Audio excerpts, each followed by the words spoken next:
So, hello everyone, welcome back to the stream of Master Hardcode. We are going to continue our journey as usual. Okay, let me see. The Marquis Scrublet of Lies. This is the world and this is the timer. So our plan for today is cleaning up dungeons and cleaning up all of the world. Like making a proper housing for every single NPC, and then go into Underworld to hopefully prepare for Wall of Flesh fight. There are likely to be no other bosses defeated, since, well, hard mode preparation takes a while to pass, sorta. So, let's actually begin. Bone Glove isn't actually that useful, but I do need a few more arrows in case I want to actually explore the dungeon. Just in case. Also probably need to prepare a few more spaces in inventory just so it is easier to collect stuff. Like for example, there are a few weapons that I don't really use currently. Like this, although Crimson Road would be useful. Okay, dark traps are useful, and everything else seems to be pretty fine as well. Yeah.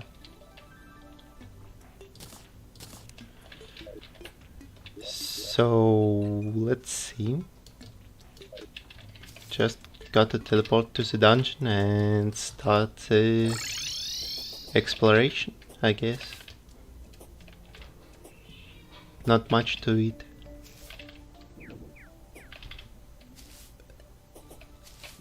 On previous stream we have successfully defeated all bosses but Wall of Flesh. In pre-hard mode, that is. So this episode, as I said, will be more about sort of preparation to the hell that awaits us in hard mode. Stuff like pirates, mag bosses, and so on.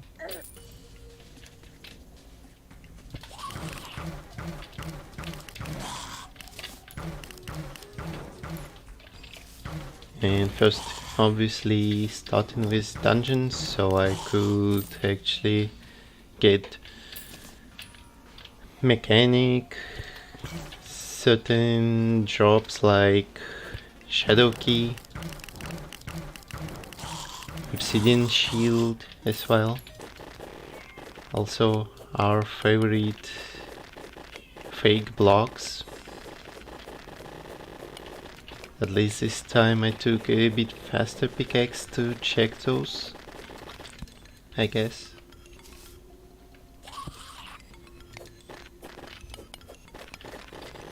To be entirely honest, this feature is slightly overdone and it could have used a few less fake blocks to entities like these. But probably that's not going to change too much.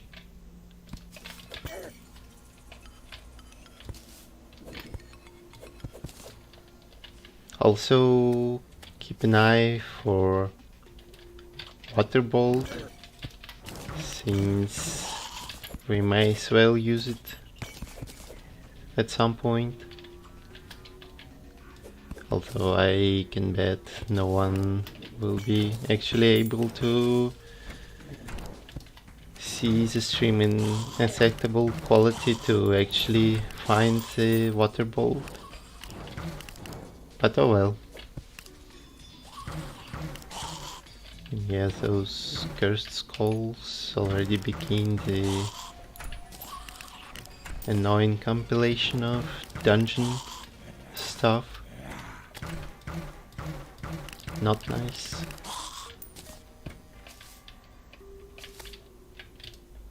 Or maybe even balls like these. Just in general, pretty annoying biome to go through. But rewards are usually worth it.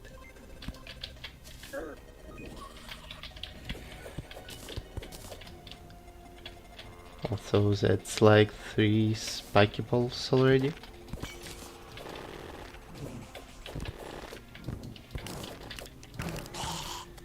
And that's a trap in place where one is very unlikely to go.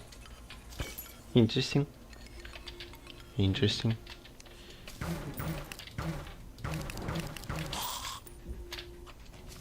And yeah, business is just as busted as ever.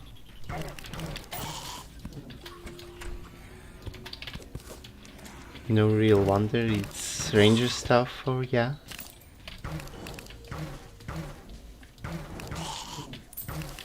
For some reason ranger is real busted in this game all the time. Except maybe Postman Lord, where actually overpowered weapons take place. Zenith and Last Prism.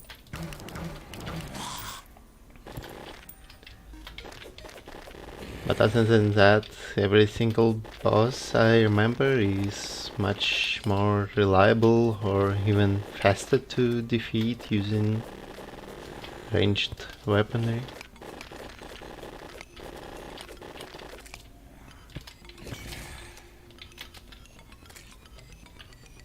But yes, since I use every single class available right now,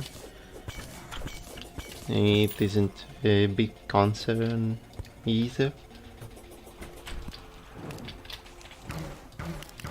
I mean, class rounds are going to be a thing at some point, but for now I would prefer to get used to the new features of the update before jumping into class and limit myself to certain not so pleasant weapons.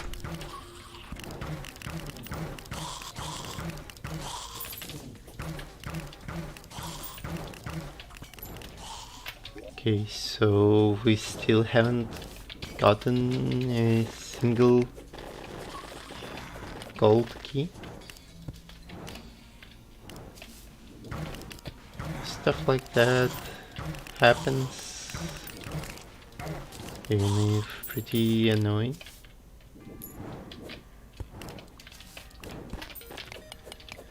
So probably just gotta wait a bit more.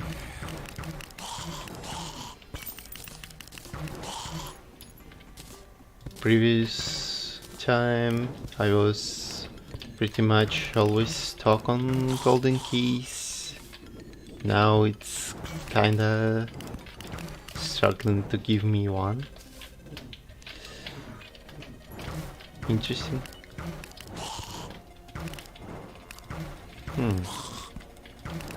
It's just this skeleton trap. Okay. The trap that spawns skeletons.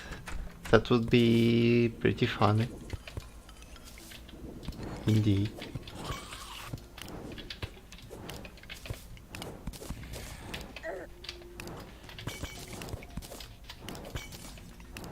But thankfully the only thing to spawn are skeletons right now. Magic missile, good weapon, definitely will use.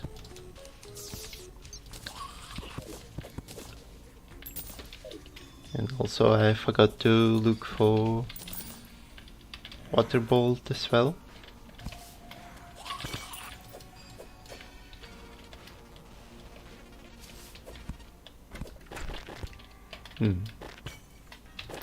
Yeah, that's your regular fake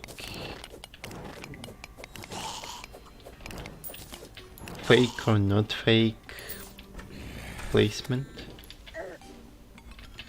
Literally no idea how that works, and mechanic just got killed by the brain of confusion, indirectly or not.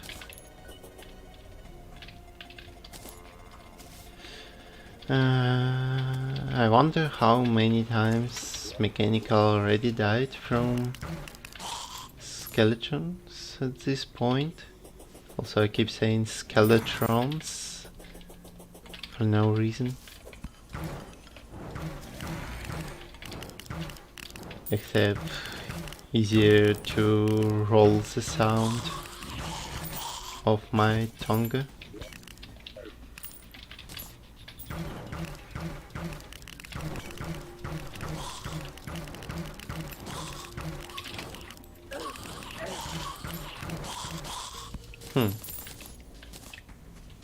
If defense is raised decently enough, you can actually make the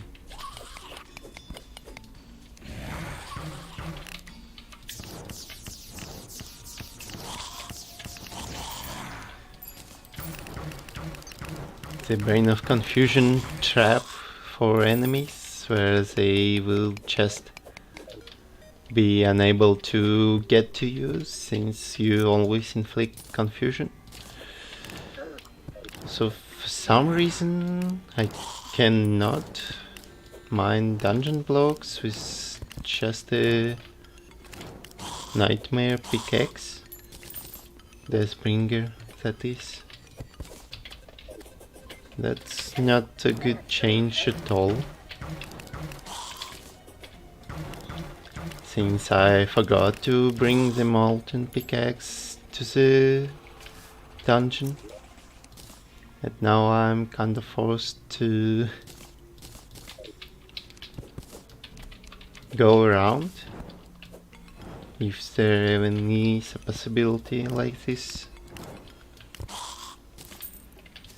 Yeah, meanwhile we got 2 blue moons. Pretty nice as well.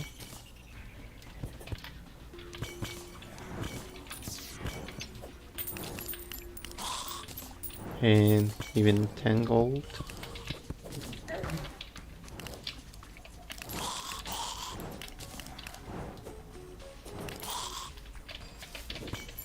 Okay, let's see, maybe we should just return to get the pickaxe.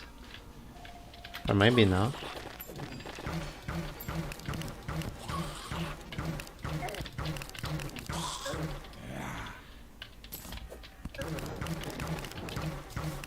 Dear, these corridors drive me mad. Especially given how many enemies tend to spawn when I'm just entering such corridors at first time.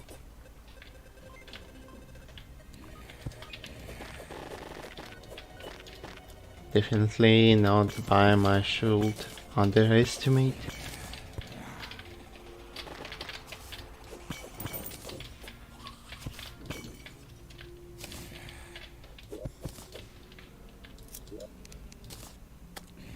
Aqua Scepter.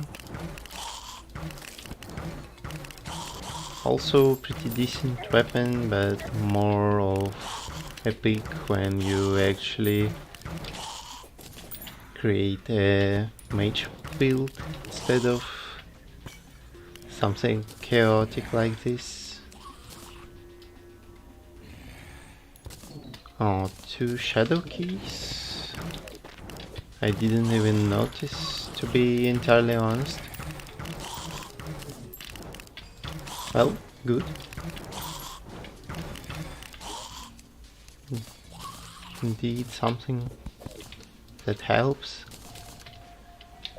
The only 3 other things I need are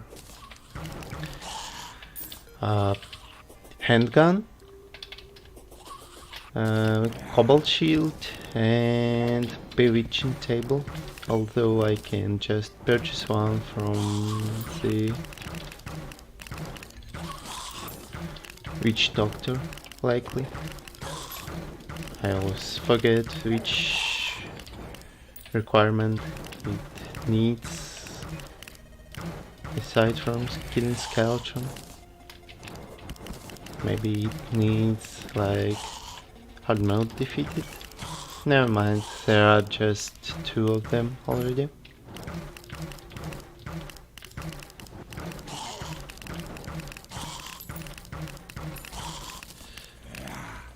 And yeah, this place is messy even with the bow to handle all the enemies.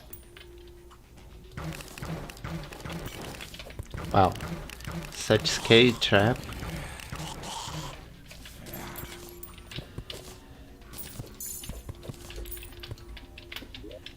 Let's see, another imp to assist my adventures.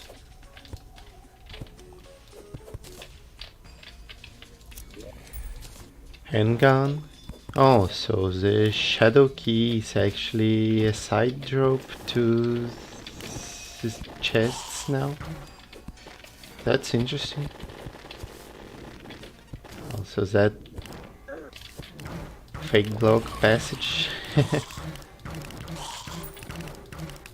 Pretty bizarre, I should say.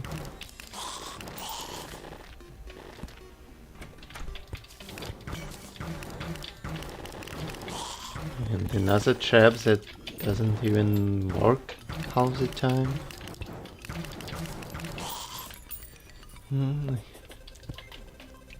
That does actually make me wonder if post-Plantera dungeon will be worth exploration at all, given enemies could deal upwards to 300 in just one hit. And some of them, like Necromancer, are incredibly naughty, with hit-scan projectiles all over the place, or maybe lingering ones. Oh, it's also a Muramasa. Good. I mean, how you doing, Muramasa, but you're doing pretty well compared to like Night's Edge and stuff. Speaking of which, Night's Edge did kill my last successful hardcore attempt, so probably not doing that mistake once again. And either using actual weapons like Phoenix Blaster, or maybe trying to replace it with Muramasa, since it has auto attack, it has pretty decent speed for a sword at that point of game. Definitely more applicable than Night's Edge, that just has somewhat high base damage, which doesn't even matter given DPS falls back quite a lot.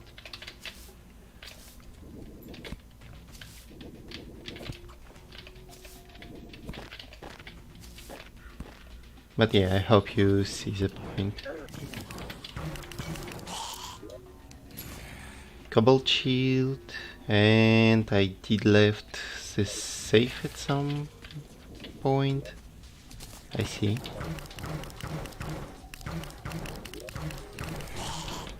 Almost was scared that I would have to check the whole map in order to find it.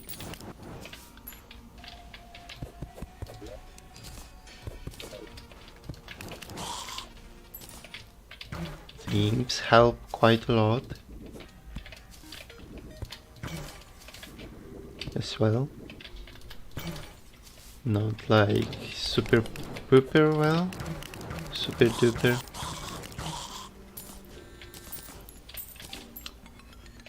But it's still a respectable amount of help from a summon.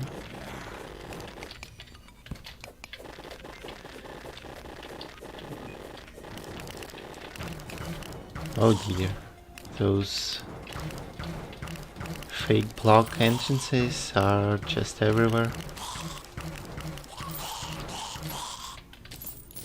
At this point.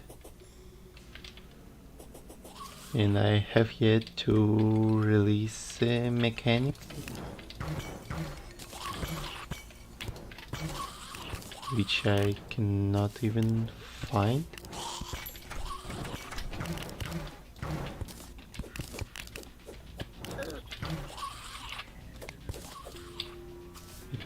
I think it was like 15th bound mechanic at this point.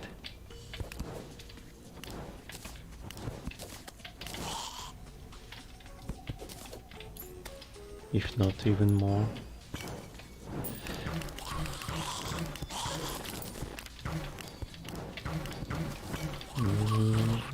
Let's see. Okay.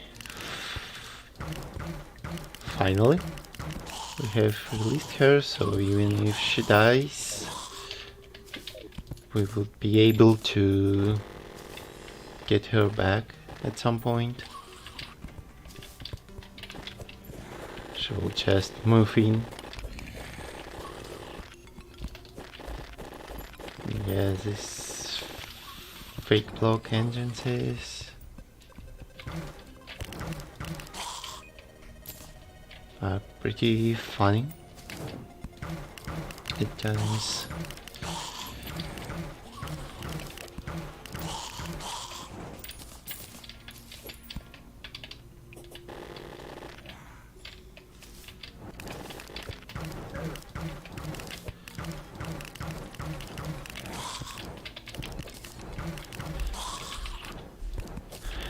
I don't know what else to say about this biome, to be honest. It's just lots of bones to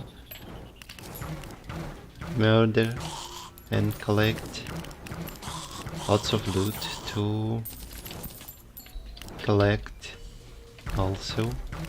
And this is the water bolt. Nice.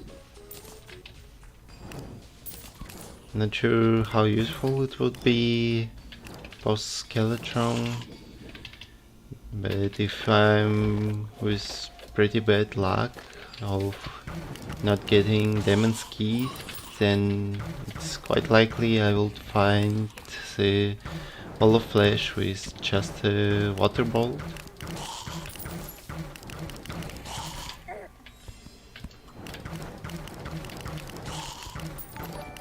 Yeah, this place is pretty messy. Also, be right back.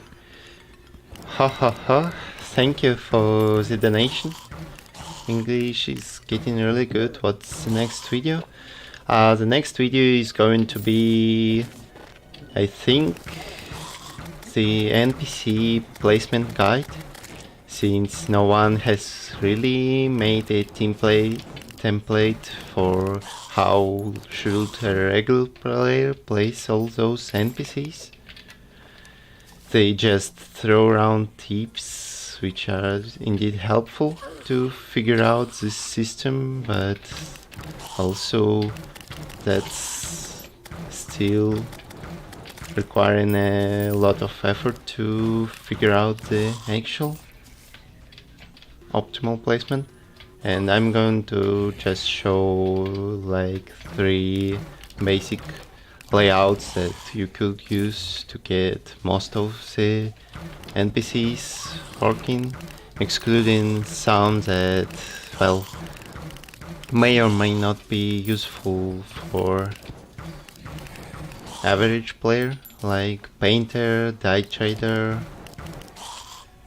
sometimes even stuff like wizard.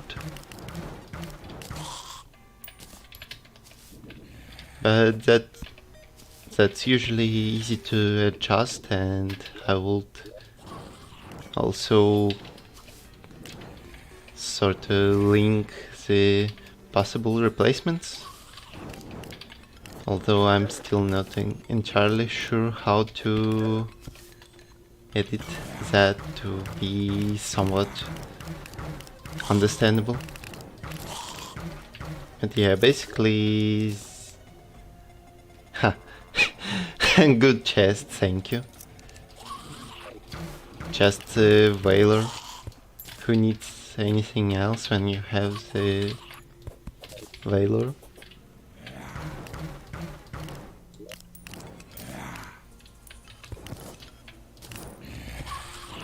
So yeah, basically the video will be about lazy NPC kite. And also, it kinda bothers me that...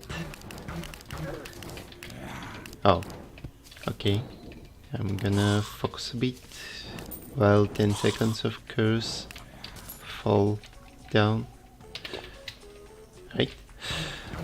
It kinda bothers me that I wanted to do Johnny's End, like OP weapons compilations like the titanium armor videos, but apparently, since the update was about balancing stuff, surprisingly there were so few things that are actually overpowered that I simply do not have anything to do the video about without like forcing the nature of one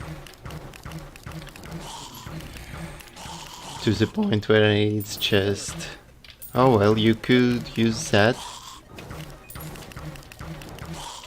have fun, goodbye. It's not even better than regular strats like minigun with hollow bullets, but you certainly can use that. I'm speaking about the piranha gun buff, by the way. Deals like 2000 damage homing with no effort whatsoever, but it's still kinda worse than regular chain gun strat, because unlike bullets, piranhas take pretty long time to move on to the next target, or if the target moves too quickly for the piranhas to catch up. So for example, the Empress fight takes a while longer with piranha gun. Still, even with all those 3 jaws chewing on the actual boss. But at least the weapon itself finally became useful, I guess. I mean, it was already useful, but now it's just pretty awesome feeling to it. Okay, let's see. I'm good, thank you, and welcome to the membership of this channel. I appreciate it. more crabs to make the crab cave rave. I don't know actually which location would we choose. Maybe I should ask all of you at some day which location would you prefer to associate with, just for fancies and stuff.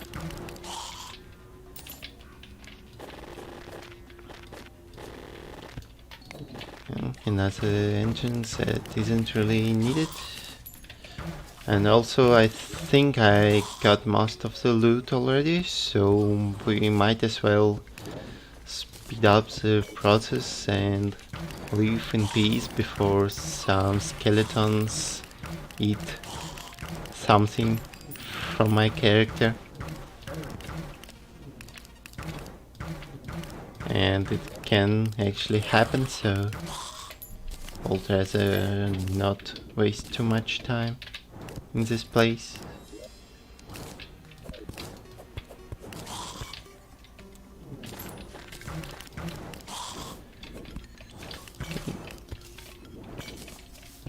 Especially since we got pretty much every single drop we needed.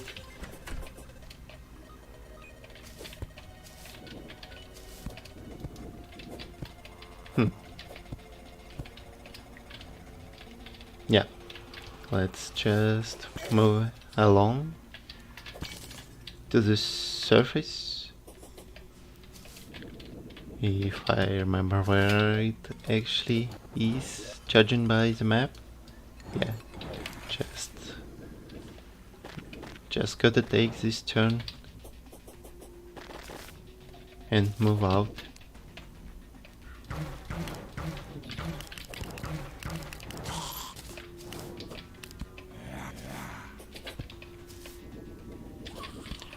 And now probably what we will do is organize a few more houses, since pretty much every single NPC has arrived to our world, available in Hardmode of course.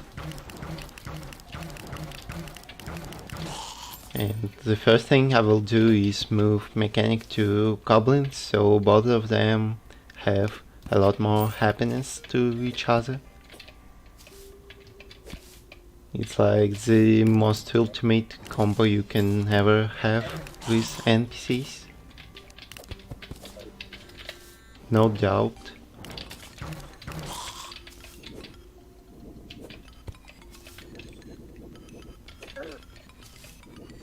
And yeah, that does it for dungeon exploration.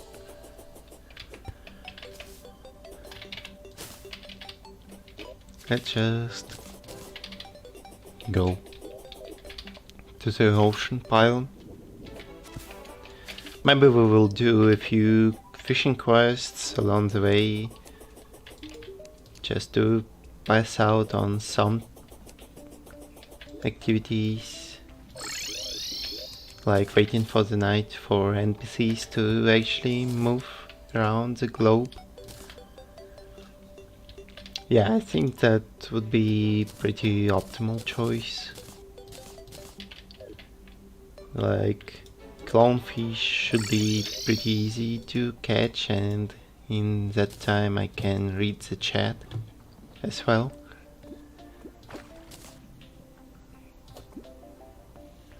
Why do I use planter boxes instead of platforms? I have a whole video about that thing. You should actually check it out. But short speaking, it is easy to replenish, it is, well, more stylish, and also doesn't mess with smart cursor as much. Also 1.4 indirectly buffed the planter boxes, but also kinda nerfed, that you actually can put torches on it right now. But also the graves actually stick to the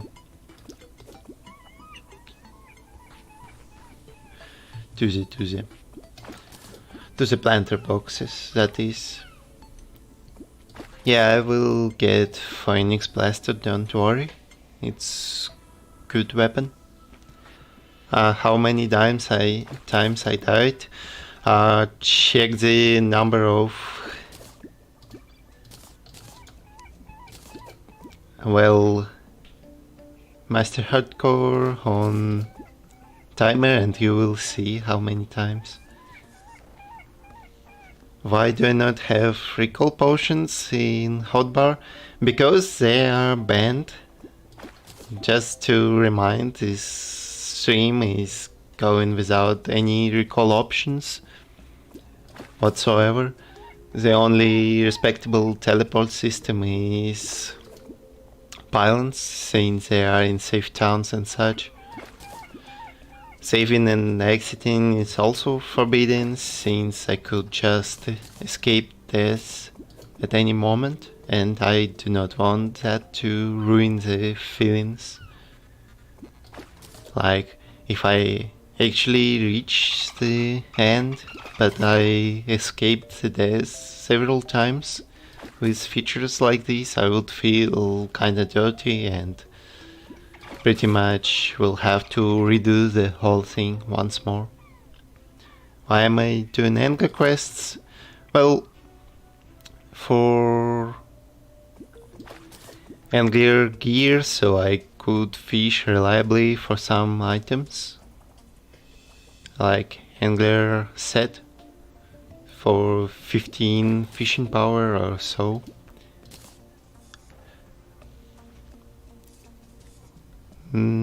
Let's see what else. How about potions of return? They fall under the same categories as, well, recalls, magic mirrors, magic conches, hell conches, and stuff like that. It all is forbidden for the sole reason of being able to escape from any danger in 1.5 seconds. Just the pylons, only the pylons are allowed, and even then it does kinda feel a bit overpowered at times. Oh, demonic Muramasa, nice. Probably would spend it on the Night's Age anyway, and the Guile is going to be used for real. Thank you, Atron Evil, for the Balancing Brothers, and thank you. I will surely have good luck with all of you guys. That's no doubt at this point. Oh, mine short, surprisingly. Okay, let's see what else I was going to do. Yeah, probably reorganize the NPCs, but for now I kinda want to sort out on dungeon loot first, I guess. Thankfully there isn't too much of it.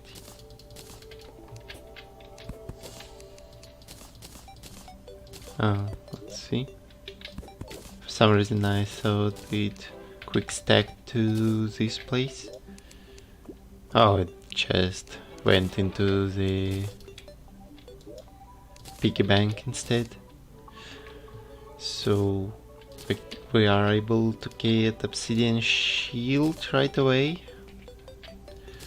but we still have no place for the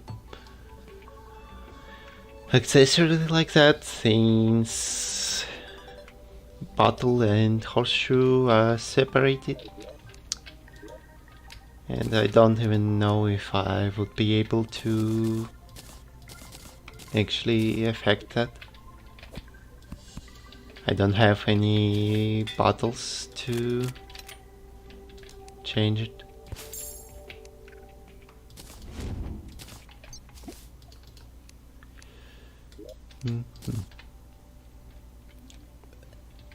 So what is for sale today? Blue Moon, paintball gun, Amazon.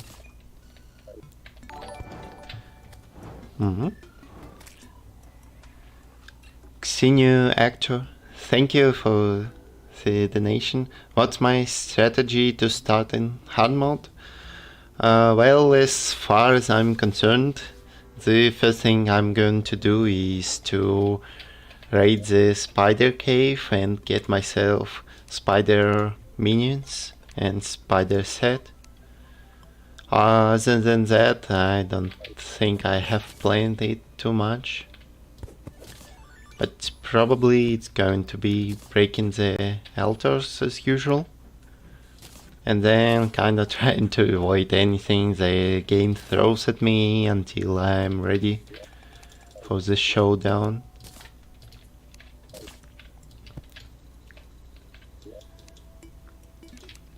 Okay, I'm kinda out of the placement, surprisingly.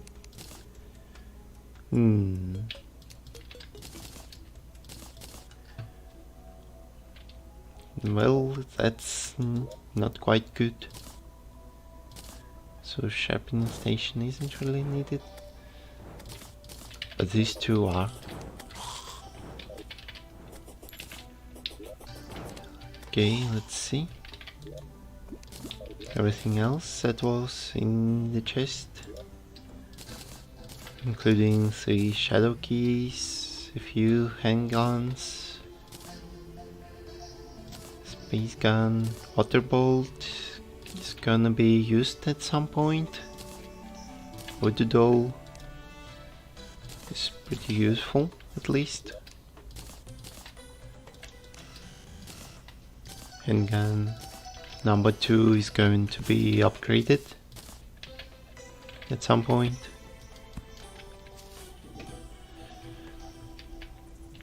At least if I have enough hellstone bars, and I clearly don't.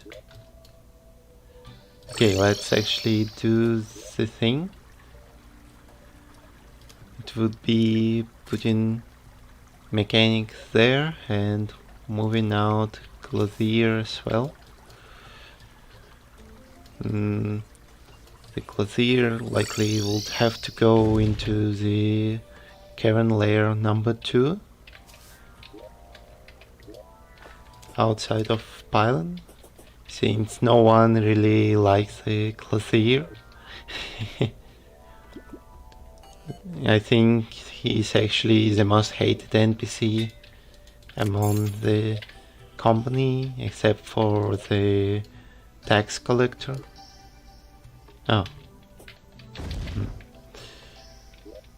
I wonder who... Oh, I just wasn't close enough to the pylon, apparently. Oh well. Yeah, this pylon still works, but I probably will get the underworld one now. Actually, let's just chop the pylon down and move both of these NPCs to the underworld layer, just so I could teleport almost immediately in this place. This was a lava trap after all. I see.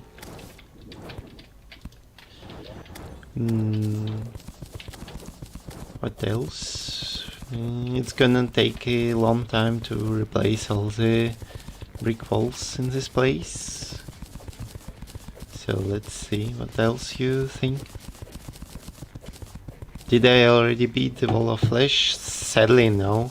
I was merely preparing for one in the best run I had.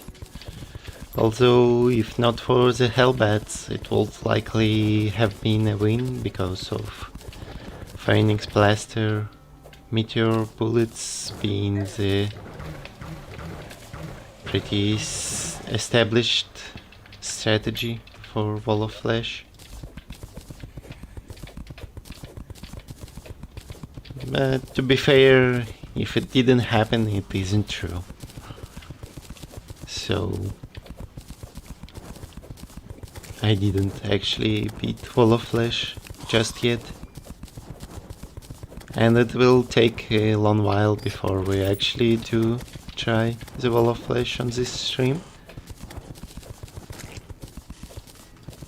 Since I want to make sure I have all the preparations in place before the hard mode starts and bites me in every single place. Including blood moons with clones dealing up to one-shot damage. Surely a fun experience, isn't it? Probably not.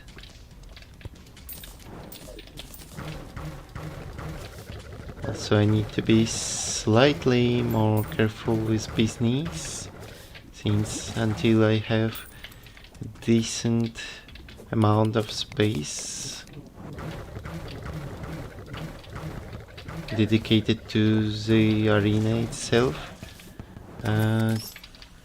wood dolls falling in lava will be the game ender, since I would unlikely to teleport out of the world at all. I mean exit, because teleporting would obviously kill me in place immediately.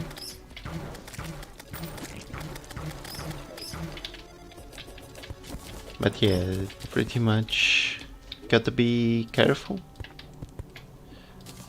with voodoo dolls. Imps likely won't kill them too fast before I notice, but that still can be a mild concern.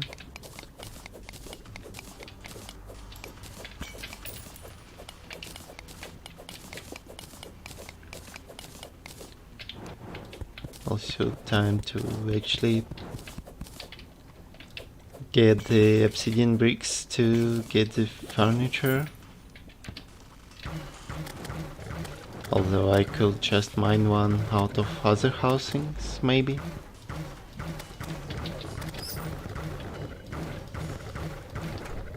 And I definitely would want to farm demons at some point, because of demon's keys being a lifesaver.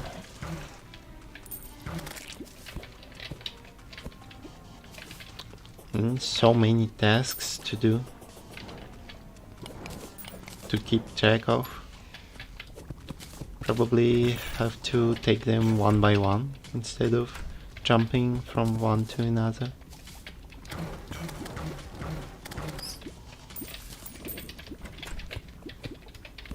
But yeah, for now I just kinda wanna organize the housing.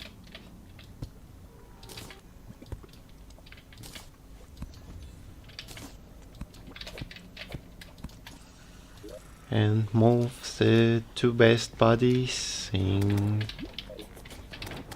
here. Also, yes, lava bait is all floating around already, but I can't really pick it up, since that would mean getting burned from, well, oh, yeah. Since lava slimes exist, I should not use the pylon in that way.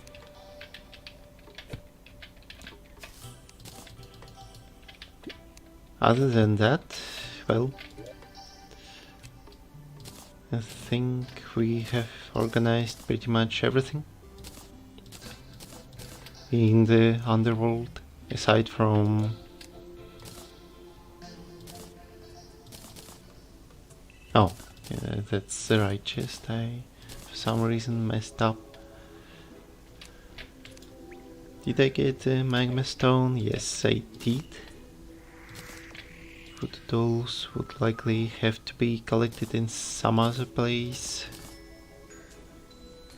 Shoe spikes as well. These two can be used to save some place in inventory. And yeah, the chest is full, so I should go and sell it all at some point.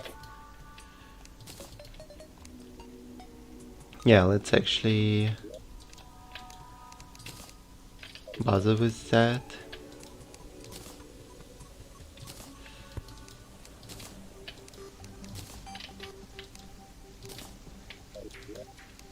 Kinda like this. Oh, and we didn't check the mechanic goblin combo, so mechanic now has 75% of original prices, which is the best, and goblin also has 75%, which is also the best, as you figured. Since mechanic likes snow, she's a bit closer to the snow biome. And goblin likes caverns, so well, as you guess it, he's closer to the cavern itself. And let's actually get quite a lot of cash and probably even reforge something on the way.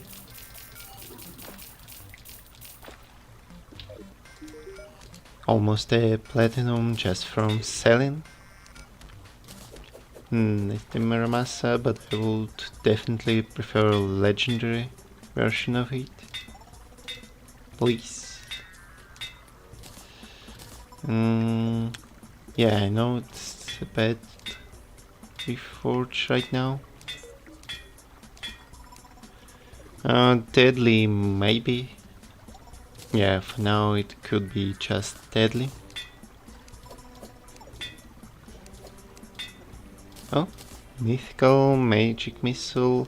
Blue moon doesn't need to be reforged since it will be just replaced at some point when I find the Sun Fury.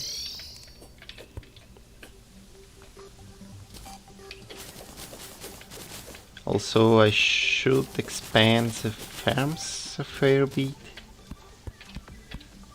for the other weeds, like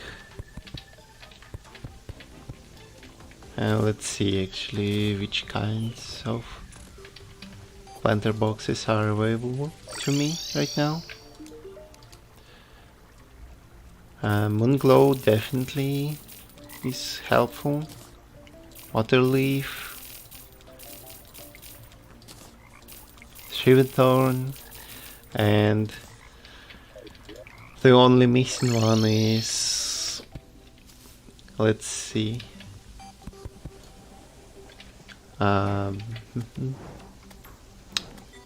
the fiery one, but I forgot the name.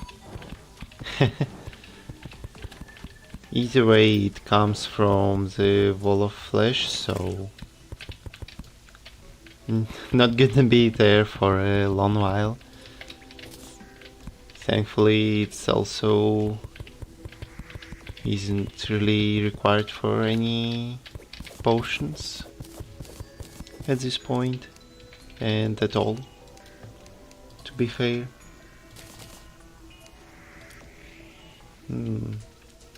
Yes, that also can be sold eventually.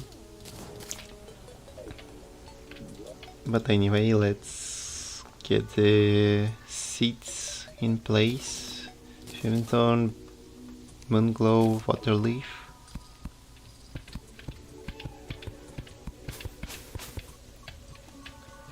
Just so if I do decide to make some potions, I always have the actual supplies.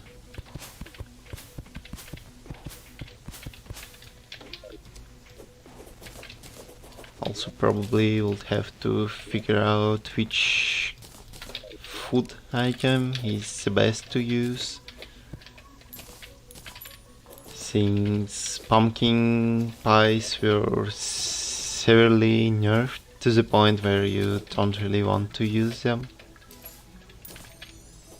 I mean, you still kinda are welcome to them as soon as I've Cthulhu fails, but certainly could have been more solid as well. Yeah, Creator Companionship is amazing item. Also, regarding the planter boxes seemingly being the same, there was a mild confirmation that now the type actually affects the weeds, so I'm kinda trying to test it. I do know that in 1.3 that did merely nothing at all, and actually did use the planter boxes in a way like that, but right now we are kinda just tasting. And also, yeah, speaking of planter boxes, I should get a few more and see what the angler has for us as a quest. Jewelfish. Okay, let's see. Also, I probably could get the mushroom pile going. But for now, I don't really know how to organize that. Let me actually take a peek at the document I prepared. Although first I should get the grand design as suggested, thank you. Which is our good old wrenches, wire, and the liner,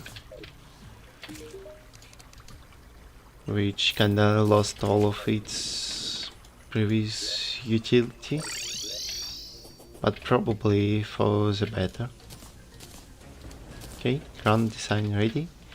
And now, excuse me while I'm looking for the document sort of thing.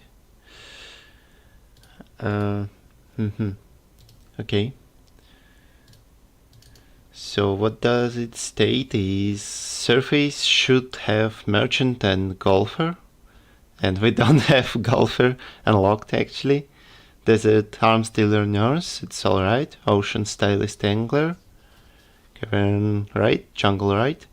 I need just to get mushroom pylon and move someone in, then everything else kinda doesn't matter. Okay. Sorry for a little pause. Oh, and right, I should get the void back. Great idea. Thank you.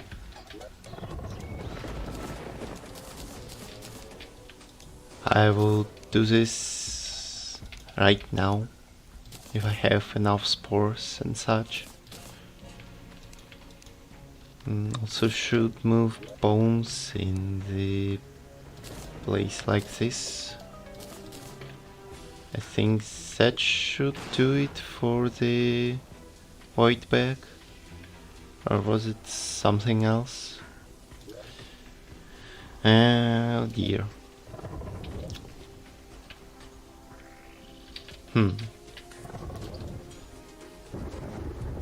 Oh, and also the crimson kinda spreads too fast for my likings, so we will have to fix that at some point as well. Okay, let's then make housing number 2.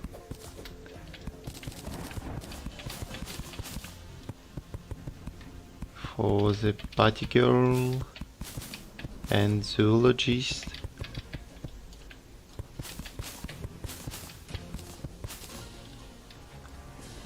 Okay, 1, 2, 3, 4, 5, 6, 7, 8. Oh, they don't actually work as doors right now, so probably not going to use them anymore in that way. Yeah, all the deal with organizing our housing is pretty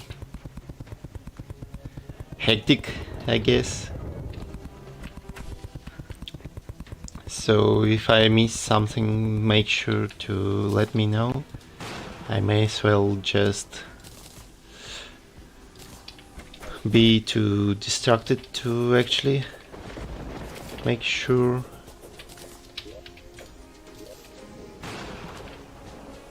Okay, so zoologist and potty girl. Except I didn't even make the proper housing right there. Let's see.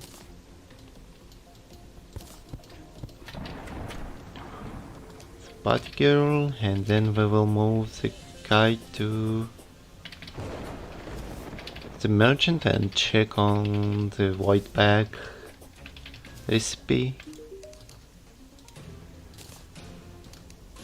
Oh, it requires tissue samples and the altar.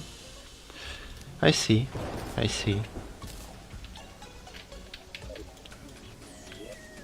Thankfully I do have enough of these, and there should be the altar at some point. Like this.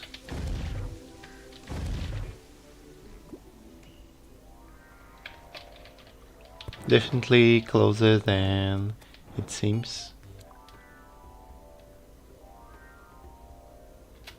Except when I just ruin my movement by safety measures.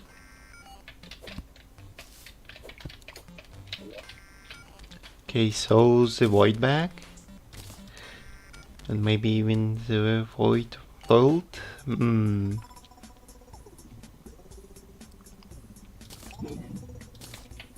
Probably not. I don't think I need stationary one that much.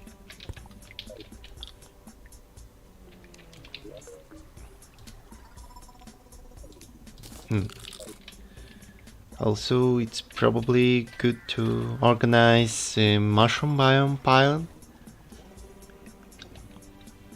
while we are at it.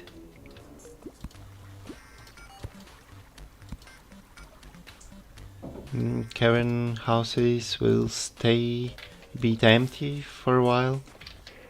That's probably okay. Now with all those glowing mushrooms we can construct something special housing wise. Okay, let's see if there is anything in the chat. Why is my name Crabbar? There is Q&A video, but if you want a short answer, it's basically crabstick but with slightly different translation. So yeah.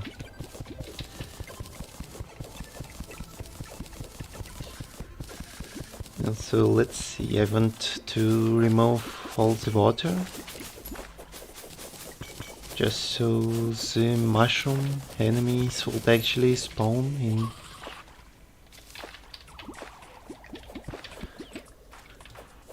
Including truffle worms at some point.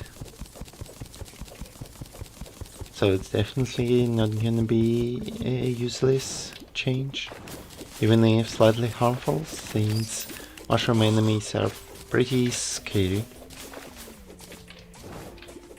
But they probably gonna spawn anyway, so water won't stop them too much. And also, all this water can be used to create a fishing biome, I believe. Just gotta make sure to find a proper place for all this water to get to. And this is too low, this is too high. Or maybe it's the opposite. Let's see. Yeah, the void vault will actually pick up the items, even if my inventory is full, so that's a good thing. Even if it does make it kinda harder to sort out. But also, let's see, for the fishing, we could make this place one, I suppose. Just to move all this water in this place.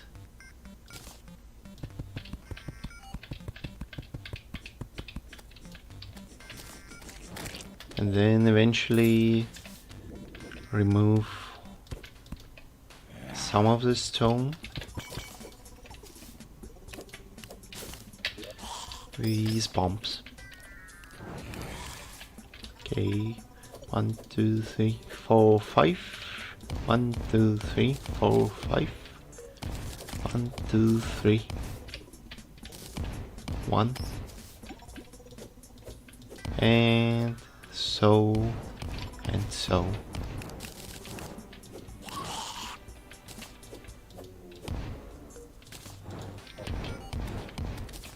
And yeah, you can actually kinda swap out items with whatever is in void bag by just dropping them on the ground. Pretty nice, I should say. Yeah, that would be a pretty big fishing pool. Not even sure if I do need this one that big.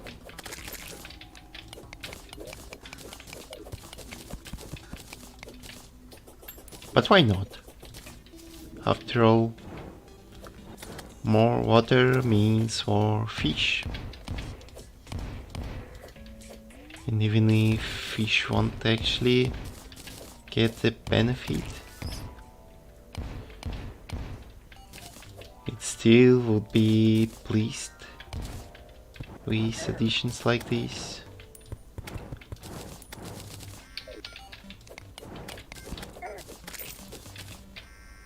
Okay, I forgot to pick up all of that. Also probably going to put a few torches at the bottom so they aren't washed out.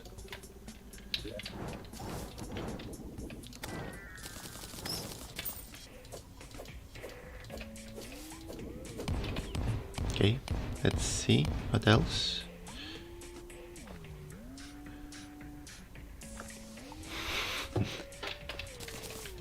The chat is going pretty well, I see.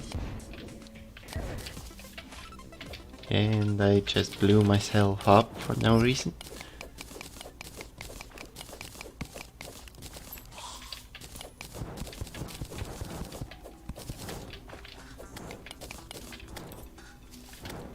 Pink Fairy, I don't think I want to actually follow you, to be entirely honest. Also, I probably would want to make it a bit wider in this place.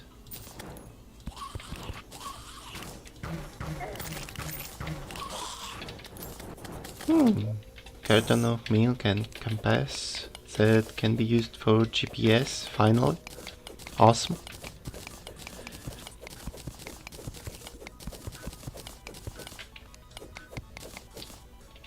Also, just so you know, I may or may not actually green for Terrace Park boots, so your opinions are welcome. Even though personally I probably want this farming because, well, I can die at any moment and all that farming will be wasted in a span of 10 seconds. Would rather prefer using something more relevant to the progression, if possible. And Terrace Park is just quality of life and not actually that much important to use.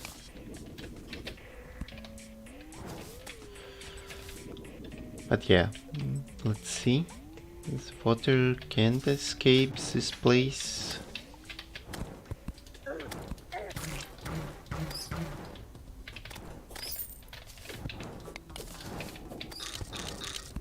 So we're just going to do the final hole.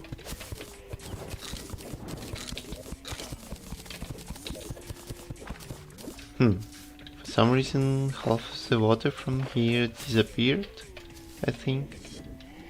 Or maybe I'm just thinking up stuff. Okay, what else? I want to make sure teleporter is a mushroom biome itself, so the enemies won't kill me right off the bat.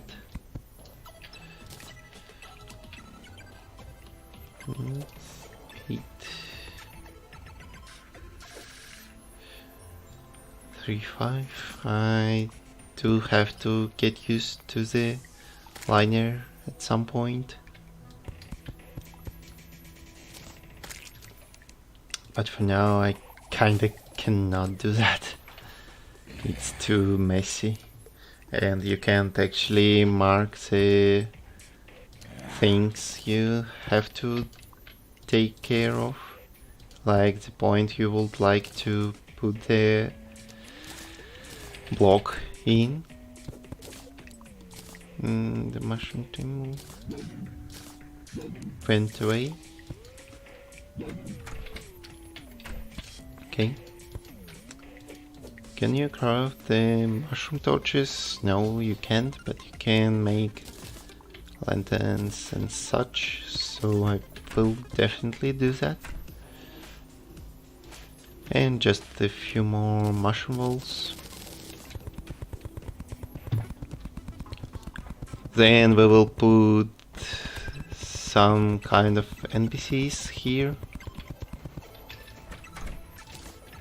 I'm not sure which ones for now, but probably they're going to be our beloved Terran Keep and Demolitionist.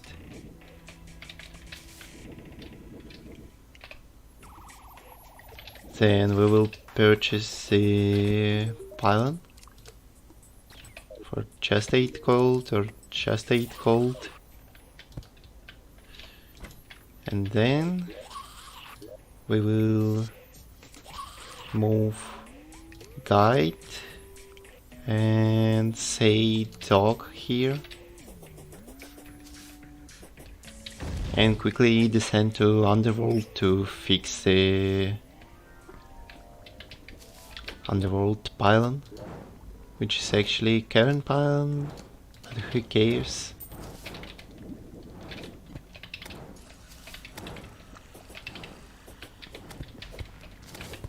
Yeah, just like that. Another pylon is ready. And let's see if I'm lucky enough to get the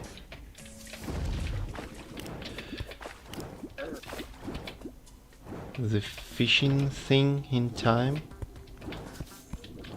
Also, wow, that transition from mushroom hurts the FPS so much. It's ridiculous. Also, I think void bag is actually a way to pile up on quest fishes now, since, well, you are able to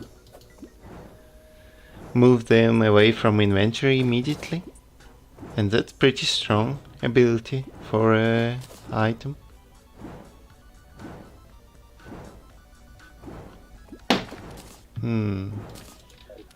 Yeah, probably the imp is useless right now.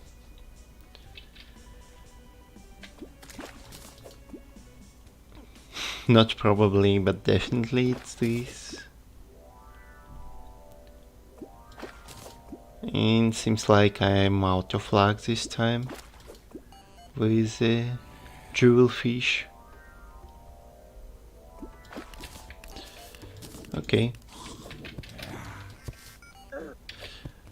Gotta test, check which biome is next for the fishing of angler. I don't really have to do the fishing quests, but I want to do so in case I will require some fishing stuff to fish efficiently. Sky lakes, I see. It's far from every single pylon in my, well, depository. I don't know why did I say that, but we can actually save up some inventory space like this and then just go ahead and check the log on Sky Lake, unless it is for some reason considered a surface lake, which would be pretty funny. So I probably should get some running mount as well, since 30 miles per hour aren't optimal choice.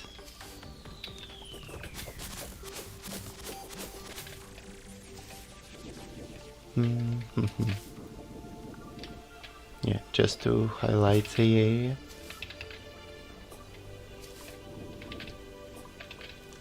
Also, I'm still not sure why the morning rain was just a version of music moved from tutorial mobile Terraria, but it probably fits pretty well, so not the worst choice.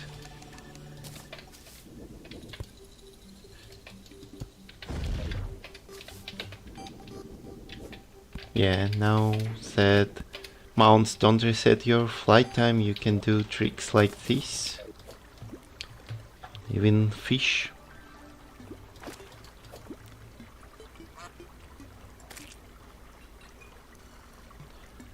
Yeah, the horse from Zoologist is probably the #1 thing I'm going to try to buy, but it also implies I have to complete bestiary for a pretty decent amount.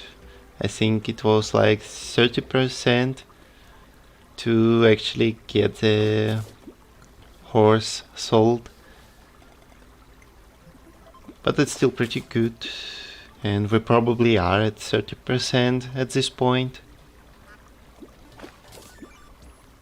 Also, likely we need to check the bestiary in case there are some interesting references, maybe jokes, maybe important information like how much is the chance of getting Blood Moon summon item. I mean the one that is summoning the Blood Moon, not the one that is a summon weapon. Also seems like this isn't exactly the space. I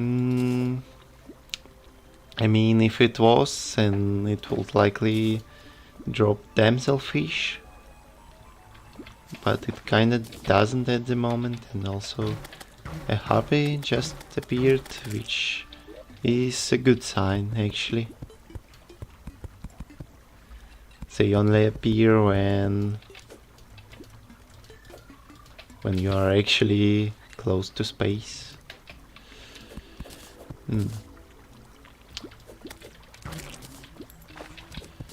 So I probably need to bomb this one place.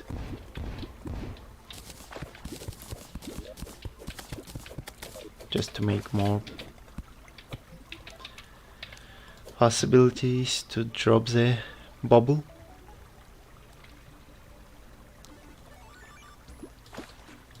Yeah, the fishing without actual accessories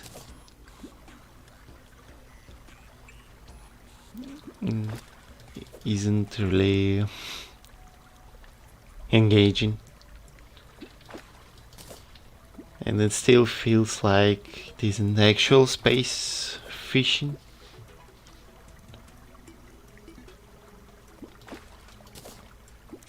They surely should make some inconsistencies fixed with the space biome, because sometimes you get wyverns like on the surface, and sometimes you get lakes like these that aren't actually sky lakes at all.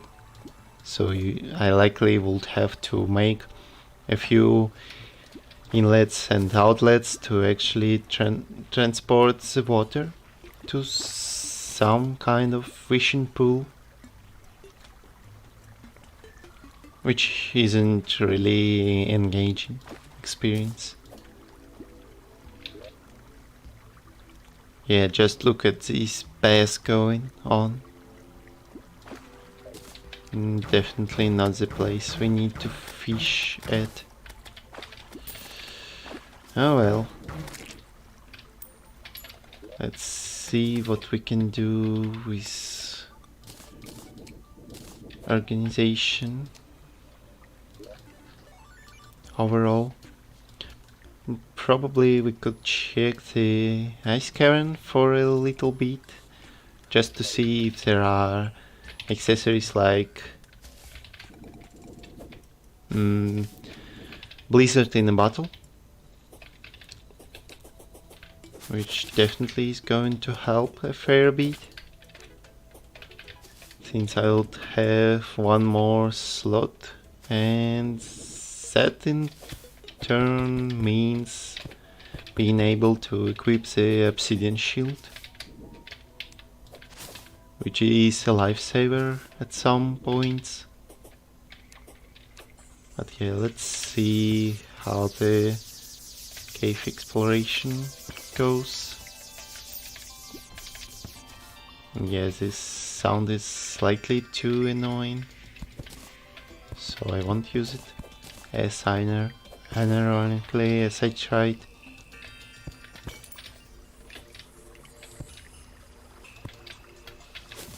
Okay, so this cave entrance won't actually lead to the snow biome. Good to know.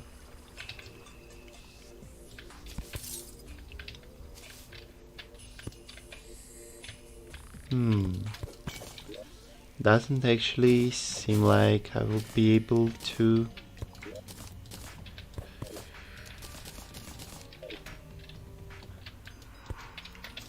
locate any chests at this point.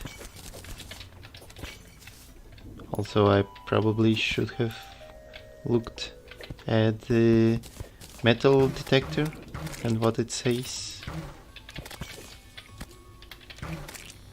Yeah, just like that, it knows there is a chest nearby. And that means we can use Star Fury to locate it, maybe? Oh, so it is actually below us. Okay, let's see. Just like this. And yeah, this is a blizzard in a bottle. Awesome. I mean, yeah. At this point we have pretty much everything from the snow biome we need. And now we could probably even just reach the ice pylon instead of going all the way back. Speaking of which, I should probably get the elevator down there at some point, but it may take too much time to bother. Okay. Oh, I broke the left one. Oh, the first one. Yeah, that's not really appreciated. Let's see what I can do to fix that.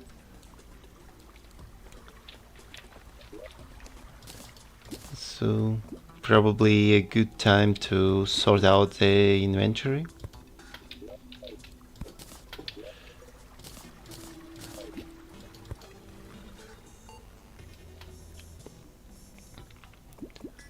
Since I have a total of 4 inventories at this point.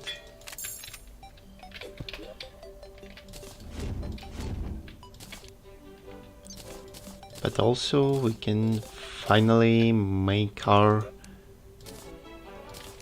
little dream being, I think, white horseshoe balloon. Yeah. And obsidian shield equipped as well. So just like that we are finally improving our accessory set.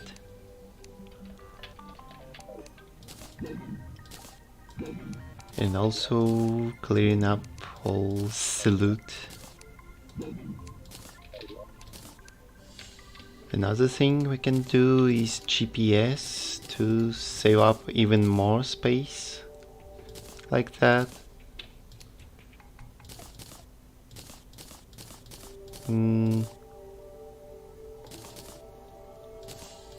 Probably will place all of these like in that formation. Also, frog leg is actually kinda excessive with the horseshoe balloon, so I may be able to replace it with something more helpful. Let's see. Doesn't actually seem like I have anything but the band of regen. Oh well.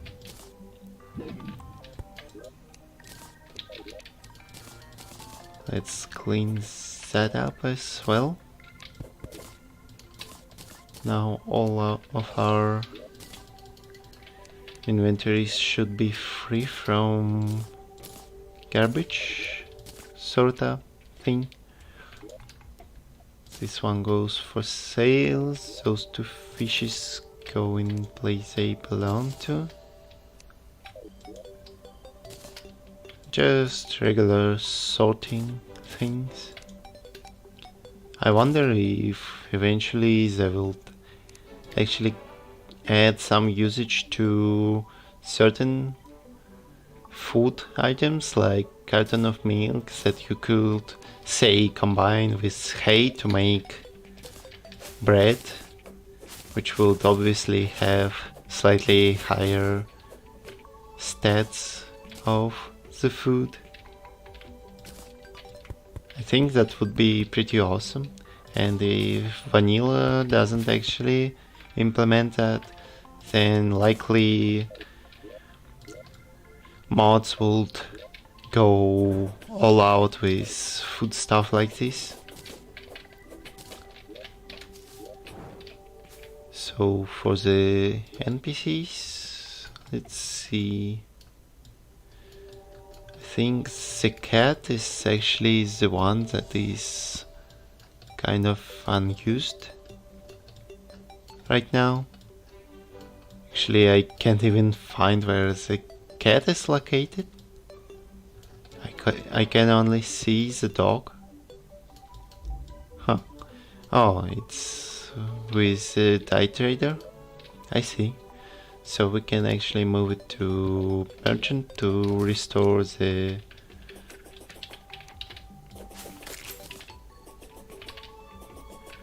pylon working.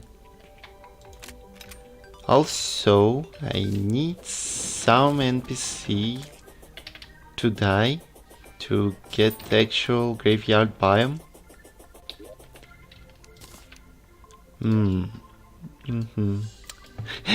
Time to start the voting on which NPC has to die for our dirty tasks. Also, let me fix... Oh no. I think I actually broke the sound on Terraria. Whoops.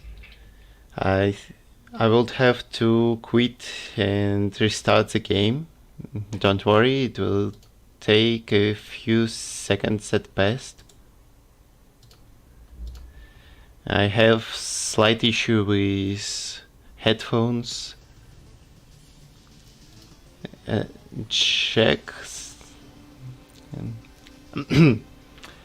My jack is kinda broken, so I have to sometimes restart the game since it practically disables the sound. But yeah, we have restored it, no problem, hopefully.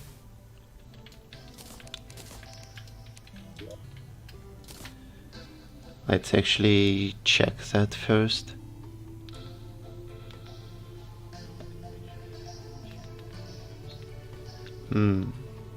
Yeah, seems like it's all okay. If it's not, let me know. But for now I shall find the NPC to murder to get the final grave for graveyard. Dye trader or painter? Well, painter is busy securing the jungle pile, so it's probably going to be dye trader. What keyboard I got? Some no-name keyboard that is, well... no name. I only know that it's membran and has slow distance between the key presses, because I got used to such type of keyboard when playing on on the laptop, that is. Oh, did they finally implement the replacement by quick cursor? Finally, that's so good, the change. Also, I see what you mean by dye trader or clothier. Clothier. And probably not going to be this one. Although, actually, I think I could just make rid of clothier as well. He isn't the one to be used at all. And he's spooky. And also I have bias against red hats, obviously. Or not. So I guess clothier has to leave. Yep, fifth grave is ours. And also we got the hat. It obviously was all planned as well. I'm sorry. I hope GP doesn't see this actually happening.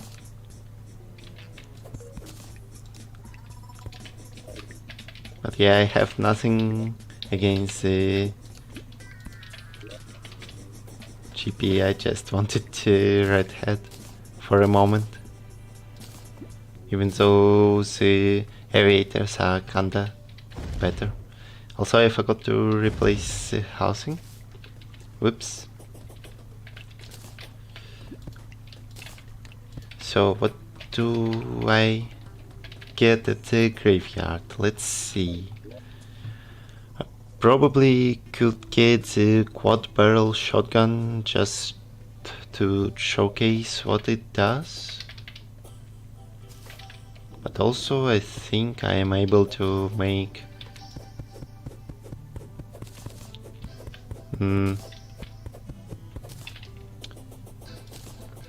use a gravedigger's shovel for the same reasons.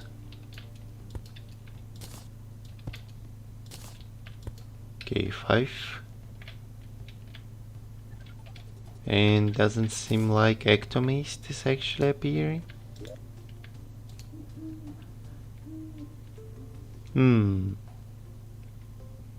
Do I need more than 5 graves for that?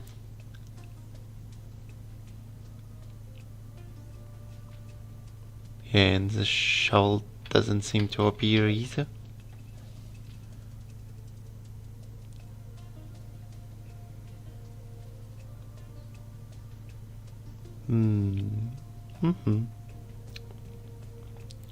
Multiplayer hardcore run. I wish. The lag is likely going to ruin the experience pretty hard. So I'm probably not going to use that idea that much. But who knows? Maybe I will actually do this at some point. But again, it's very unlikely.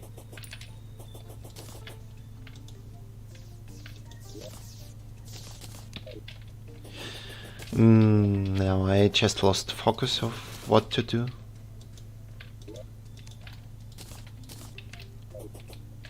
Let's put this.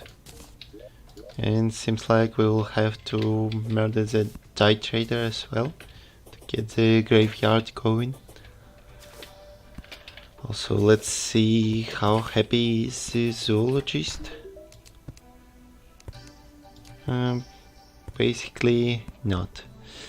But at least we have the saddles available. Or flamingo. Or critter shampoo. Actually, let's get this and I don't know, unironically use at some point. Yeah, the pogo stick might as well get it as well. Just kinda mounts thing. Wow, so fancy.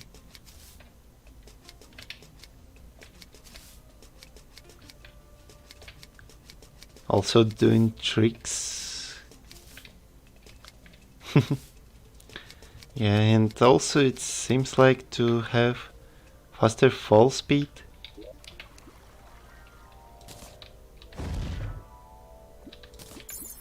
Yeah, it does.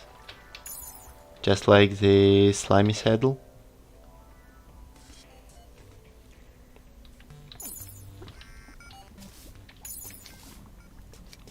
Although it is a bit harder to use than actual slime saddle, sadly.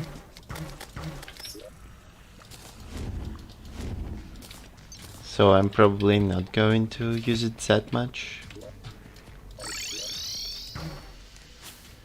As for horses, I will definitely get one. But I wonder which one I do want to have. Royal, black, dusty? Probably royal, just for fancies. Yeah. The horse is ours, but slimy saddle is still going to be used too.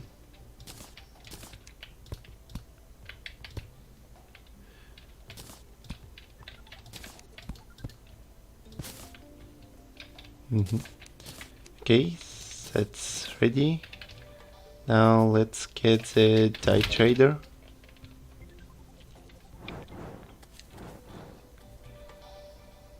And then he will likely respawn.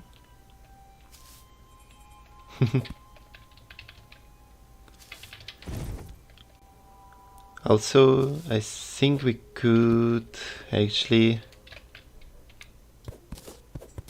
make the use of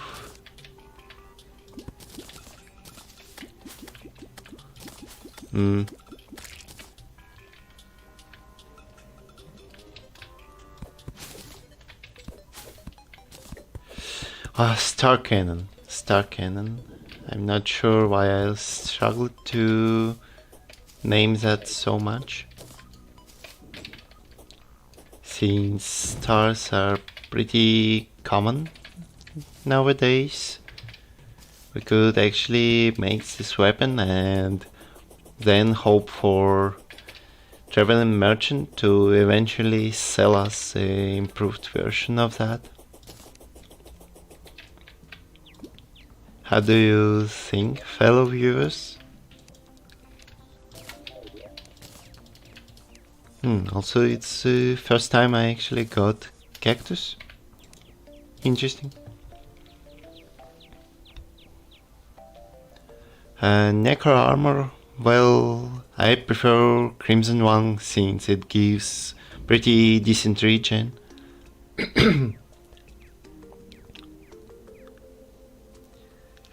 Also, I won't be the first guy who will complete Master Mode Hardcore, simply because it was beaten like 2 or 3 weeks ago by certain speedrunner, maybe.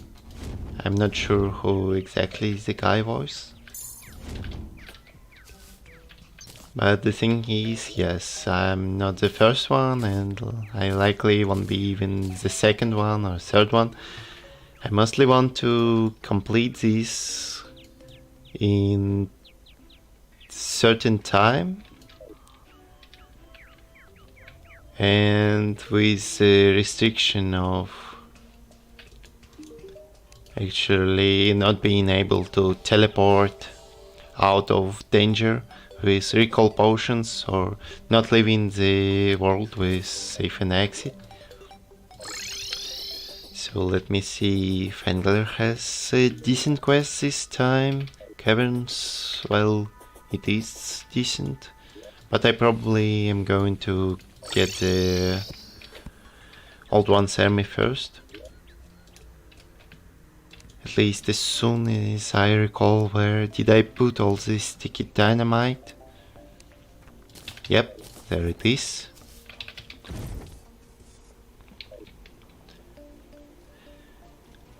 So the main reason I do this hardcore is because, well, I can teleport out of danger and it will feel rewarding to kind of finish such a challenge.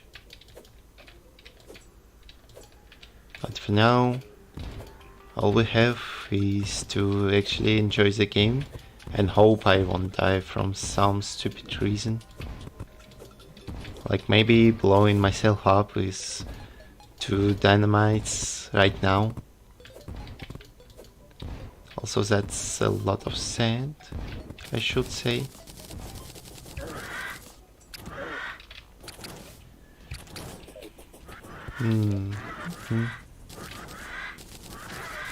Also, I need to decide at which layer do I want to have the flat surface. And it likely is going to be this one. So let's even that out.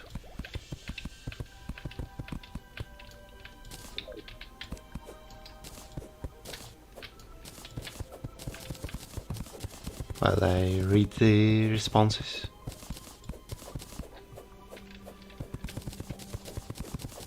Maybe.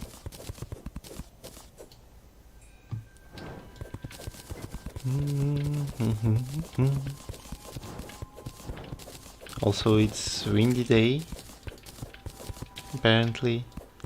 Thankfully, I'm not going in the forest to get killed by dandelion this time, so we're probably safe.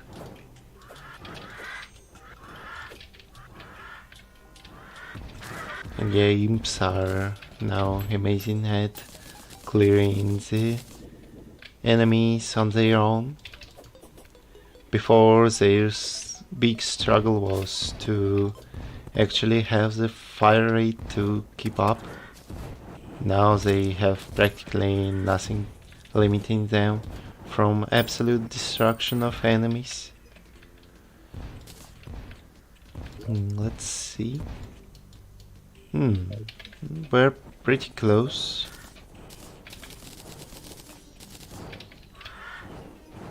To the finished surface.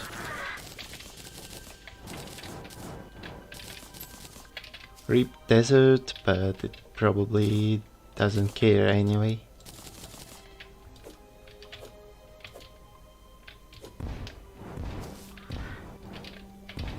Okay.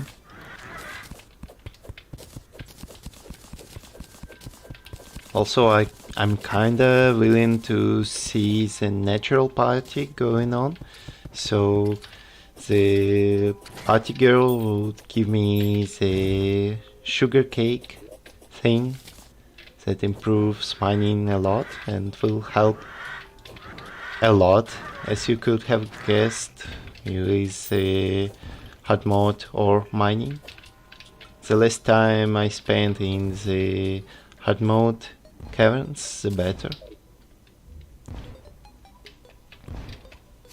So it's kinda obvious I want one of the best mining accessories, even though it's a placeable buff station, not an accessory, which probably makes it even better actually. Other than that, we are almost ready to finish the desert flat surface.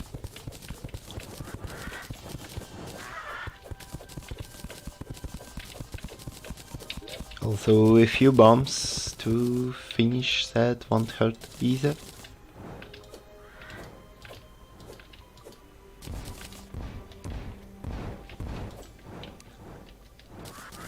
Maybe even a few more. Also, I kind of want to locate Redder to save up the place for NPC location stuff like lifeform analyzer, but seems like it will take a long while before I actually get something like that.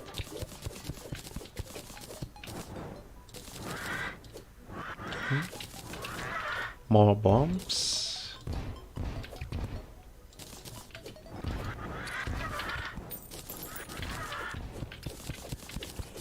And then we're likely replacing sand layers just so when the desert likely gets infected with hard mode, crimson air or hollow, then we will be able to farm shards very easily. Yeah, the voice is kinda getting down already.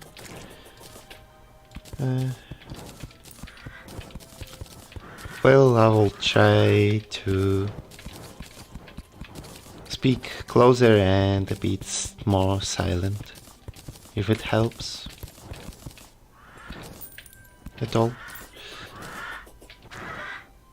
Okay, the surface is ready. Aside from platform being expanded in this direction. Okay, so it was 227. And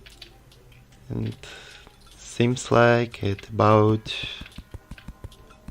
110 I will place the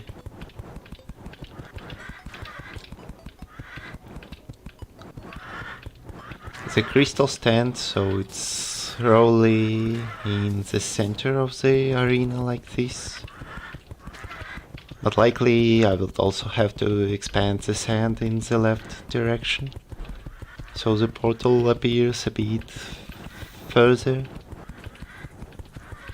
Oh, that's actually a lot more than I expected to expand to.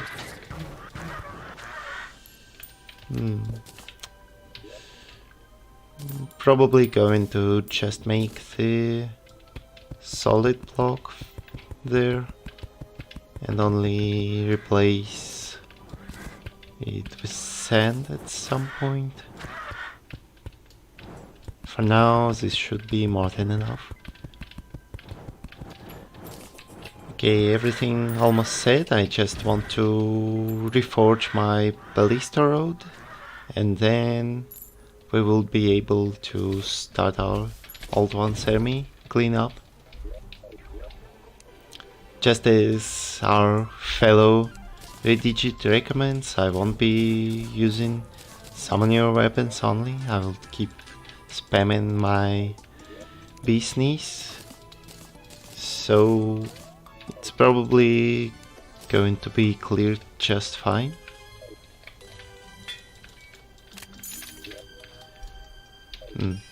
Okay, the dash was too much. What did I want to do? I wanted to reforge the ballista road and probably something else along the way. And demonic is good enough. Band of regen. I would prefer enacing. And the balloon. Something with 4 stats, please. Please. Okay. Movement isn't too bad. I mean, it was fixed, so I have no right to complain. But at the same time, the movement is still kinda outdated by Lucky Shield of Cthulhu that easily takes care of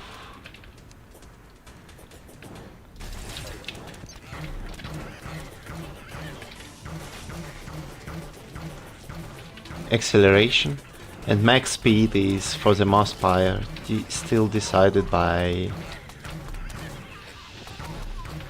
good old boot. It's kinda interesting how the movement speed was implemented.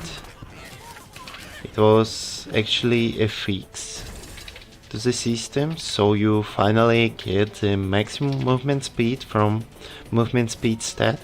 But the way it works is it takes all of your gear, I don't know, gear or gear. It looks at your wings, your boots and your maximum movement speed, and then takes the one that is the most impactful. So let's say you have boots of 34 miles per hour movement speed, Terra Spark for example. You have 80% movement speed buff, which will make the character run at about 27 miles per hour. And you have the wings, angel ones, that have like 32 miles per hour. It will take only the boot in calculation and give you 34 miles per hour speed. I hope that's clear enough of an explanation, but it's also something that a lot of players overlook when seeing the movement speed buff, and they like, oh, that's so overpowered, now I will run 80 miles per hour without asphalt and such. But the truth is, well, this isn't actually a thing, and you will still be at the same speed most of the time. Okay, let's put the ballistas at the top so wyverns aren't as threatening, although they always are threatening, aside from when you can use a magic missile, maybe?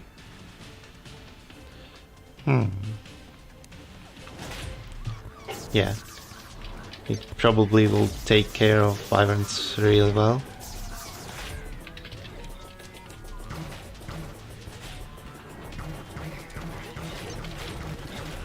clear up this mess.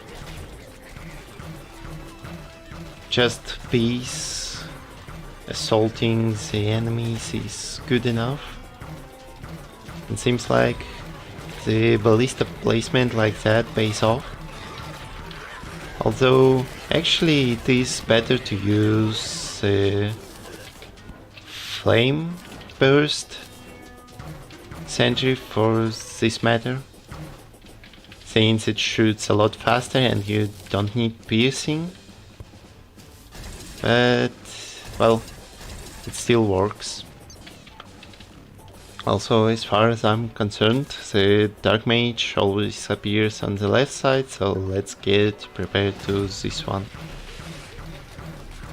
Also, taking a look on the right side is still important. At least until the Dark Mage appears. Also, he should drop the pretty decent mount that replaces magic carpet. And that's pretty sweet. Yeah, look at the imps going absolutely murderous. Although Dark Mage has quite a lot of defense as well, surprisingly. And doesn't seem like Dark Mage actually dropped something at all. Huh. Okay. Oh, it's likely a 25% chance. Then it makes sense for it to not drop anything at all. Okay. Full moon and our zoologist is having a lot of fun. I see. Maybe you sell something special? Saplings of the trees. I see. I should actually get a few just in case.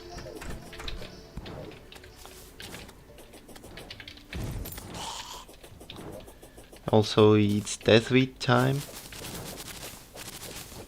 Indeed.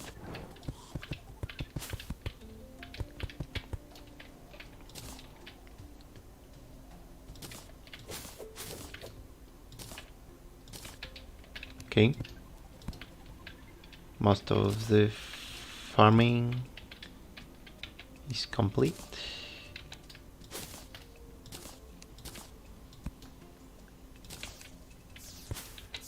For some reason it doesn't want to replace grass. Interesting. So I likely would have to expand the storage system a lot from that point, since I'm kinda running out of space for actually relevant chests. I'm probably going to go to the right and such. Also, let's see if our Crimson Biomes have a few deathweeds to collect. There are 2 and another one I didn't explore at all. Well, 2 is also a number and it is good enough for me. So we are going right in.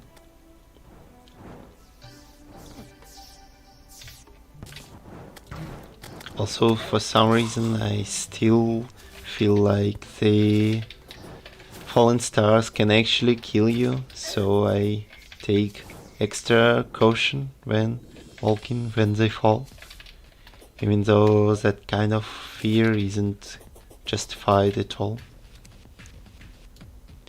Also, minimap should actually help with locating deathweed.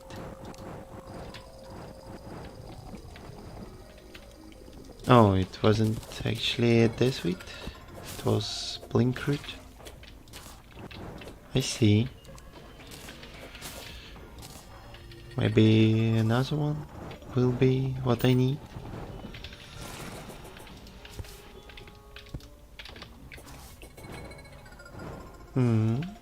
This one? Nope, it doesn't bloom.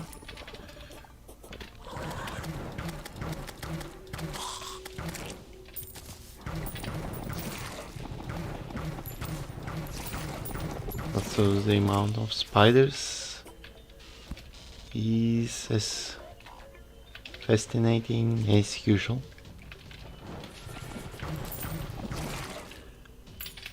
Yeah, that's probably it for the desert. Shame.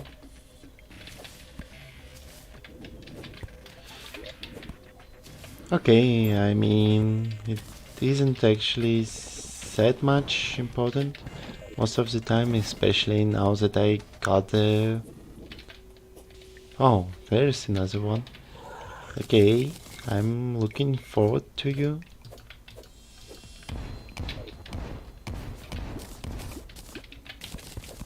And one of the altars prepared as well.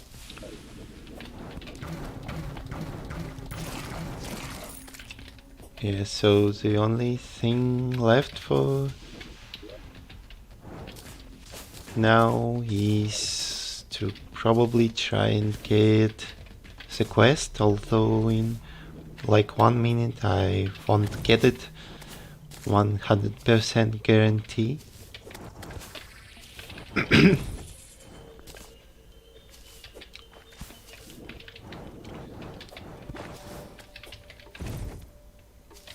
Okay.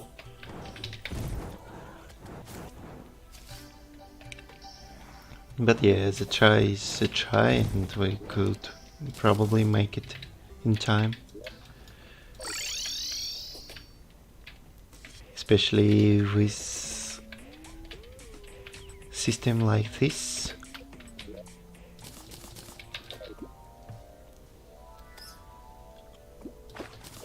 Oh, you see? Just like that. And probably gonna wait for until 4 AM and then... Oh, okay. 2 quest fishes in like 2 line throws. No I2E. I don't think I need him. But I do need the quest complete before the sunrise.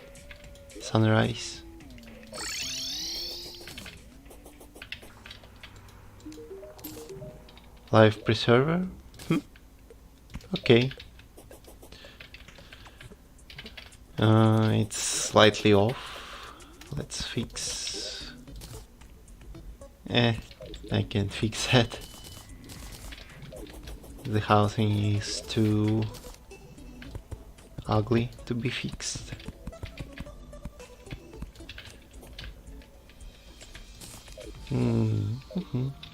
Yeah, let's just get the next quest. Bedfish. That's also a decent call.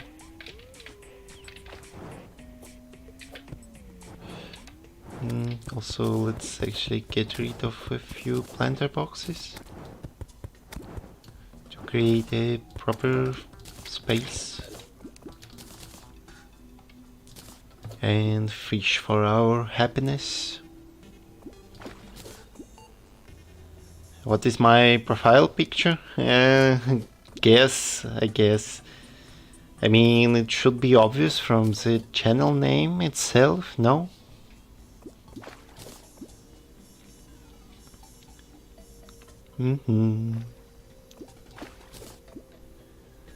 But yeah, we probably have to organize the Crimson Lake as well. Quite likely I will actually move a few of Crimstone in one of the corners, so I will be able to fish in a few biomes at once. Okay, batfish can go on the bottom.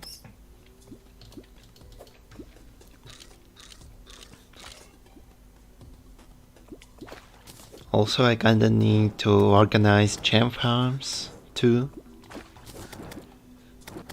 but at the same time slightly lazy to do so.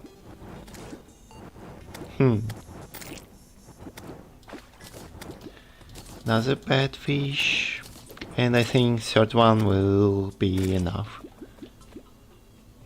to get. I usually fish up 2 quest fishes at once, but since we have an inventory for fishes, we can just get 3 or more. But more than 3 is unlikely to get used at all.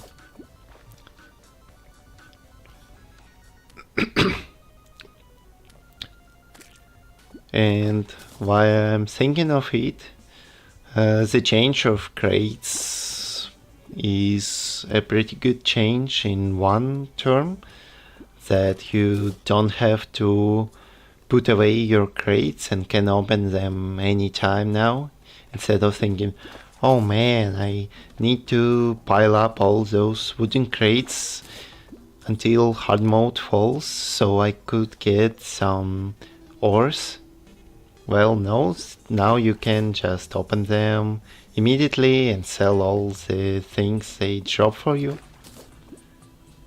And that's pretty awesome. It adds to the rewards of fishing. It feels more rewarding that way than usual.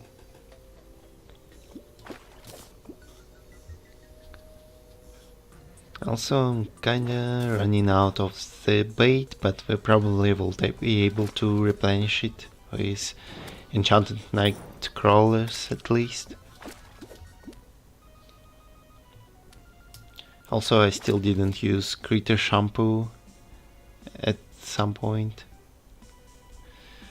Stinky potion just inflicts a stinky debuff to anything that came by the explosion of that potion. Nothing too interesting. I would rather prefer armored cave fish that makes probably one of the best potions in the game. 10% damage reduction. Okay. Bad fishes, 3 of bad fishes. Now we can thankfully claim our 3rd fishing quest and soon obtain the bunny mount. Pine carp. Oh dear, that kind of puns. And it can swim in water as well. Let's see if there is water at least.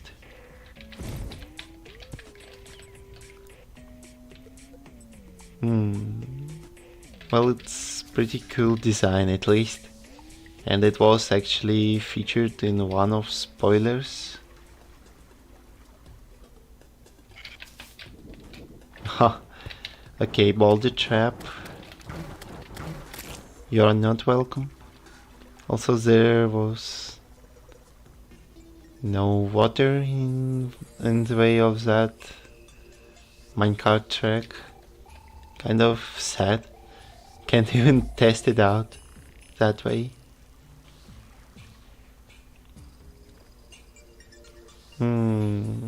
But well, okay. Although I may want to explore another one that seems to be right above the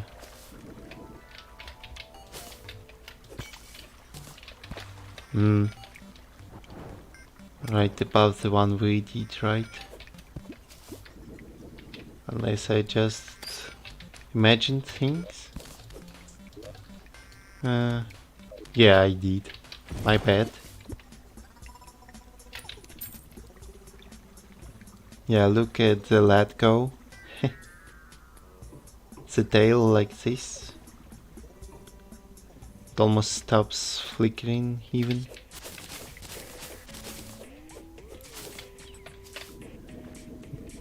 Because how quickly the minecart goes.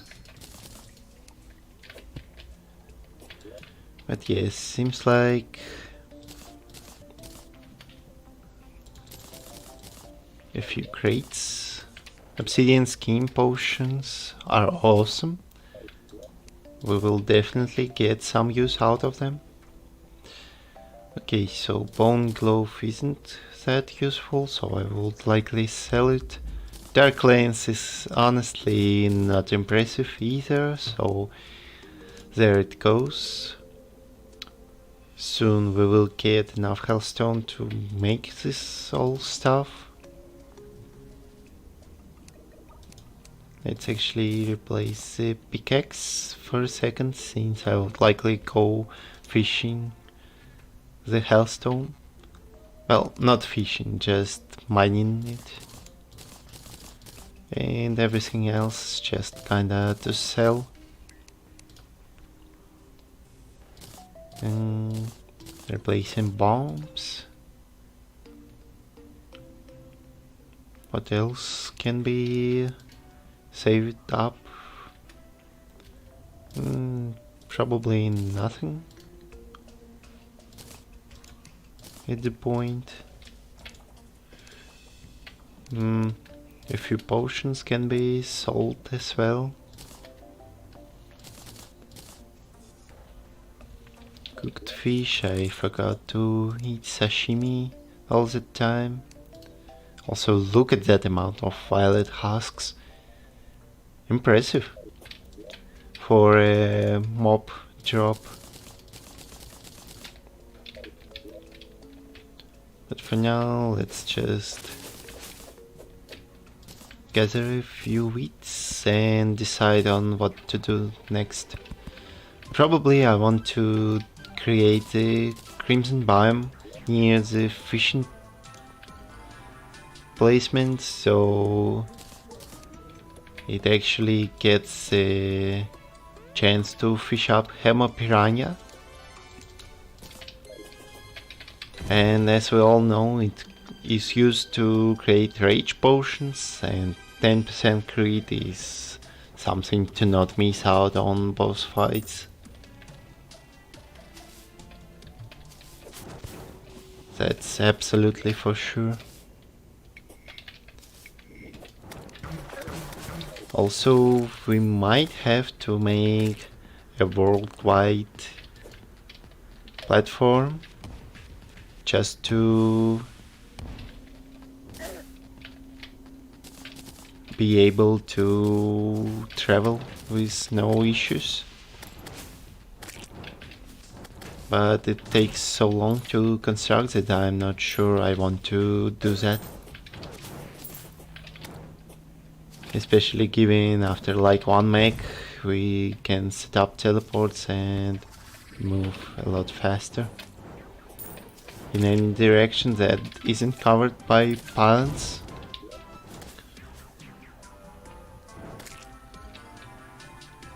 And I still didn't get the dye for Critter Shampoo. Oh dear. Where is the dye trader? Was he not revived after all? Huh. Well, seems like I do have to have a dye in inventory for him to come.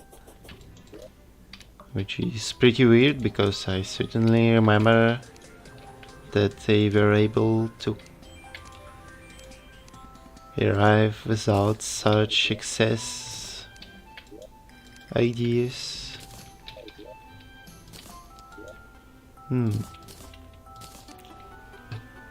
Okay.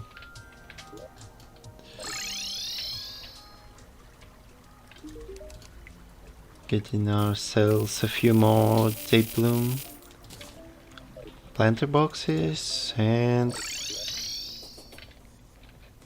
realizing that Crimstone was stacked away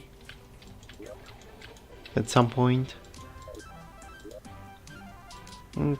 Yeah, that's more than enough to make the use of. Let's see at which distance we would like to place all those blocks. Probably somewhere at this point. Although now that I think about it, I should have brought up more explosives to make the process a lot faster. Yeah, the die trader actually needed the housing to arrive properly. Whack. Let's see how the lava traps actually work.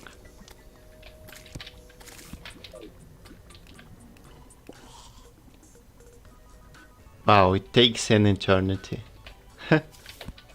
Okay.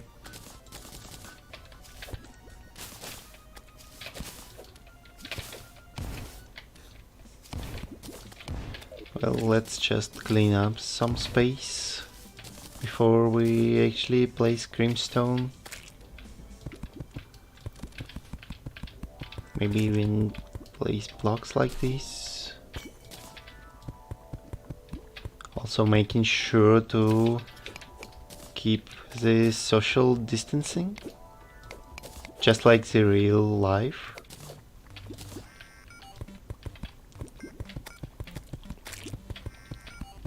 So the stone blocks won't get sick from the crimson.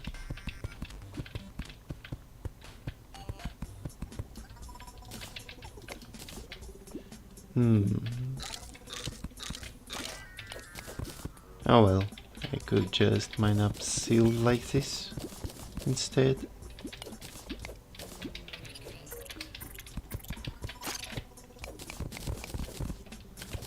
And like that as well. But yeah, my main plan of making the biome near that place is finally going live.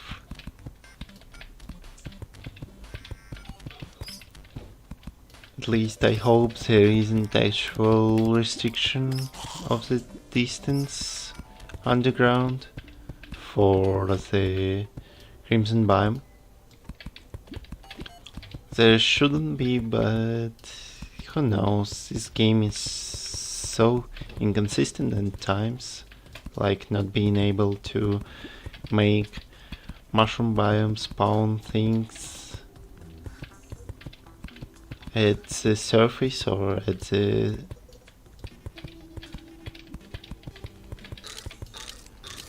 say underground itself, just because of some weird conditions. And also seems like I kinda want to replace this, but I cannot. Okay, good. Also, Crimson doesn't seem to appear just yet. Maybe they raised the requirement for the biome to appear. Let me actually see if any of you guys have noted that. No, doesn't seem like it. Well, we'll keep trying to construct the Crimson biome still. Maybe it just takes more than 200 now. Which would actually make sense. Yeah, finally. I think it was about 300 this time. It makes sense because it was a tad too easy to reproduce the biome. And then kinda doesn't make sense for you to be able to terraform that easily. Now for the actual fishing space we have surface, cavern, we have crimson one, and we have mushroom. So 3 in 1, pretty good.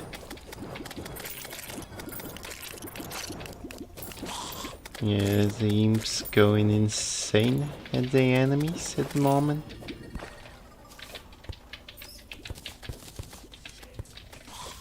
Yeah, and I'm kinda done with this biome at the moment. Just need to eventually get golfer. And right now to get the hellstone, a lot more of it. It gotta take some time, but eventually it will work. Also yellow marigold is now not required, but we kinda have to decide on which color we want the imps to be.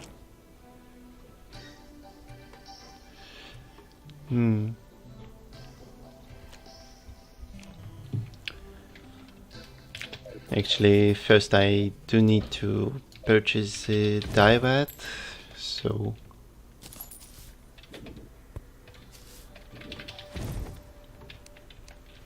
let's just do that first. Also, the RAM of the summons mounts, I mean, isn't really any interesting, sorta, because of like 30 damage in actual summon gear. And that can be really serious, if you ask me.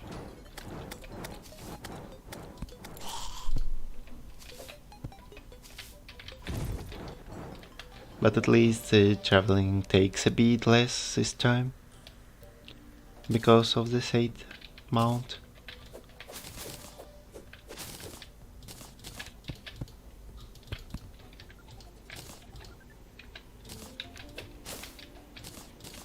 Okay, the weeds were replaced. Now we have an ability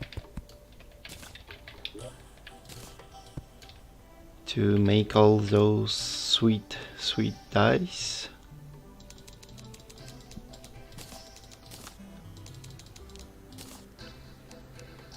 And put them away for eternity.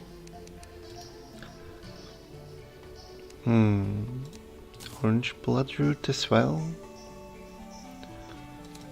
Green mushroom. Okay, that should be it. So let's immediately find a chest that will feed the dice. Probably this one.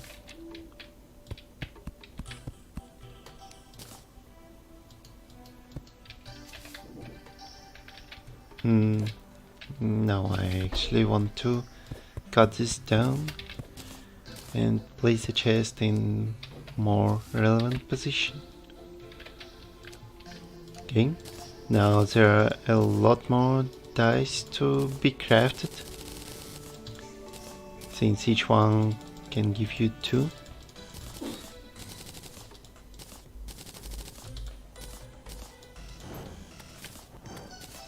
Okay, so we can make flame dye.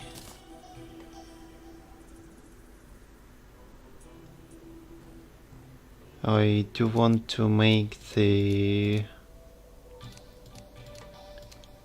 rainbow one, the one that contributes to rainbow one, but doesn't seem like I actually am able to do that. Flame imps look kinda sick in bad way. Blue ones as well. Violet. Glamour. Might actually be the choice here. Yellow imps. Kinda not appealing as well. Teal is too much. Yeah, I think the violet is the best choice here. Just for the memes and such. Every single other die I may have to move for now. Also, making silver loadout will also work.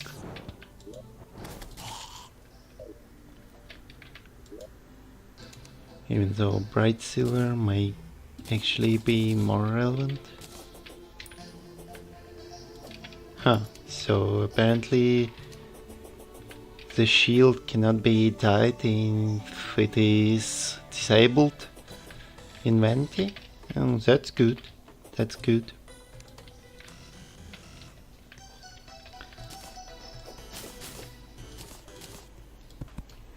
Okay, so our plan is to get the Hellstone going. Actually, let's make a bit more space. No, I don't wanna waste the food like that. But I do wanna mine a few thousands of Hellstone.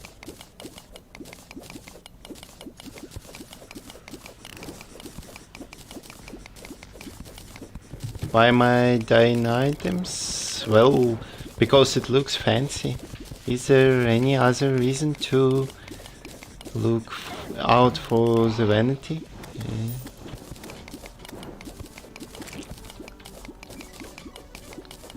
I mean, I could have just speedrun the game and not make any look at how I look, but gotta be a bit more appealing to viewers in style. Even if the style is still garbage, it would look like it was actually sorted out and not having every single item on myself for no reason other than optimization. Don't know. I think for what we have, it is pretty sick layout.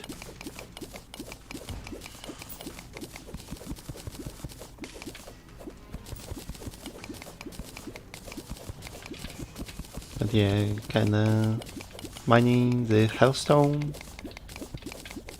as usual. Nothing special. I think we'll be able to get out on like 50 Hellstone bars, since it isn't really that relevant material once out of Hardmode. I do need it for Phoenix Blaster and Fury Greatsword, but other than that, probably not really going to be used for anything else. Maybe, just maybe molten armor, in case I would like to have high defense and melee loadout. But that doesn't seem like optimal choice when I could just spec into mage and destroy Wall of Flesh in 3 minutes, maybe less. And for survivability, Crimson one is actually superior choice due to regen doing insane job at keeping the character alive and with more HP than it takes to get him to 0.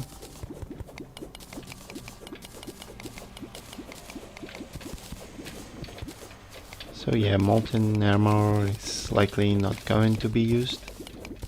But I surely do want to have Night's Edge ready for when I could upgrade it to True version and then Terra Blade and stuff like that. Would be awesome.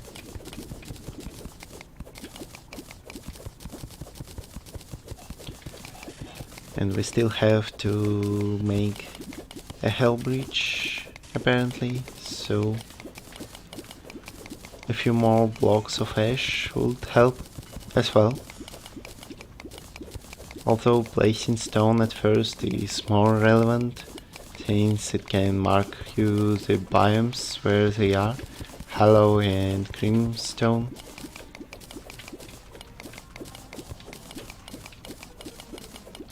Also, I actually need to get the lava bait and lava magnet. That being said,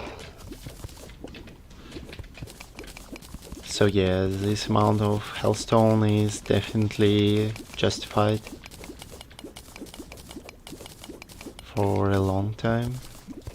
However, I do need obsidian as well to accompany this amount of hellstone.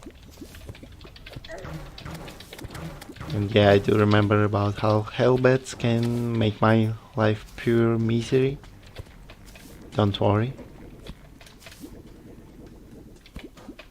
We are actually careful this time. And since I'm not sleep deprived this time as well, I think we will manage to actually avoid getting killed in Underworld. But there is no guarantee, as usual. After all, hardcore is interesting solely because you never know when you are about to die. It can happen at any single moment of the game.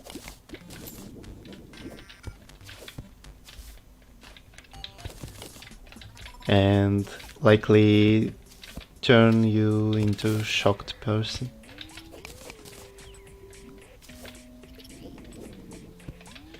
You know what, I actually want to transport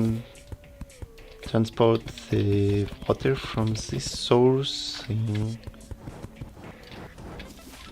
the fishing pond, as well as getting a few more money along the way. Worms. At least creature companionship is just a godsend of an accessory, since you can just swing around and actually catch some worms without being threatened to kill them, as enemies hold them hostages sometimes. Funnily enough.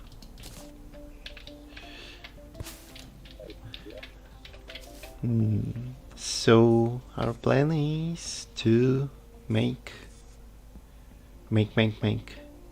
another fishing session.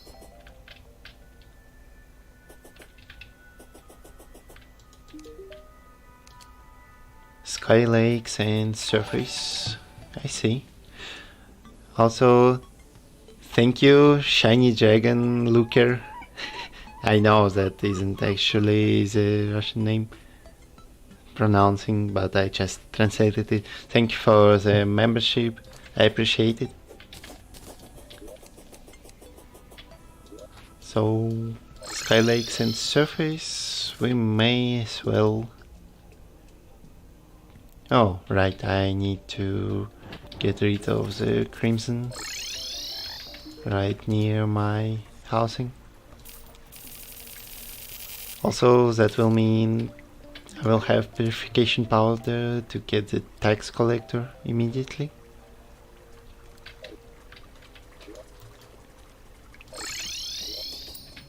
Unless I spend all of that powder immediately, of course. Let's see. Yeah, let's just clean up this pure place.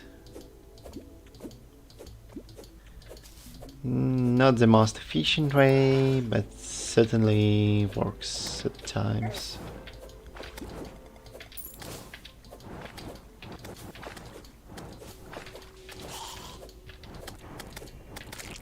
And while that could be used as actual source of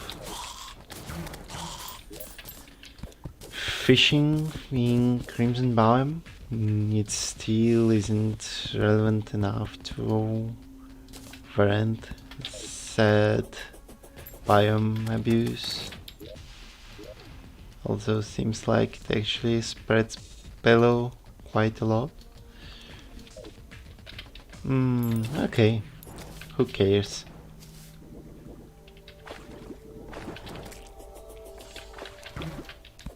I can just, well,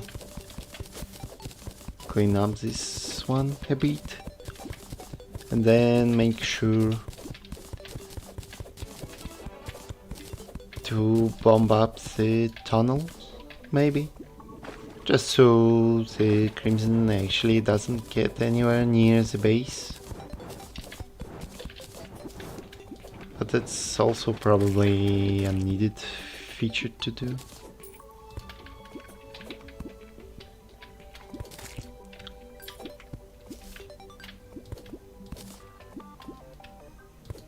Yeah, I'm just setting the lights up to be sure of surroundings. And now I just need a few fish of Cthulhu. Just like that.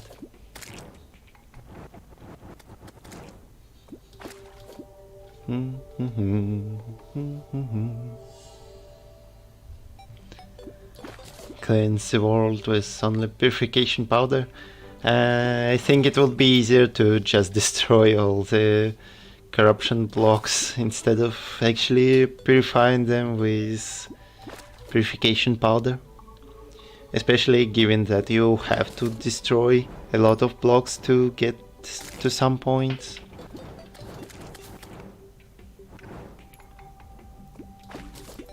But yeah.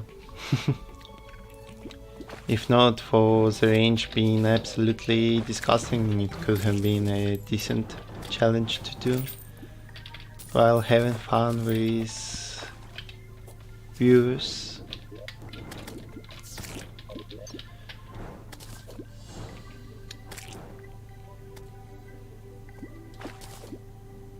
If Crimson lands here in Hardmode, then it lands here in Hardmode and I can't do anything about it. I'm just trying to prevent what I can prevent at the moment. No reason to stress out what can or cannot happen later on.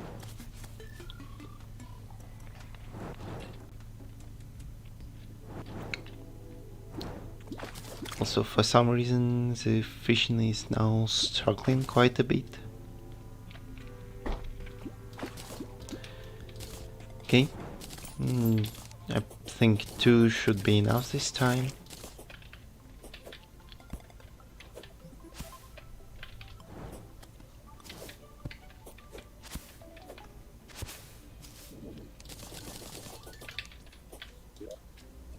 Well, yeah.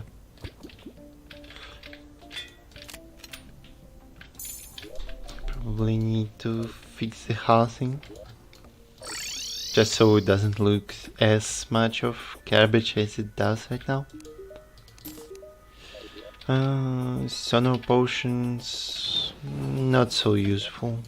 It's actually the least useful potion type for fishing, since most of the time it is a lot faster to actually fish up the bad fish than it is to skip one. Okay, this chest is mostly potions at this point, which is kind of funny. Okay.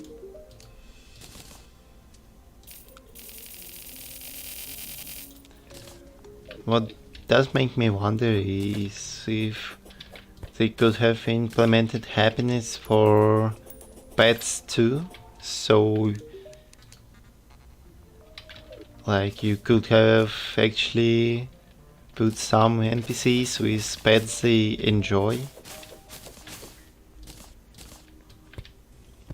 Or the pets could have been kinda happy with seeing the other NPCs. Obviously all of them would likely like zoologist, but you know.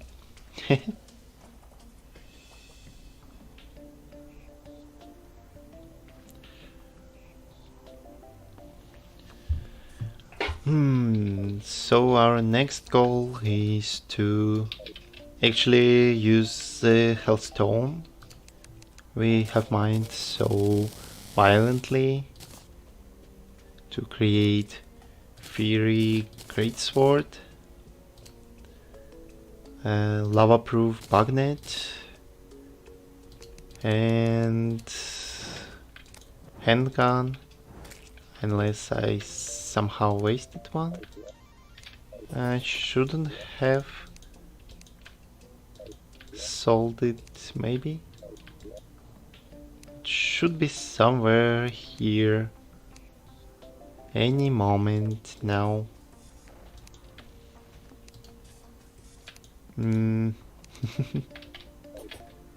Yeah, seems like I actually sold it.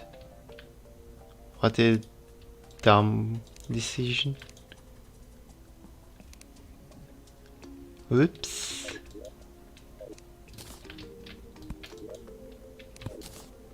And let's actually get the fishes out of here. Yeah, I totally did waste the handgun for no reason, seems like. Oh dear.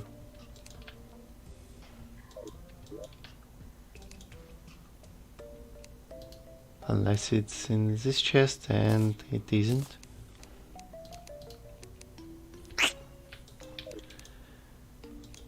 Okay, I probably would have to return to the dungeon.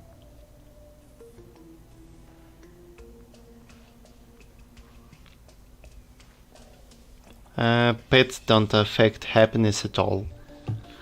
They just count as residents or villagers to certain degree. Like if you put 3 pets near a single NPC, they won't be really happy because the place becomes too obstructed. But at the same time you can actually use pets to keep up the pylons working. Teeny Knight's Edge, yes. Because Muramasa is clearly superior to you. You see that difference? This one swings like more than twice as fast, but it has more than double damage as well. Less than half damage. And you have the auto swing, and it could be reforged to swing even faster. Just so much stuff that Knight's Edge fails at.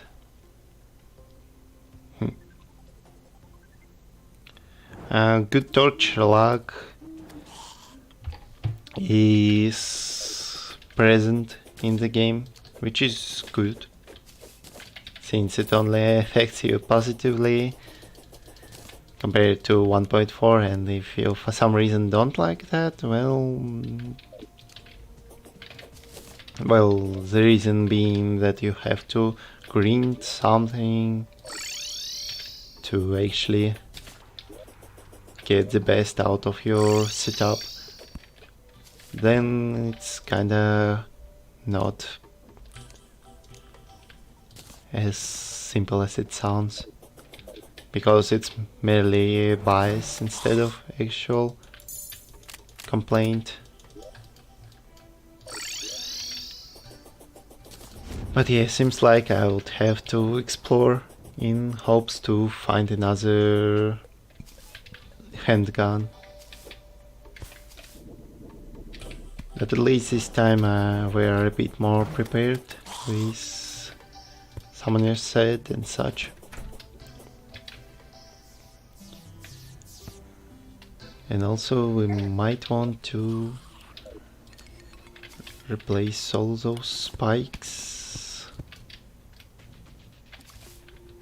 Just to not take damage every time.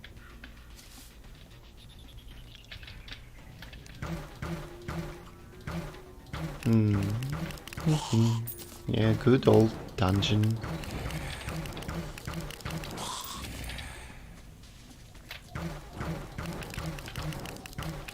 So glad to see you, Not.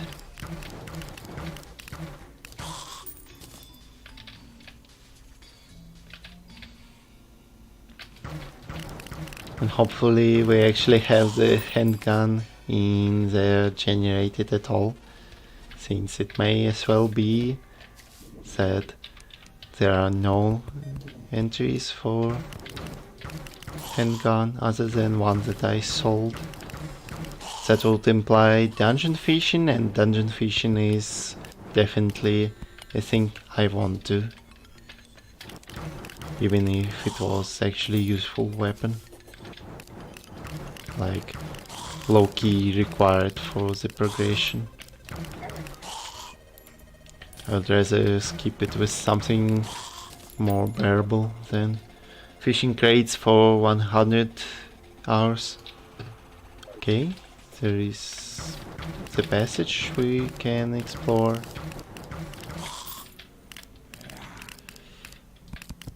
Also, there is the food we can eat.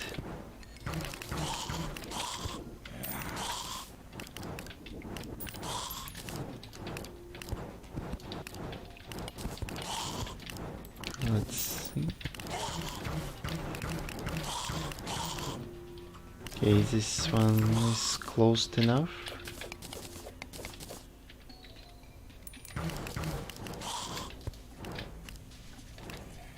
What about this? Let's actually cover this up.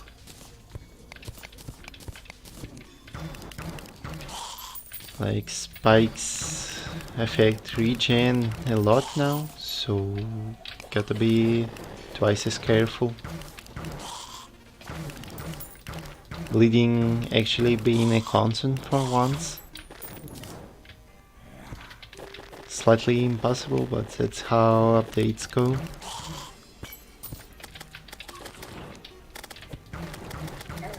Huh. The hook untouched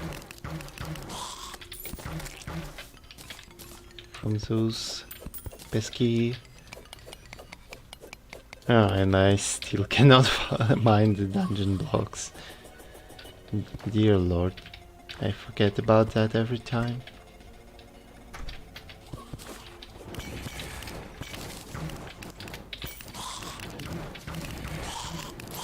King?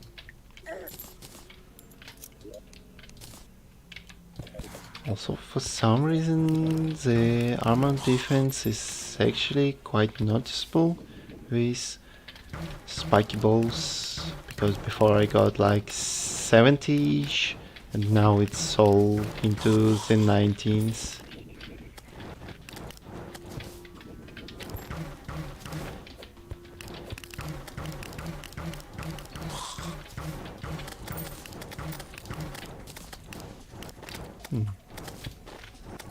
Ah, so it was a trap, but too bad I can just do this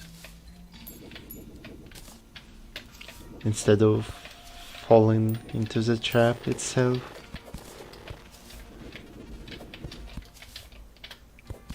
So all those water candles.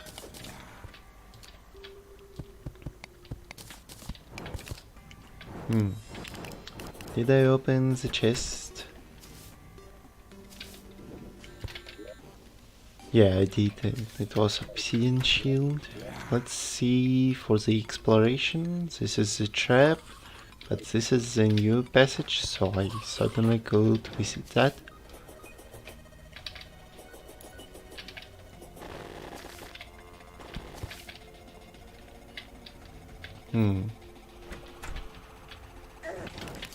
Yeah, this is the kind of spikes I want to remove as well.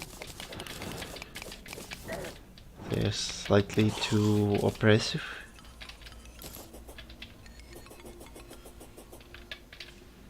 Another place for chest, except there isn't any.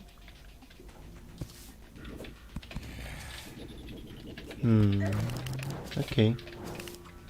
Well. And another trap.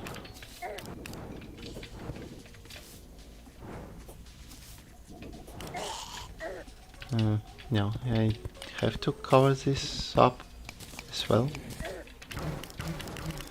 Also, I'm slightly low on HP, so gotta take care, please.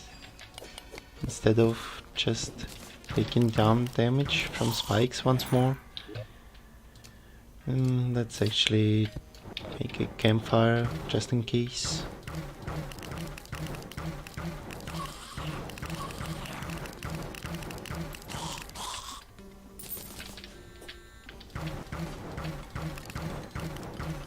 Wait a bit and then travel ahead. Yeah.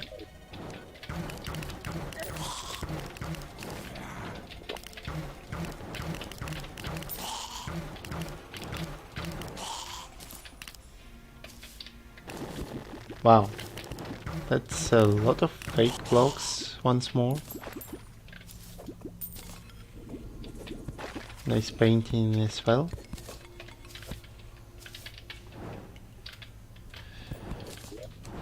Okay, the chest I did miss.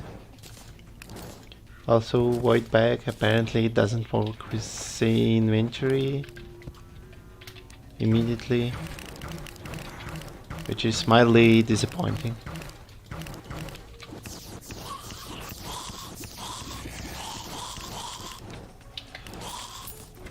Okay. This part of the dungeon is also clear. What do we have left at this point? Doesn't seem like much. Yeah, let's take a look at this place before leaving. And yeah, it does seem like I have pretty much explored the whole dungeon, aside from maybe a few dispensaries with fake blocks, but I certainly cannot be bothered to search for them, since it will take way too long. And yeah, seems like we are about to skip the Phoenix Blaster because of my insanely disappointing mistake.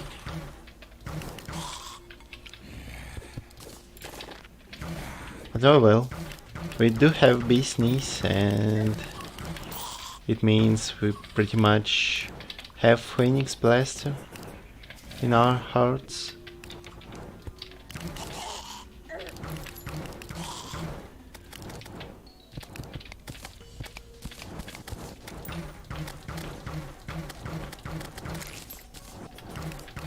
And fishing is still an option, although I definitely do not want to use this one. One of the chests, let's see. Another Valor. Not pleasant.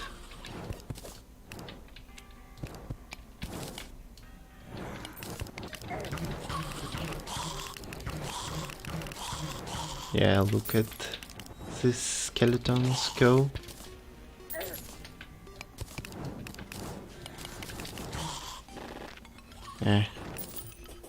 Fake blocks, fake blocks. I wanna report them on Roblox.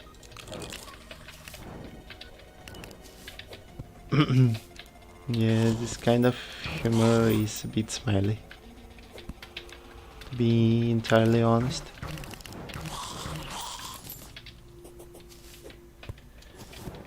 Maybe hooking around will help us to actually locate the fake passages. Also, it still takes way too long to actually perform.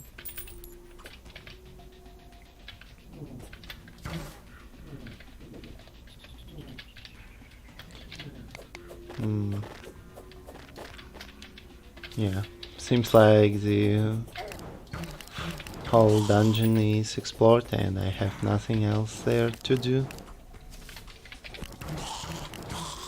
Aside from farming money and the chance to die from enemies like this.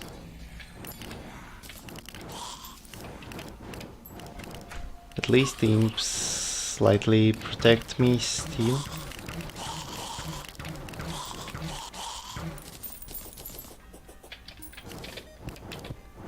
Just to the point where enemies may eventually die.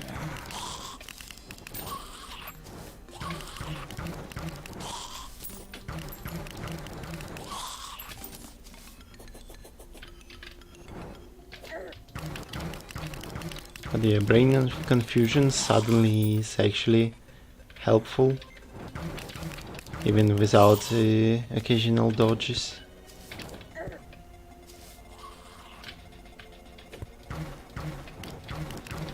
All of a sudden the confusion debuff actually matters. Maybe it's a bias of playing hardcore mode where getting enemies away from you actually matters. I can't really explain that situation. Also another magic missile. Good.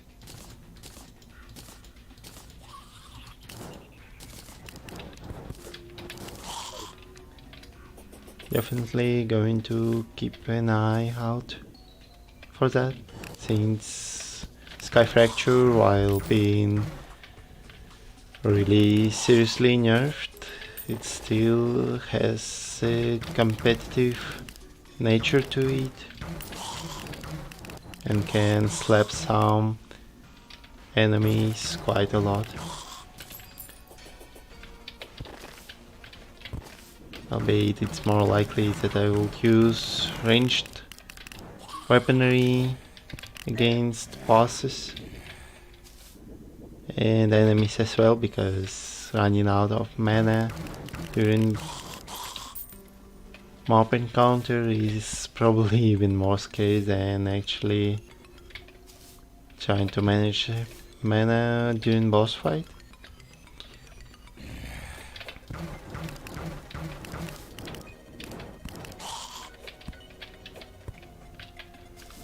To be entirely honest, the stat buff to enemies was actually a decent idea by itself in Master Mode.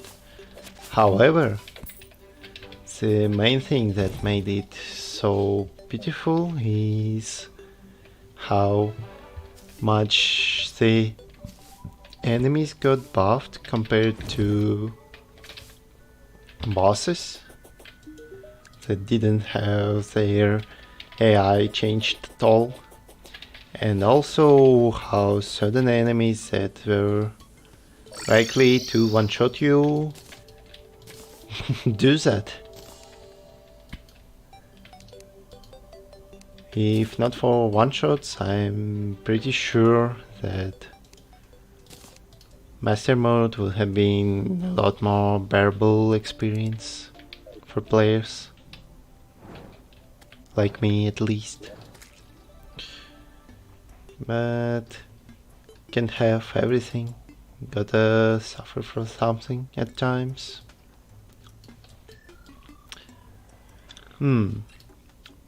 Probably we're going to make a fishing biome near this sweet couple. Also, thank you, I haven't cared Perkins, for the donation. Well done, thank you. I'll try to keep it up as far as possible. What are my thoughts on the Starlight River vault? I haven't seen it. I know that Fury Forged makes stuff about it right now, like preview video, but as for myself, I haven't even tested it, and it may be pretty interesting experience as well, but since I didn't try, I can't tell.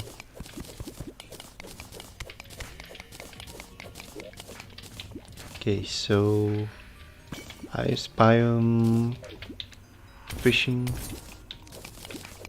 set.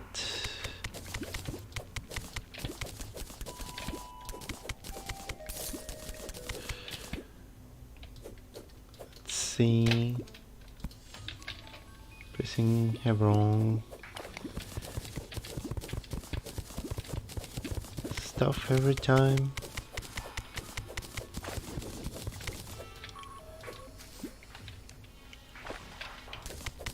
Probably need to cover up this hole as well. And even likely blow it up.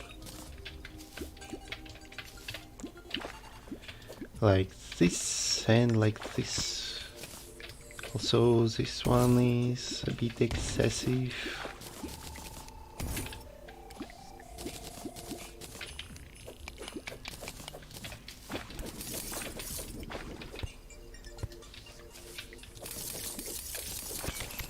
This ice that always stays despite breaking the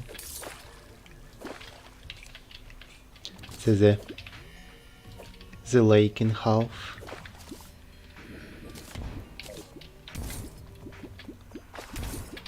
Okay, this works, and I think it actually is enough for fishing to appear, but I also want to clean up the space a little bit more first.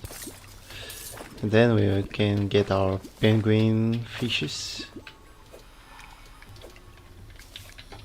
And real penguins as well. Oh, there is a life crystal I forgot to collect like 4 hours ago. Nice. Stuff like that happens. Ran out of food. Food affects mining speed, and that's pretty solid experience, since you can actually speed up your mining speed early on without having to spend a lot.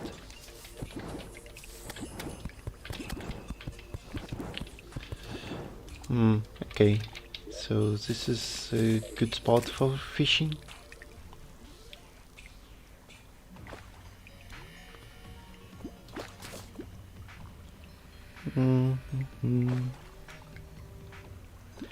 And we could also test if, say, quest fishes actually get stashed in void bag and do not affect if you can catch another one. Oh, frozen crate. That's interesting. I think a lot of mods actually wanted or even implemented the frozen crates before, and now it's an official thing. And that's just great, I should say. Although desert biome fishing is also quite relevant, I think. Oasis crates and such. Just to clarify the discussion in the chat, Terrablade is post 3 matches, but before Plantera, since that's when Mothron spawns and drops a broken hero blade. After Plantera, Mothron gets a few other drops, but Sword is the first one.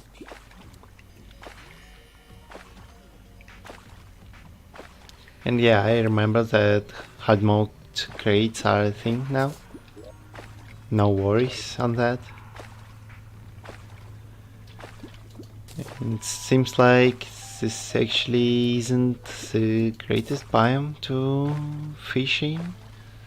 I mean, likely tundra and underground tundra are different sentences,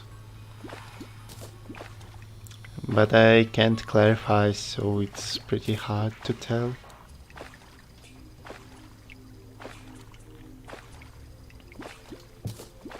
Of course, someone could just tell me about this.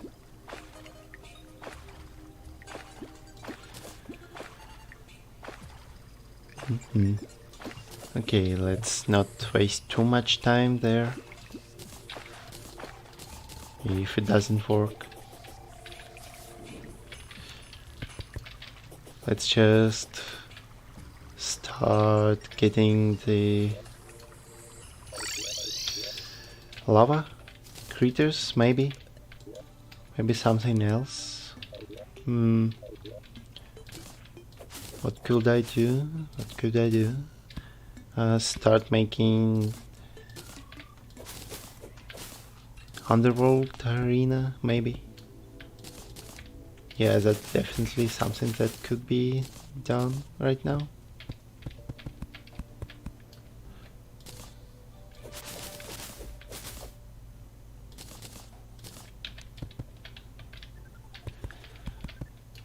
And after that we could actually manage all of the other stuff.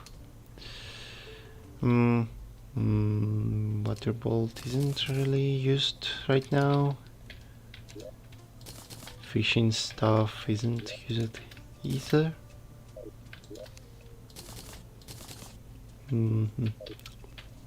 Actually, let's move this chest a bit closer, just so it resembles the other one. Aside from skeleton mask, that I could put away in some regular chest. Campfire to make it a bit more cozy. And let's clean up the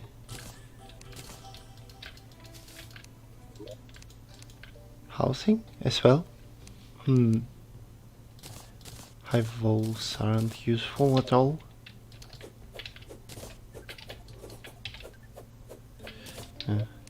Oh well. So the plan is to make underworld. Yeah, I'm kinda,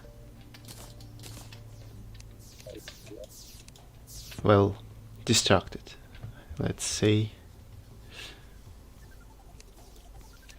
Also, we need builder potions, but apparently we don't have them naturally. Also, a lot of glass can be done just for potion bottles.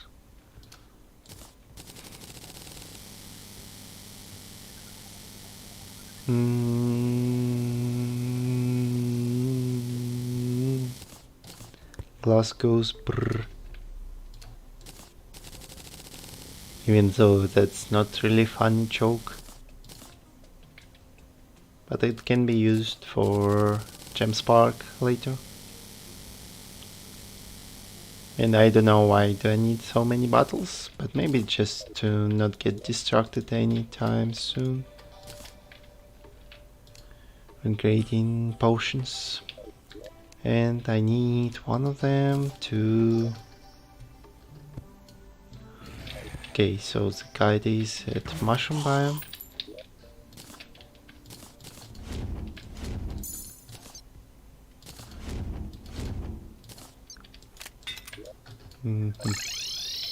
I need to see what builder potion recipe is. Likely includes something special. No, it's just 3 weeks. But then why didn't it show up? Did I just miss where it appears, or I don't have a certain kind of weed in this place. I have all of them. Why doesn't Wielder Potion appear? Oh, okay. Don't mind me, I'm kinda blind.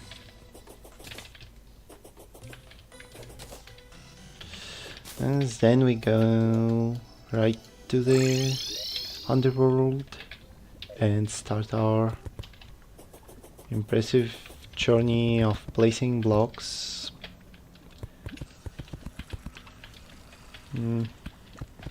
Yes, the speed isn't comfortable at all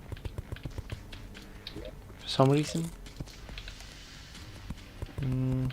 No, smart cursor won't help me there. Indeed, I could have used planter boxes, but then again, I don't wanna give my fellow wall of flesh an ability to laser me from two sources at once. I want only one eye to be open at the time, if at all. Preferably it could just show the mouth and nothing else, so I could have just killed that with no struggle. Okay, the chest appears soon.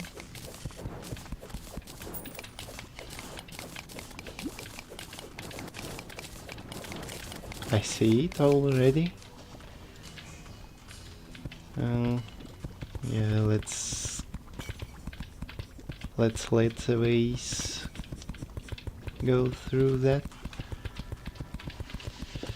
And let's keep count of how many loot magnets we get this time, because there definitely would be a lot of them. Okay, and it was Flame Lash, which has insane homing and double heat.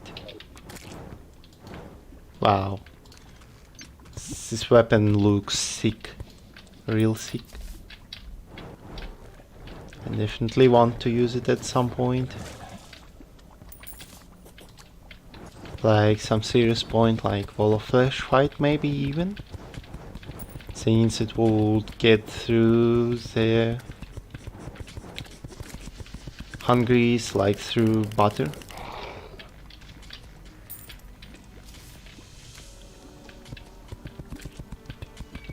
Especially if given decent enough reforge, like deadly.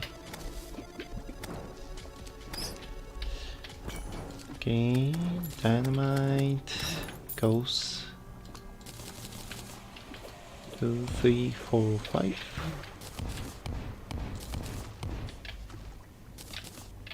Getting all the furniture in the way as well.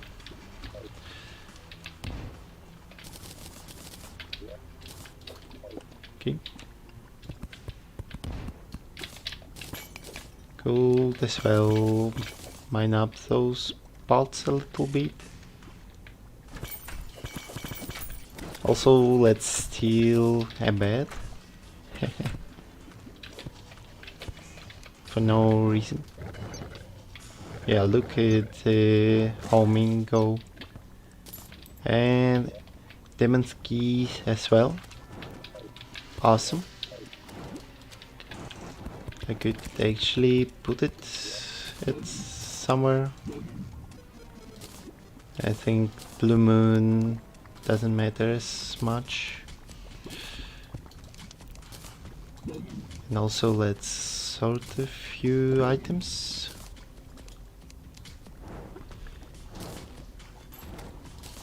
Yeah. Just so there is more place in the inventory. And Void Bag will pick up a lot more stuff automatically.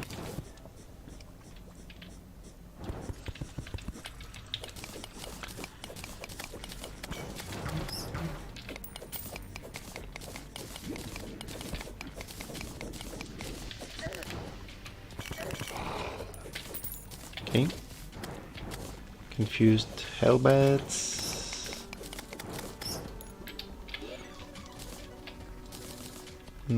1, 2, 3. Maybe 4.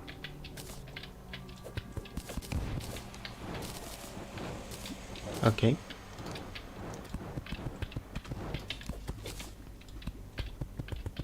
$35 of builder potion definitely is a huge buff to utility, since getting bricklayer can be problematic at times. That being said, I don't think I have seen Traveling Merchant for last 3 hours now.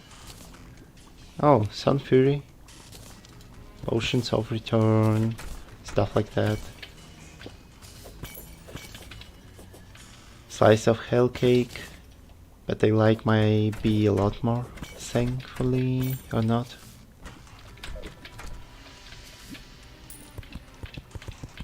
Because bee symbolizes, well, being patient, being productive,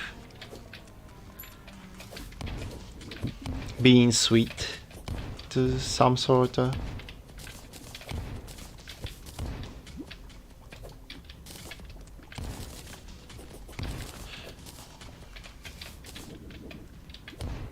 Don't know, bee lore for no particular reason. And yeah, look how imps decimated the serpent.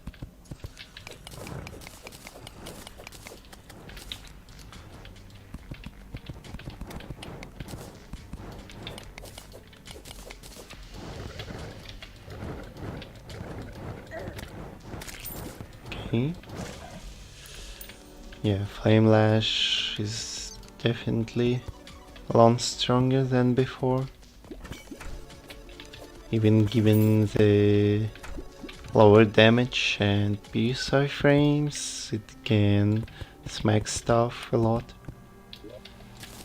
I just need to get actual mage equipment for it, I believe.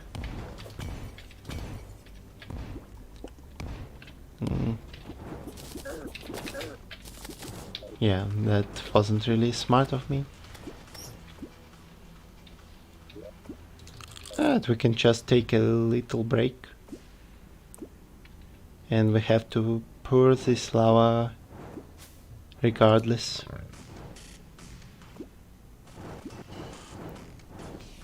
Although it takes quite a long time to do. Wow. Will it ever end? Please? Thank you.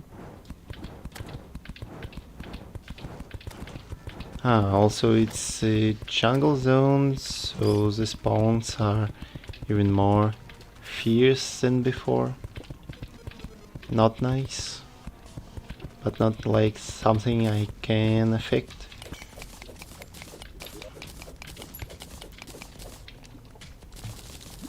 Let's see. Yeah.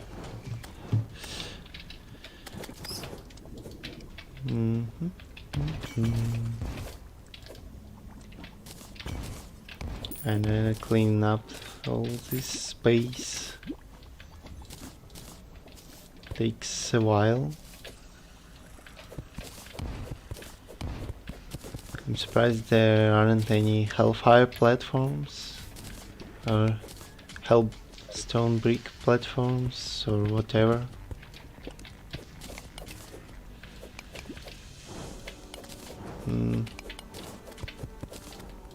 Obsidian bookcase.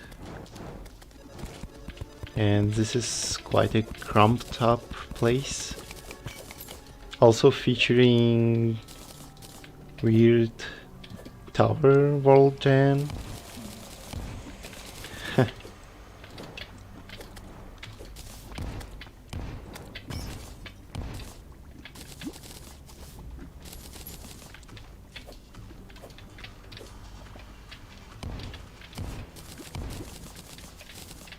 Okay, one more bomb right here.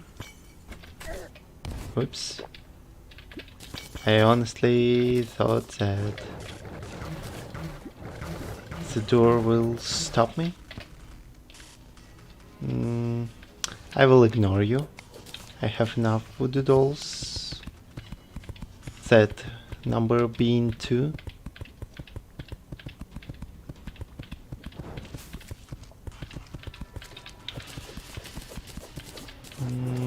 Also, I probably need to raise the ceiling a bit.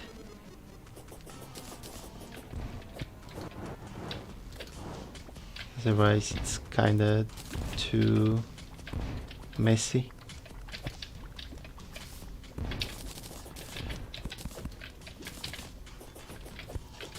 Of course, I could have also placed honey baths everywhere.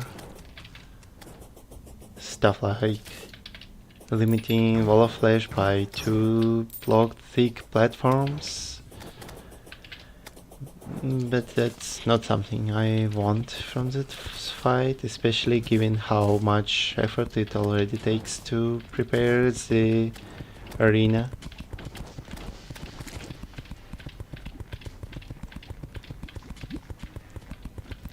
So just a single platform out of blocks will do.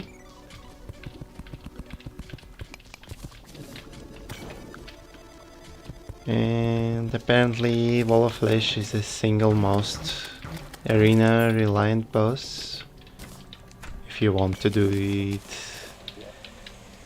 sufficiently easy, of course. Nobody forces you to do in arena, but let's agree that trying to fight Wall of Flesh while using only Water Walking Potion isn't really pleasant experience unless you are in normal mode or with some insane weapon inbound. Also, that's 11 Slag Beetle, I believe.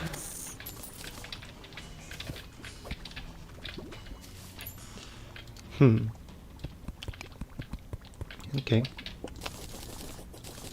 Let's clean more of the ceiling.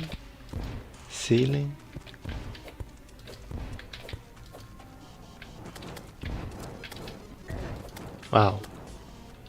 That trick shot for 50 seconds of poison. Why is this game like this?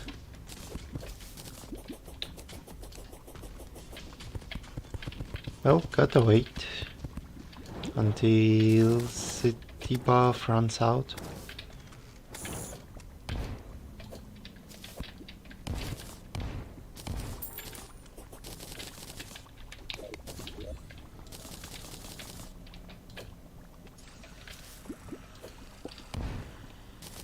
Let's pile up everything away.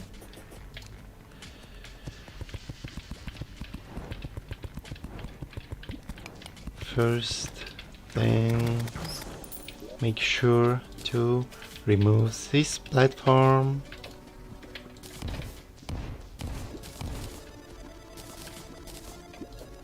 Then explode the lava, which I didn't want to do, to be entirely honest. But that's just what happens.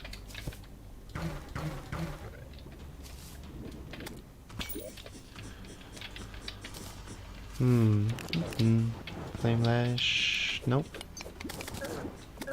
Oh, whoops. Roasted myself. Well, happens.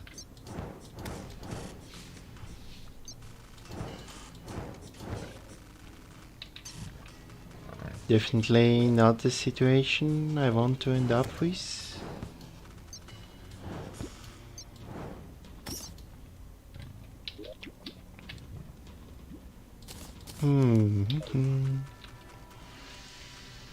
Yeah, since lava is gone as well, we can continue. Although that amount of enemies is mildly concerning, I will be entirely honest with you.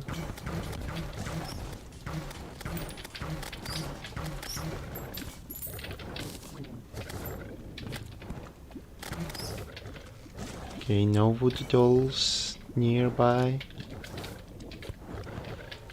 Good.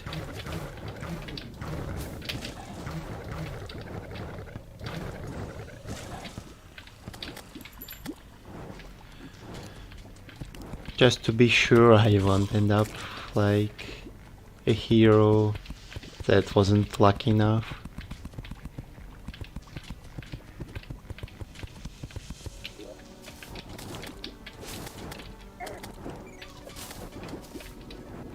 Plot armor is best armor, but there doesn't seem to be actual plot anywhere, so we're likely to end our life with misery. And I don't want that to happen.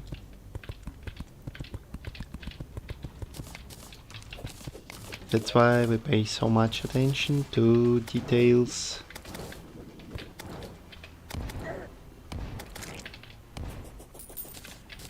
Especially now that the hell enemies deal like 100 damage per hit.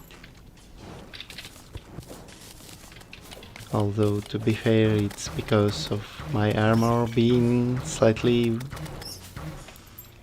out of shape since Summoner. Summoner funny class that gets nothing but ability to AFK and sick whip noises, I guess.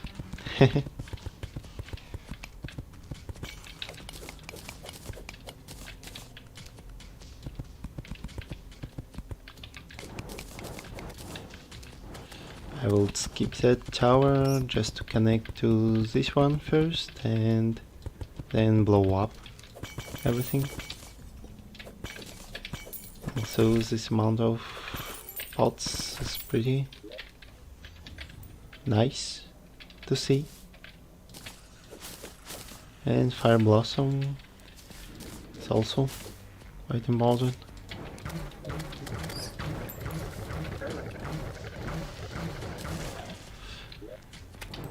Okay, let's clean up the storage a fair bit.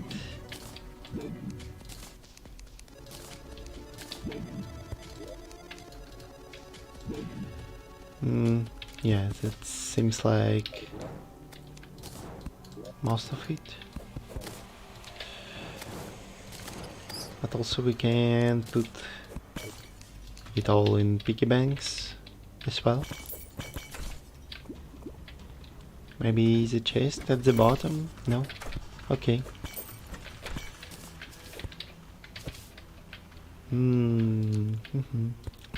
Let's see about the map.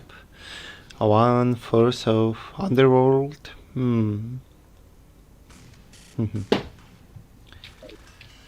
yeah, technically it's a first attempt, since I don't recall how much I did explore Underworld in last world, but this time I'm definitely more prepared than before.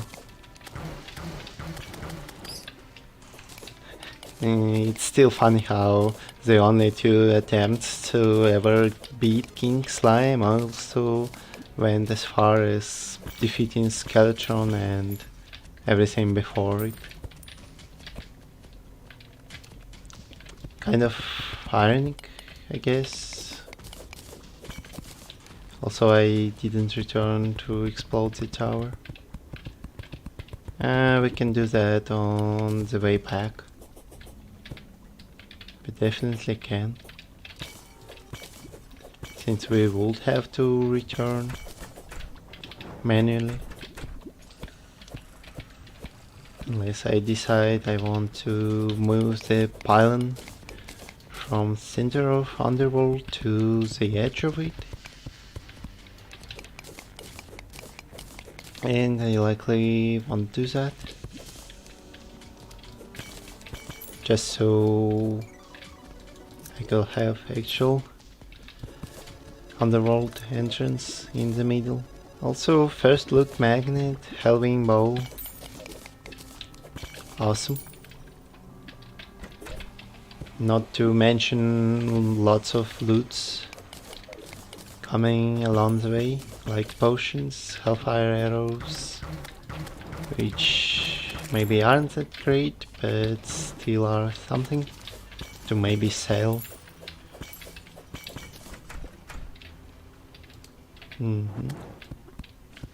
So let's continue. There isn't much else to explain in this term. I could probably go through the predictions of how hard the hard mode could be to me to defeat without dying. So, for example, Queen Slime, our first boss, said I have zero, and by that I mean zero, reason to fight. He's pretty scary because her second phase overwhelms you with projectiles a lot, but at the same time, well, flying and gliding should get the work done for the most part. So Queen Slime is probably going to be okay, especially if I invest in holy arrows to get rid of pesky minions in the way. Let's see, mech bosses. Destroyer is likely a free win, especially if we invest in block platform. But if not, the probes likely will get our ass handed to ourselves. And that isn't too encouraging of experience. Overall, it still seems like Destroyer will be pretty simple fight, however. Especially if I get Nimbus Road and something like that to clean up the Destroyer himself while focusing on the probes to fight. Maybe Poison Staff is also going to be a great deal. Especially since it was buffed pretty drastically. Not even buffed maybe, but fixed. Since it wasn't able to use its sort of shotgun way to fire before, but now it actually can be used as mage shotgun with lots of piercing as well.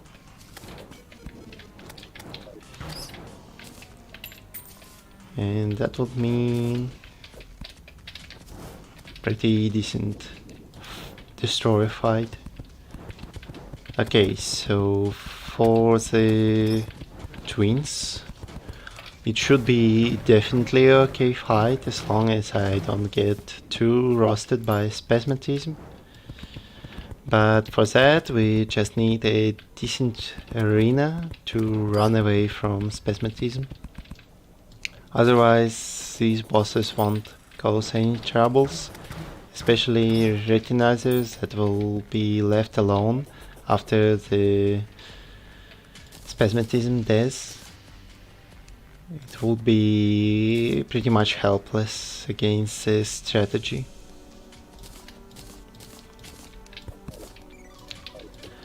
Skeleton Prime.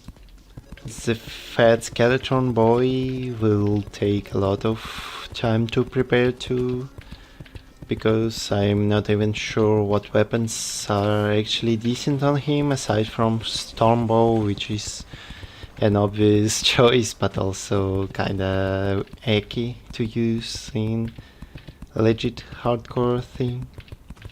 I mean, it is actually nerfed to the point when using it is justified, but I still have some gripes with that weapon, and I hope that's understandable. Either way, Skeleton Prime by himself isn't really scary, but he's pretty annoying as to how to defeat him in 9 minutes and not run out of time. Maybe Mega Shark will help a lot against the head itself. Yeah, definitely. So another one goes... I skipped Pirate Invasion, which may be the scariest part of that all. And I'm kinda torn on whether should I use elaborated cheese design of hiding from straight side of enemies, or should I just say screw it and bowl through the whole invasion thing? Although I'm pretty sure that floating ship will murder me with cold blood, and pirate may as well one-shot me. Pirate captain, that is. So I'm not sure if I wanna take my chances. To be entirely honest, I'm not sure which invasion in Hardmode I want to take chances at. The only one that seems half reasonable is pre-Planetary Eclipse, but it's still quite annoying, so to speak. Margin Madness is absolutely a no to not cheese. Moon events likely will be skipped since they aren't bosses, but they are incredibly dangerous and the loot isn't that much required from them. So yeah, likely events in hard mode would have to be skipped in some nasty measure. Just to not ruin the thing when we are so far in the game. I'm not sure. Pumpkin won't be bad, it would be bad because I think burning 3 projectiles deal approximately 400 damage. For a 500 HP character, it's a little bit too much, let's be honest. I mean, you can pick up hearts and heal yourself from 1 or 2 hits like these, but at the same time you can get 2 or 3 times in a row hit, and that will be the most embarrassing end of the career, trying to farm some enemies in moons and dying from like 2 burning wood projectiles. No thanks. Definitely not what I'm anticipating. So for other things, Planter, well, it solely depends on arena. Phase 1 is pretty much free with whatever I construct. The real deal is phase 2, where tentacles will be fat as hell and won't let me actually deal sufficient damage to melt them. So likely I will have to make arena huge or use a horizontal platform design across the jungle, which will mean, well, horizontal platform of 3-4 blocks tunnel.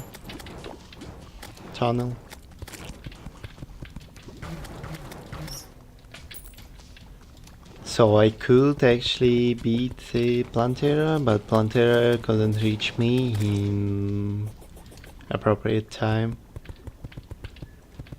Additionally, it would mean that I have to take damage when turning around, but with accessories like cross necklace, it should be more than bearable.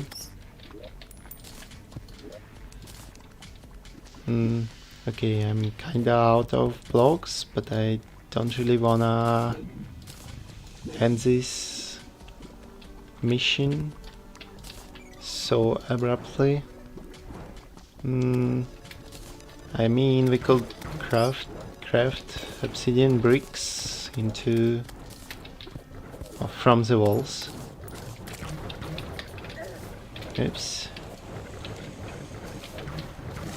Yeah, a bit of confusion inflicted on myself. Stuff like that happens, and I'm surprised that he didn't fix the planter boxes not burning in lava. I'm gonna take it. Indeed. Who won't actually take it? Forgiven. When it's possible. A few more blocks.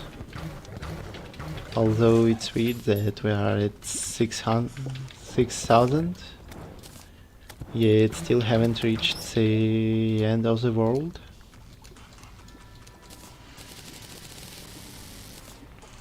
Also, we have spent half an hour just to prepare one side of the platform, apparently.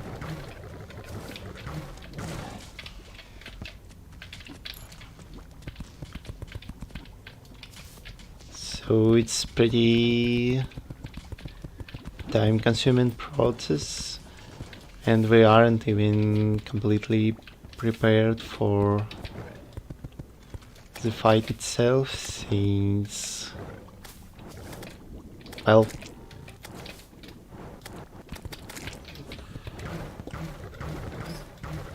I need to cut down a few sailings here and there. Also, likely I will have to... or not. Yeah, let's just remove that part completely.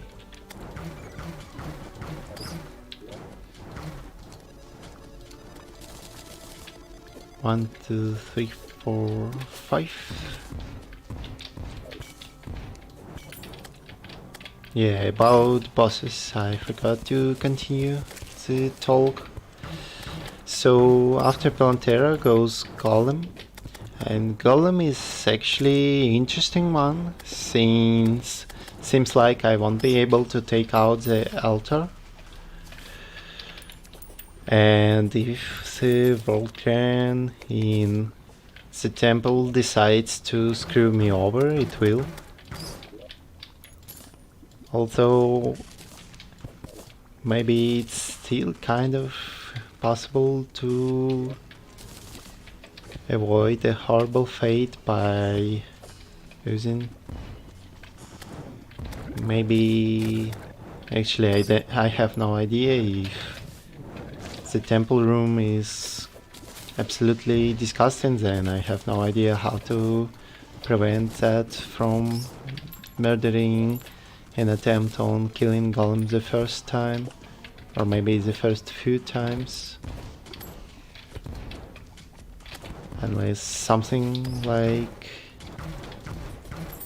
No, I have legit no idea how to make that not screw with my plans. Maybe you guys have something? Why not use hornets instead of imps? Because imps deal more damage and they shoot almost as fast now. And they pierce and they have fire debuff and their projectile is faster. And I'm out of words for how good imps actually are in this update.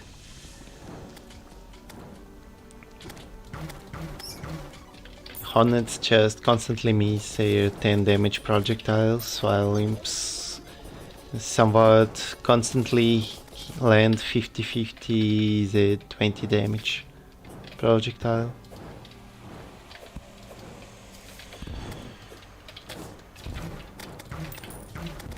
But yeah, I seem to stock up on sticky bombs in the void pack quite a lot.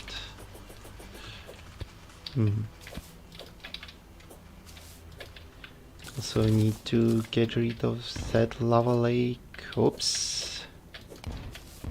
All the explosives.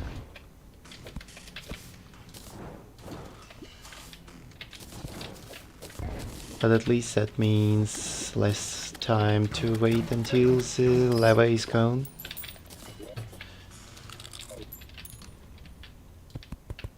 Yep, just like that. 1, 2, 3.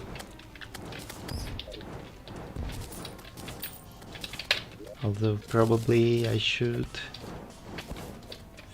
first throw the bombs and then pick up everything. Oh, never mind, it doesn't actually matter in which order I do stuff like that.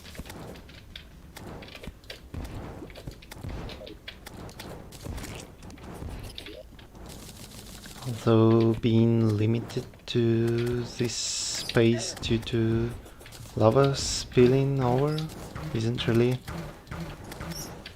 pleasant experience at all. Okay. One more lava slime.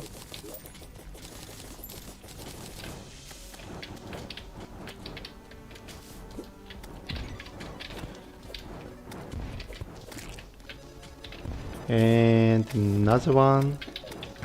And another one. And they even interconnect this time. Oh dear. Also, to those who reminded me about actuators on Golem fight, I assume since you can't activate the Golem altar anymore, then it likely means that you can't activate blocks at all, unless they only made it so the altar itself can be activated somehow. Maybe stuff like the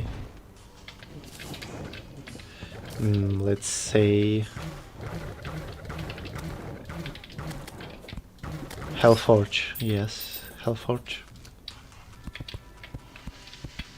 which was solely prevented from being obtained early on, even though if you can mine it, then you can actually make the ore you need from it. And I have no idea why they prevent the Hellforge from being obtained so early.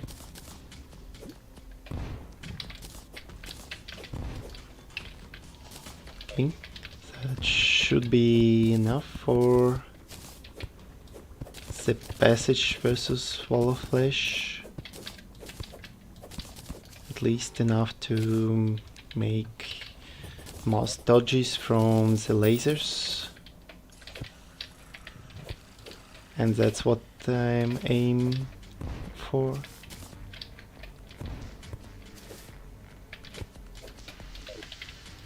Okay.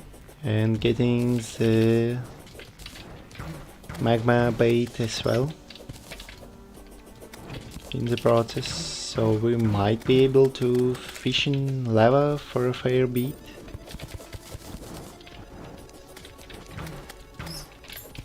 Although I'm not sure how justified is this. Get mechanical lens. I do have ground design, so it's already safe to explore. Another question, how crimson been a problem as spreading biomes? Well, to some degree they definitely can spoil things up, but mostly because of the V spread that happens as soon as the world goes in hard mode. Other than that, I don't think that spread will be a big issue, since you can mostly block it away with, well, standard tunnels and such. But it still is pretty concerning and takes a fair bit of time to manage.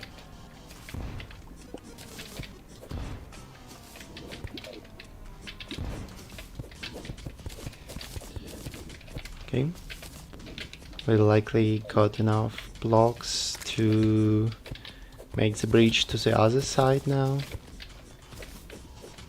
Although I would prefer if the first stack would be actually stone.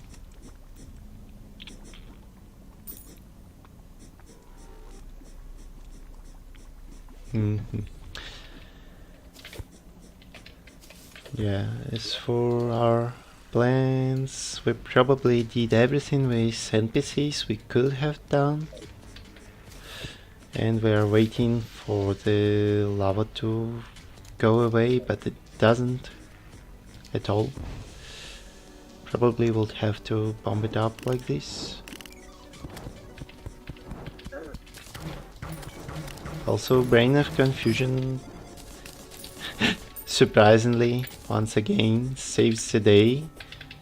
And seems like if I did have the Brain in that last attempt, the Hellbats wouldn't have bothered me as much, and likely I will even survive.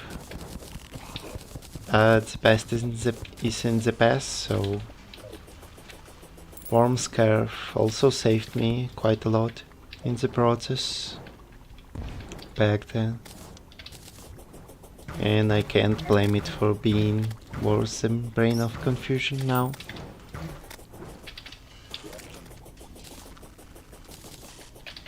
Other than that, well, we pretty much cleared up the ash from the top.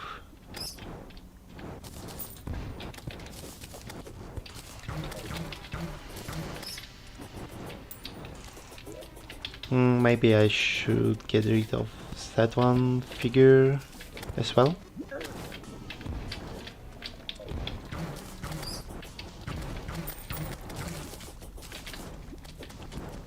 Magnus Snail as well. Let's see. Standard Master Mode Bash, which I solely agree with.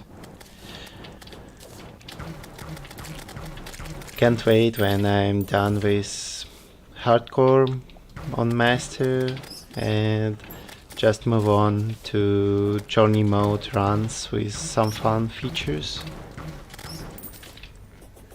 Like, for example, Journey Mode makes challenges that are pretty hard to judge on how hard they will be on bosses a lot easier, because now you can make a fight, say, on Master Mode scaling, which is 3 times. Then if it refuses to be done, move on to Expert Mode. If even that cannot be completed, move to Normal Mode, and if everything fails, Journey's halved stats mode is always welcome to do, but I'm not sure how horrible should the challenge be to actually require 0.5x scaling.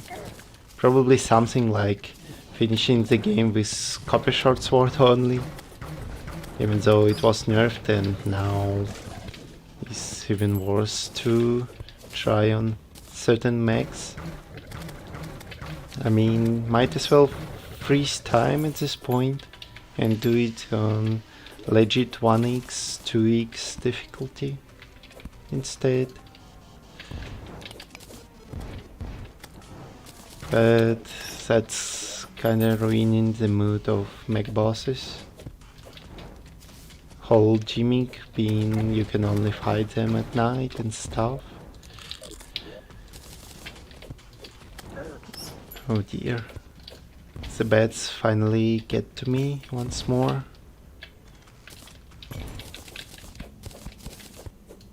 That's not pleasant. Need to concentrate a bit more. Yeah, I didn't even talk about other bosses. The last ones, that is.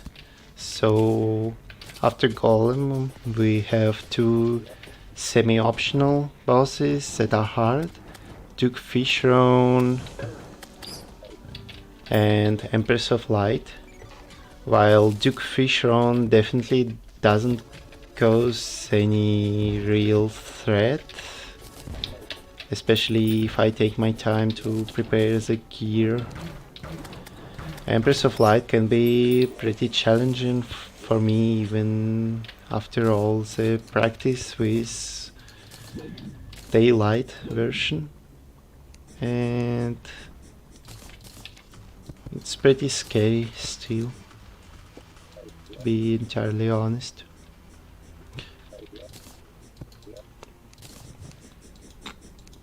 But we may see how it goes. I definitely would fight Duke before Empress, so I could get say Duke Fishrone wings.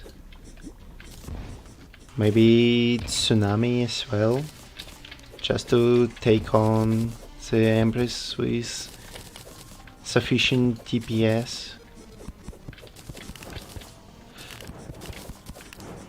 Maybe I'll actually replace that one idea with chain gun, although I won't be able to farm the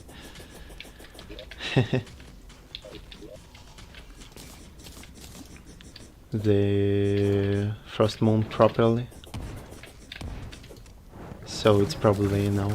And Tsunami is the best deal. After I defeat both Empress and Duke, if I do, Cultist will be a complete breeze. That's not even discussed. Then pillars are some real fun stuff to do, except they are not. It will depend a lot on how I decide to gear up to them, but probably I will go some sort of summoner hybrid with ranger, and then semi-cheese the event by walking in and out constantly, so only 3-4 mobs spawn at once instead of swarming me with tens of them.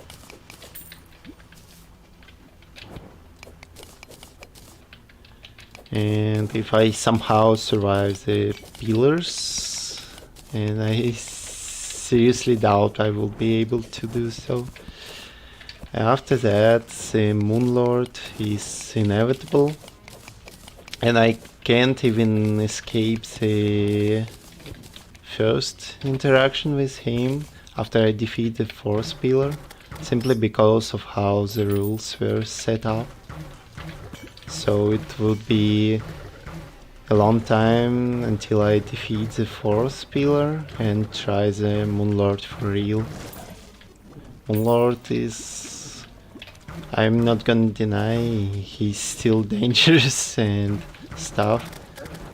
And since I won't be able to heal up with something like, say, yours, or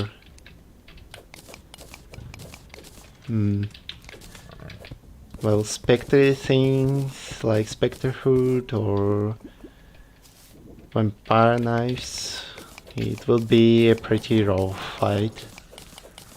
But at the same time, Soaring Insignia, Wings, Boots, Dash, and cleaning up the world of floating islands, it should do the trick pretty well. And I will be able to dodge most of the attacks more or less easily.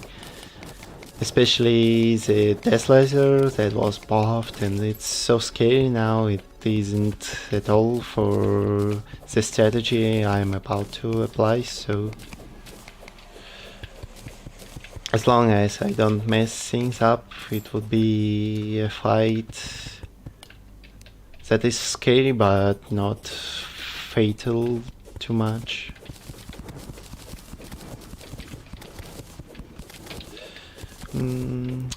It's kinda sad that I ran out of bombs, because it takes quite a long time to mine all this ash away. Also, sorry if I don't read your responses right now. I have learned my lesson during the last Underworld visit and won't risk that too much unless I'm in sufficiently safe zone.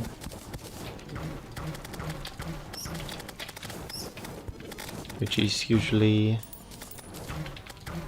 not the one that I can get Obsidian Rose at.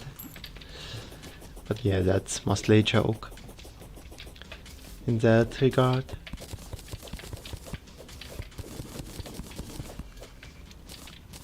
Let's see.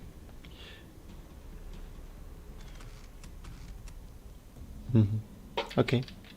I kinda expected anything for me to come up, but maybe I missed something because the chat window is pretty small for all my comment reading needs. Maybe there wasn't anything at all. But okay, we're just gonna continue doing the important preparations for our beloved Wall of Flesh.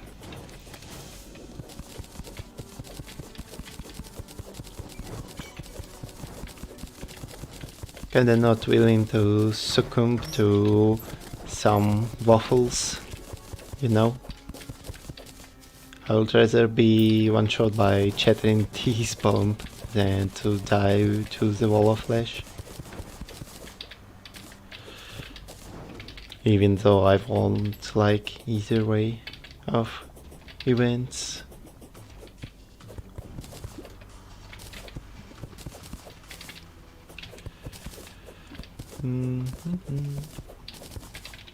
Yeah, okay. After that, seems like pretty much everything is clear. So half of the world is prepared for the Wall of Flesh fight now. It may be even enough to try and risk through, but I would rather have the whole thing prepared so I can mine ores easily in hard mode, and also have a certain fail-safe distance in case I summon Wall of Flesh at some not suitable point, for example at the center of the world, and it suddenly goes right instead of the left, and you know how this is going to go, especially without buff potions and insane mobility that could have saved me from the lava lakes everywhere. I actually wonder whose idea first was to create a breach in the underworld for, well, Wall of Flesh fight.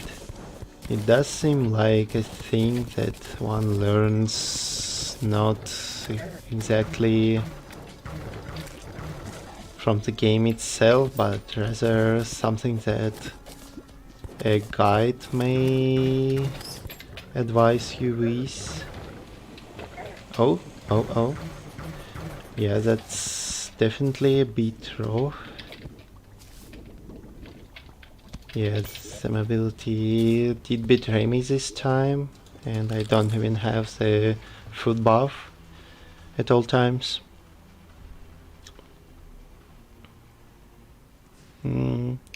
Is this a small world? It is medium one.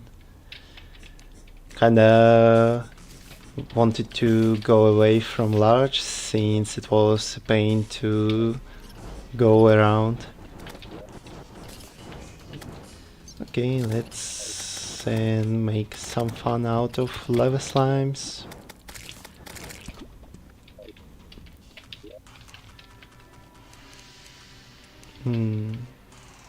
Maybe hellbats as well.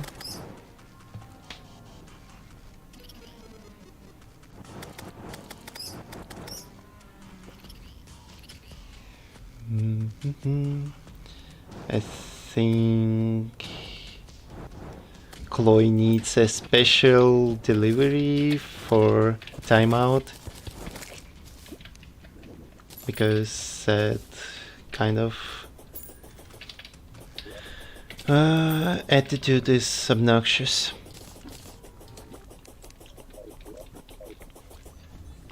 You're pretty much warmed.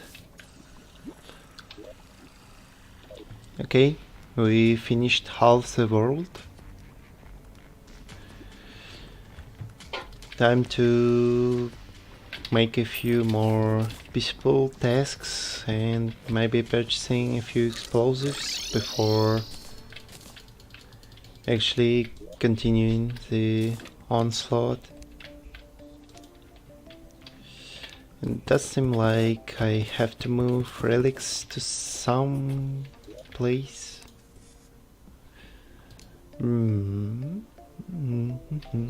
Let's see if I have stone bricks to do. I don't wanna make anything too fancy right now, so it's gonna be just gold bricks right above the crops. Okay, King Slime. I have Cthulhu, Brain of Cthulhu, Queen Bee, and Skeletron. Slightly off center, but I think we can do with that. And still no traveling merchant to come by. Oh well.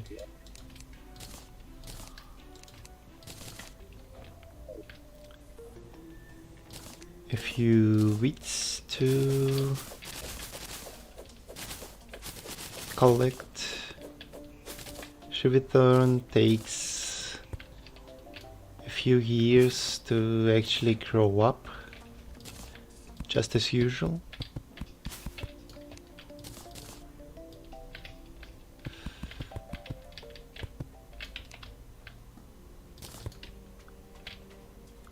Okay, everything clean. Now we can place more chests with some garbage in them.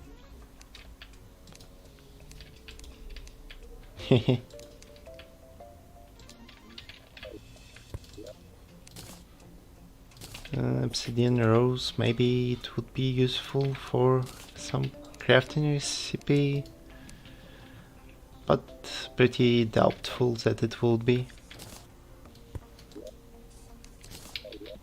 Okay, Let's clean up the inventory everywhere. I may have to move a few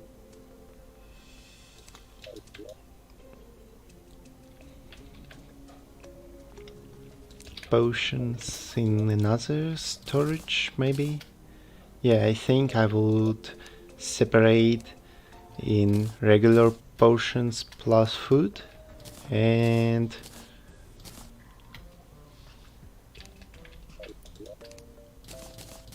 like actually special potions.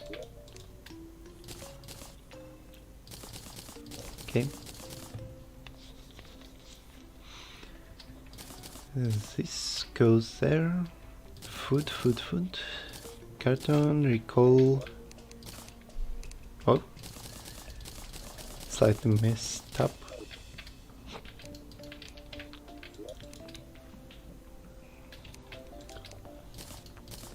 A lot of critters.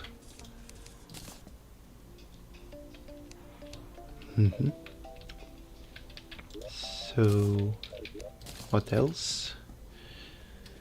Flame Lash, one of them can be sold.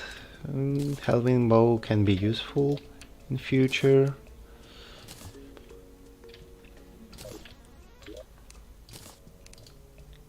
Okay.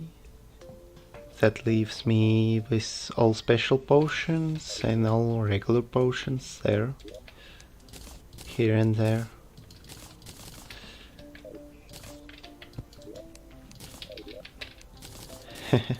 The endless possibilities of looting. One of magic missiles can go and another can be sold. Since I have Flame Lash now. Valor can also be sold pretty much.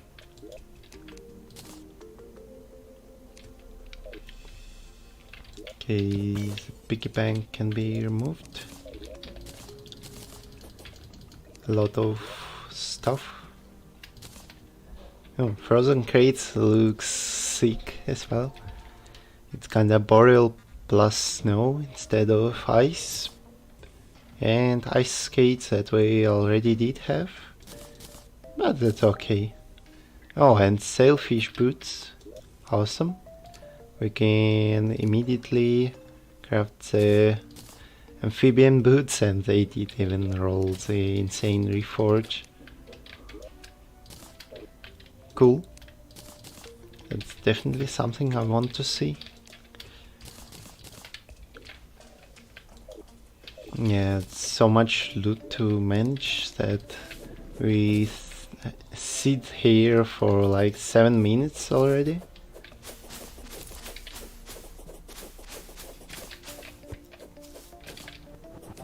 I'm not sure how enjoyable that is, but you have no other choice, seems like.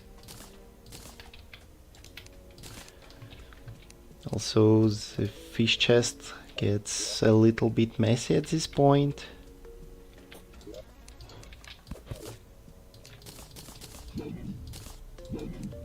Oh, the void bag was already empty?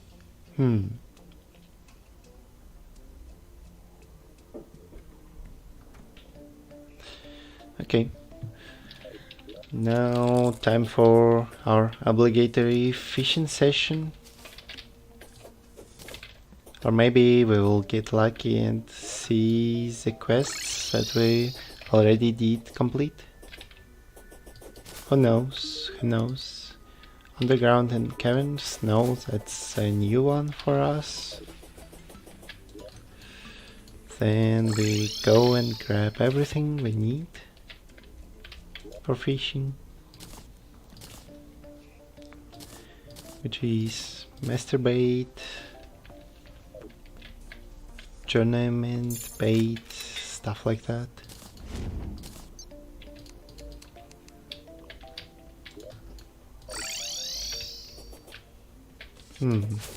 A few mushrooms. Might as well get.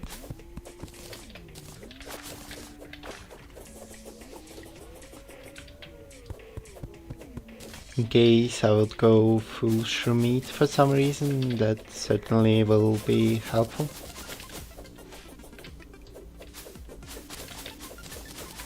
Maybe I'll even have some fun with mini nukes.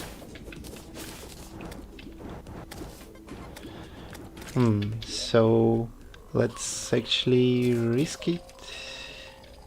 Oh, let's not. Let's actually get the skeleton fish first, and then we will fish a bit in Crimson Biome.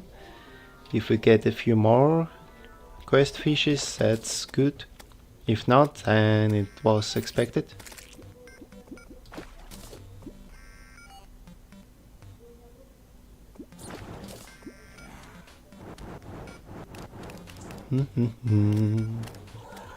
And still no traveling merchant to come to me.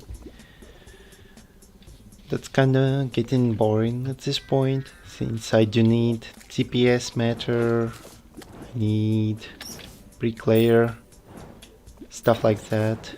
It's always enjoyable, but for some reason traveling merchant just refuses to visit this terrain. Maybe he knows that I have enough money to purchase everything I want. And I do not want a companion cube, so I won't try to purchase that. And so he kinda tries to avoid me. For no reason. Sing us a song? I don't actually have anything to sing, so maybe next time.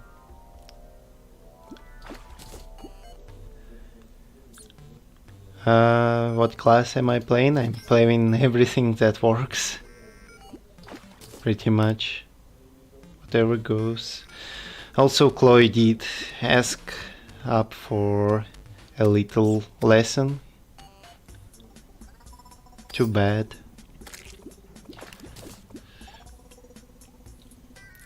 What am I fishing for? Fishing quest, fishing potion materials, stuff like that. Nothing too fancy. Also, it does seem like the easier it seems to get a quest fish, the more rare it actually appears. That kinda means that slime fish is the most rare fish despite being everywhere. What will my first hard mode weapon be? Spider staff. Easy answer.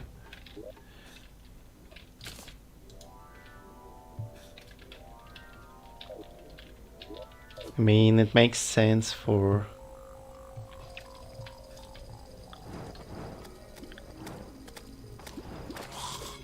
easy boost in power.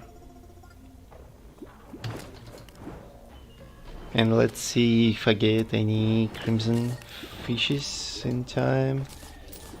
I kinda didn't, and I didn't even get any bait in the meantime, so I have to finish this fishing session immediately. Okay, at least we did get the quest before running out. Fusicard. It is kinda cuter than the horse, to be honest.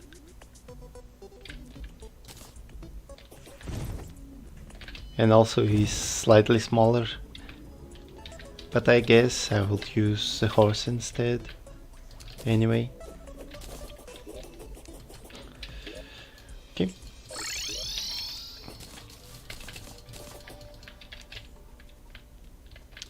That one goes for sale, and let's actually get all our profit straight.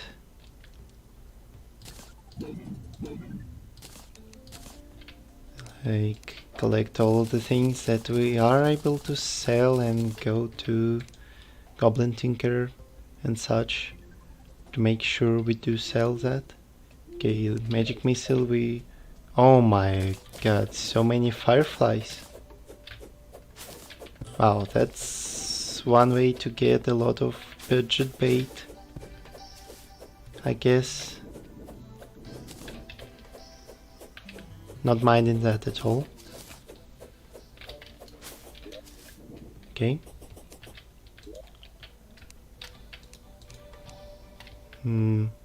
It goes there, I think. Although this one doesn't.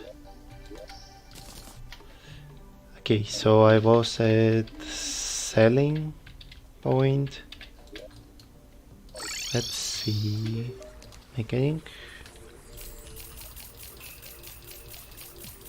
And we are quite likely to get to platinum from this whole thing. Yeah, okay. No, just 84 gold. Time to reforge Flame Lash to something special. No, no. Nasty is weak, I want at least Masterful. Masterful is good. Also, pickaxe could use the speed upgrade. Not that small one. Guile works. And what else we could reforge? Obsidian shield, definitely could use a better reforge.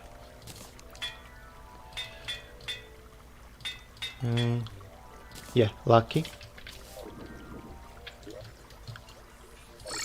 Okay, so what else we can do right now? Probably we would continue building our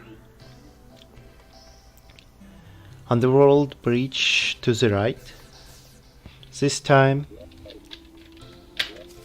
So yeah, let's just start doing so. Also seems like these two I don't really need for now. But I do need to clean up the weeds.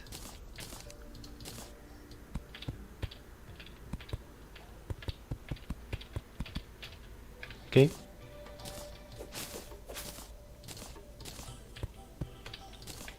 Maybe eventually I will even move to like constantly being under the buffs instead of just being kind of buffless all the time.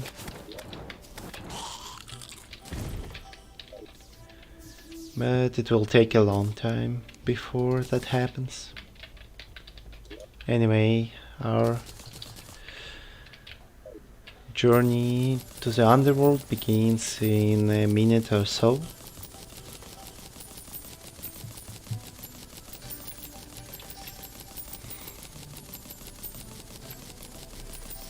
Also, just to as a note, most likely I would run full hallowed armor in the hard mode for pretty self-explanatory reasons of insane dodge capability. I think that's pretty obvious why I would do that. Less chances to die to something weird. And with Summoner, it also gets a lot harder to not have the charge of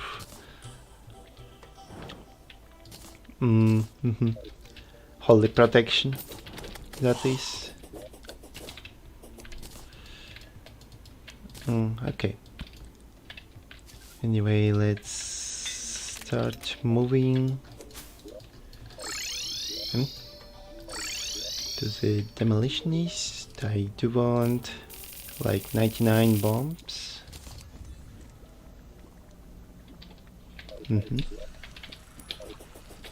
And I did need some blocks to start with, but I simply forgot to get them. So apparently 2 stacks of blocks should be okay, then I can take 1 stack of ash and 1 stack of stone.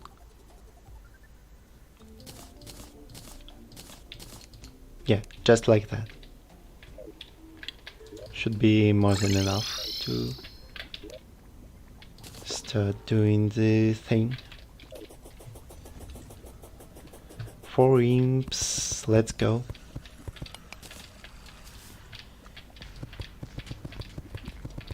And immediately we meet the sailing that isn't pleasant at all. Okay. Probably should have bought dynamites instead of bombs, because bombs have pretty limited explosion range and, well, it's not too useful to cut down the time spent on mining. Yeah, let's actually get like 50 dynamites.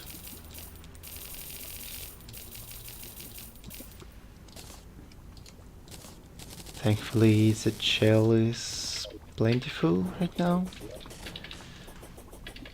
so it won't be a big concern.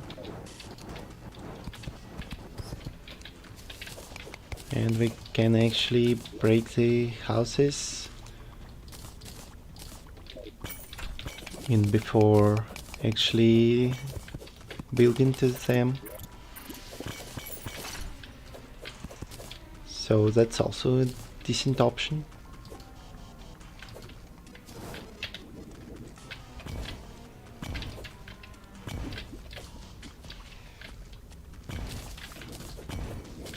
Wow, magnet snail said psych to me.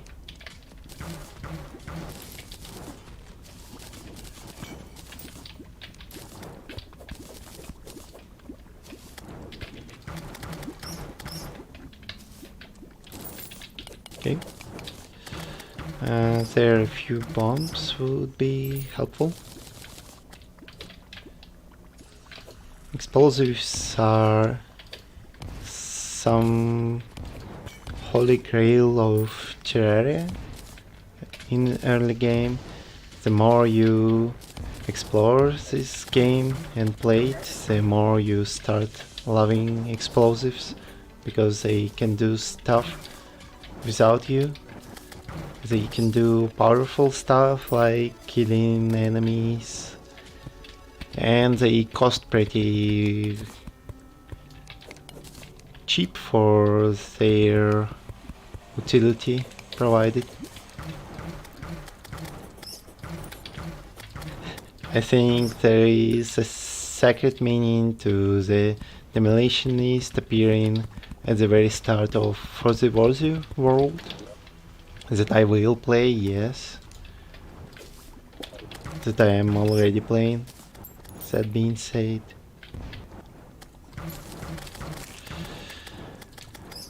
So you can actually get grenades in the first minute of playing, as soon as you get enough coins to satisfy the needs of demolitionist, of course.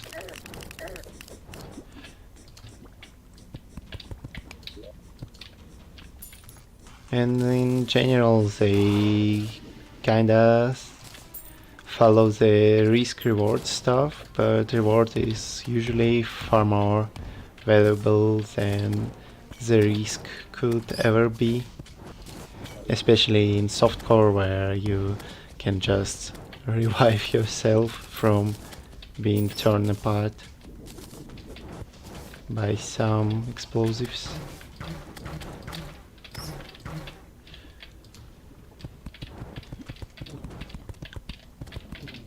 Hardcore is a bit more tricky since you can't actually revive yourself, so you have to keep an eye out for accidental mess ups with explosives, just like that one that I had on previous stream when trying to bomb to the corruption and just getting hit twice in a row and dying.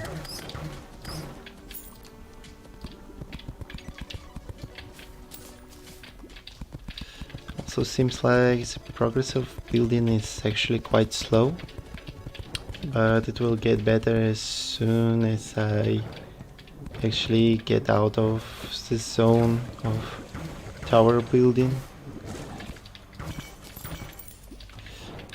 So that's no worries at all.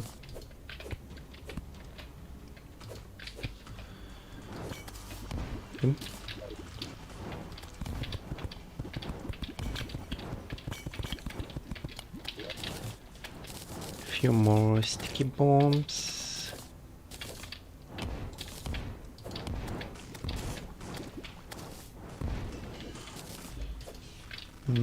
Okay.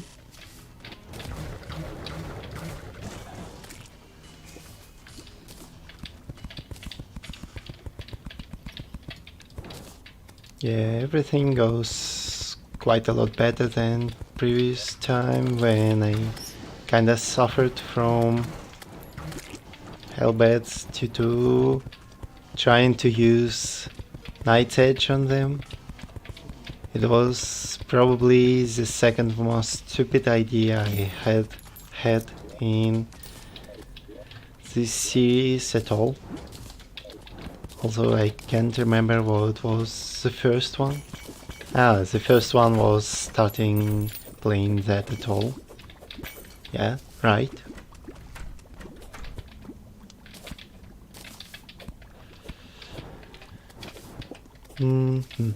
Let's see. For Hellfire arrows and stuff like that, and I do need to sticky dynamite this place as well. But it will take a long time for lava to go away.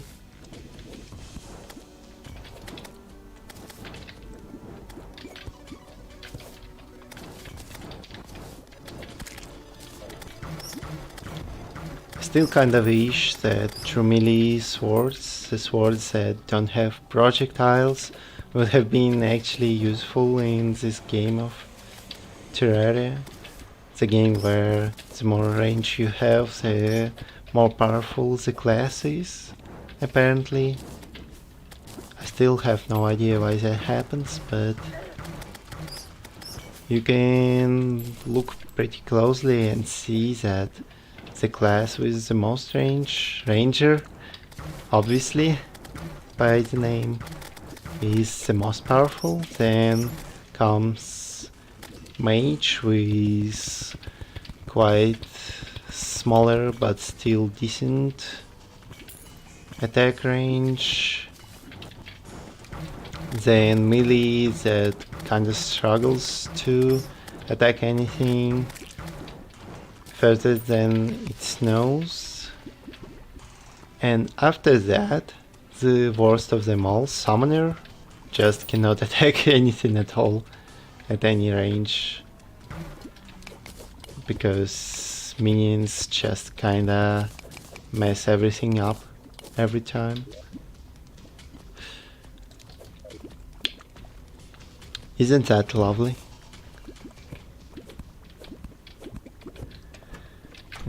And yeah, I think I did that solely for nothing, since the chest was in another location all the time. Wait, so it is... no, it is to the right. So I just have to visit this part of location.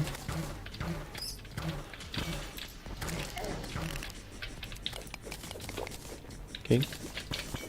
I do keep the track of my health. No worries on that.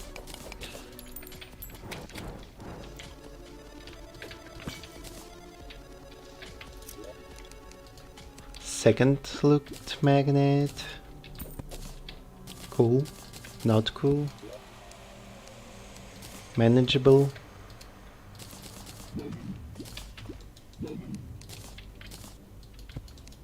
Actually, let's pile up everything like this.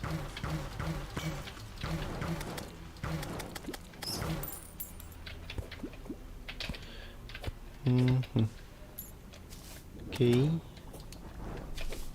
We have been there for just 10 minutes, which is still a while, but we only got like a fifth part of the bridge done by this point, all because of the sailing going mad at me and me trying to clean up the towers completely, I guess.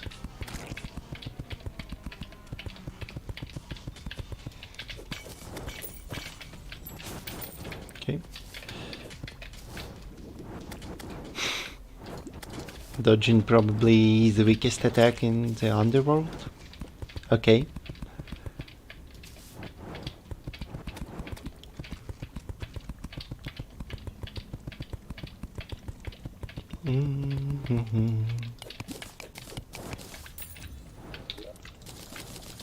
Yeah, let's bomb this all up.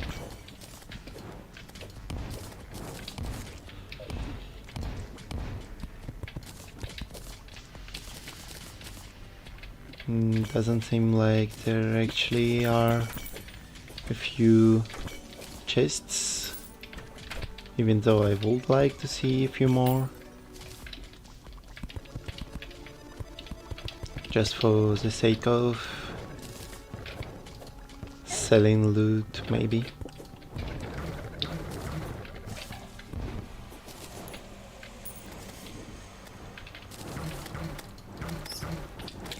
Okay. Another dynamite goes in the use.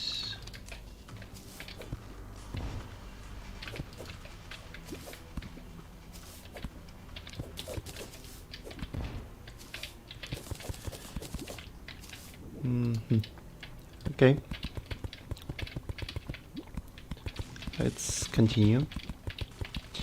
Probably after the bridge is finished, I will make the cavern farm for hard mode.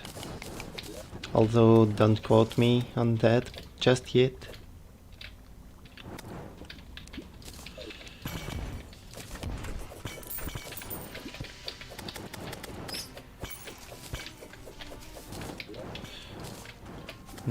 Okay.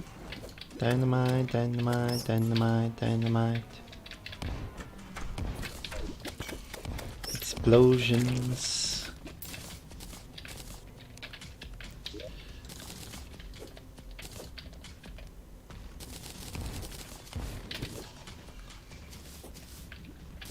Okay.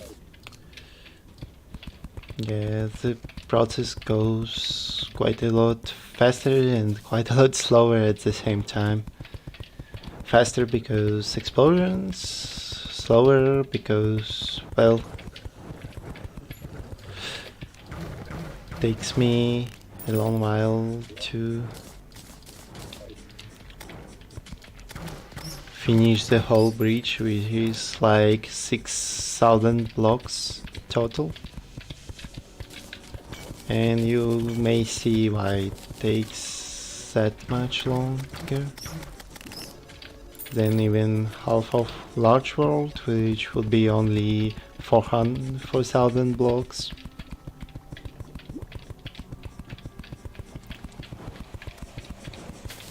Okay, lava bat.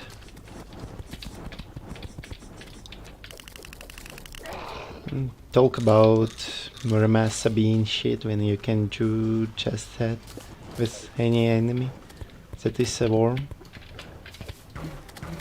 Also, I forgot that I need to clean the sailing from tons of stuff. Oh dear, it will take a while, for sure. Oh, and I dodged lava. Happens.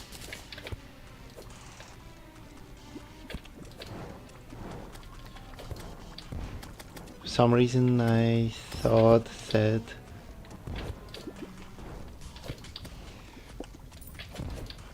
debuffs from dodging no longer appear, but seems like that was false information.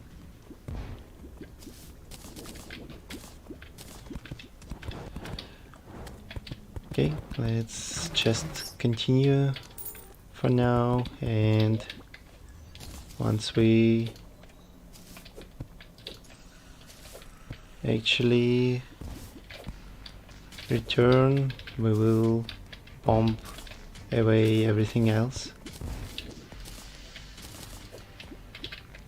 And said he, and continued doing the same stuff as before. Okay. Slightly messed up is the head at this point. Probably the hard mode being the end of the stream will be an actual situation, and I will end it as soon as said hard mode comes into play, just to not mess up everything too much out of fatigue. This kind of streams helped me learn how much actually the tiredness affects the gameplay of player. Don't know how to say that in other words.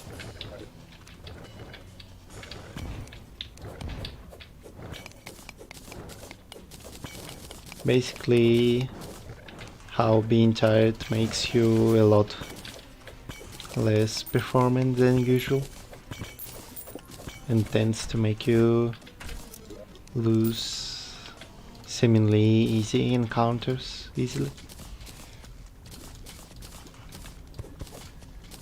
Also time to restock the storage once more.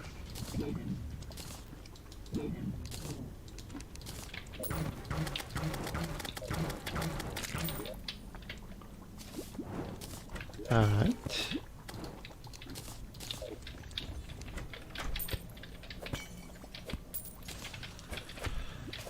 Let's actually see what goes in the chat. Russian language that I do not welcome on the streams, despite being Russian myself,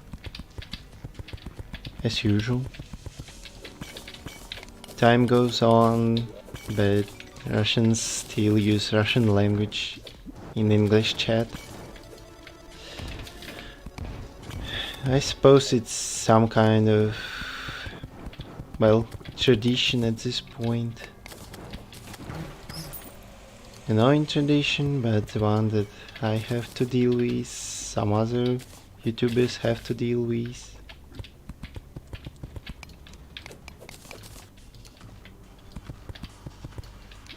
But anyway, 2 more chests, nice. Let's actually get the second one.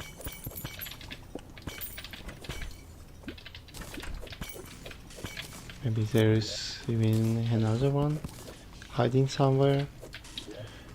I need shadow key, yes, this is for the mimic.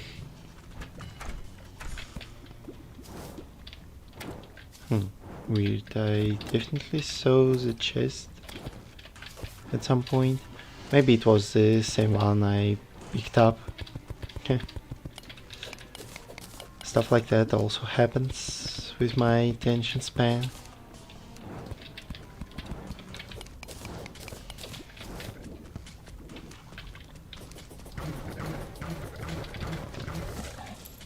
Okay. more bombs. Also, I'm kinda out of gel, I think. Although farming king slime shouldn't be a huge trouble to do.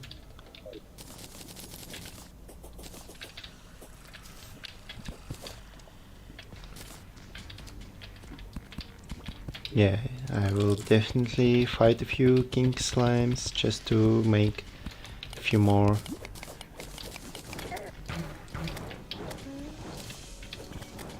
Well, sticky bombs, stuff like that.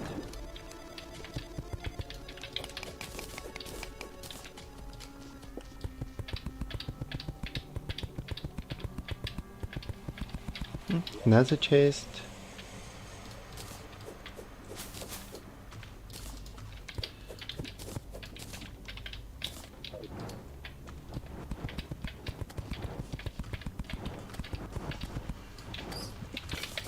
Let's see. And not a lot of magnets, surprising enough. Although I don't need anything from those chests at this point. Like artifact wise. Only potions and money. Yeah. And I just got tricked by a door once more. Yeah. My favorite part of the auto-opening doors nowadays is being able to slip into the lava anywhere in the underworld.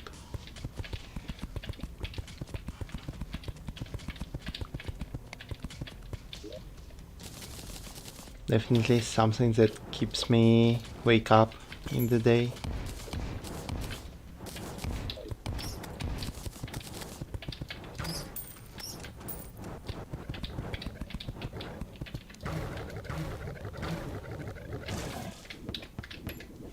Okay. Lava flies finally appear.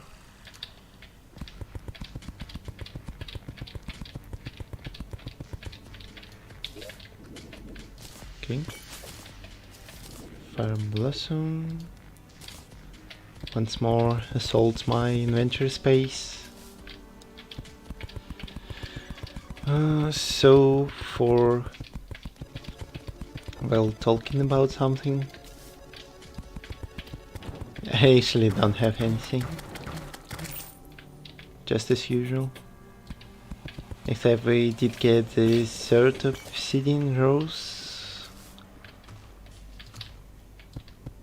So we can make cash money out of that pretty easily.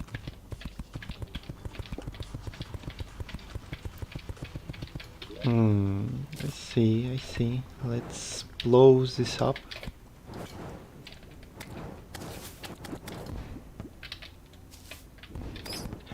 Dodged.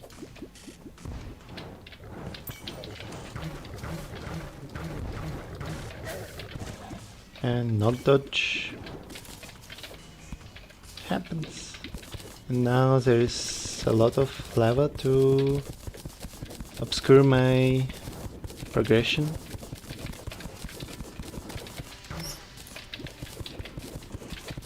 That will eventually run out. Imagine if there were like some sources that could infinitely spread lava and stuff like that. And if you put one at the top of the world and you just cover the whole world in lava, hours after hours. Pretty good apocalypse, to be honest. But also a solid way to use shrimpy truffle, lava sharks and stuff like this.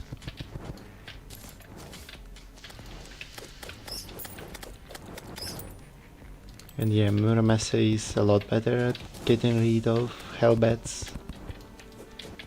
Even when imps try to bother it a little bit by blocking iframes.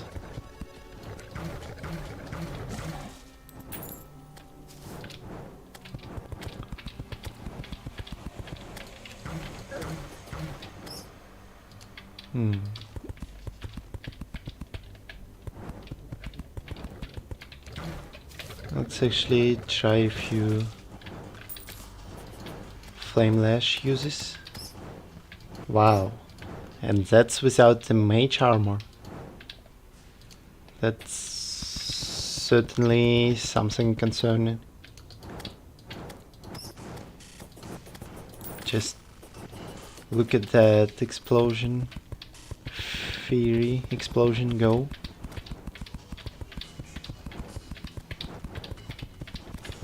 It's definitely something insane.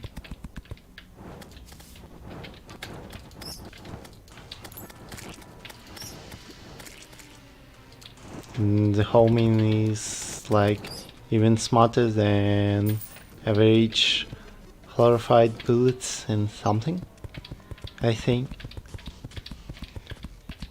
I certainly recall that changelogs mention very slight homing, but apparently it's a bit more than slight.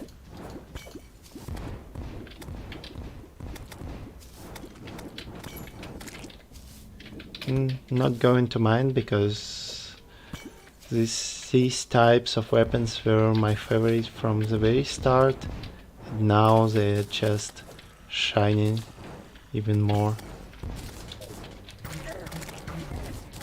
Oops, blew myself up.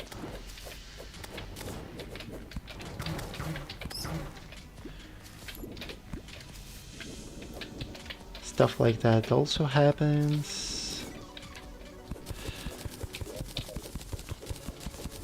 Also need to dig through this to be easily able to explode the rest.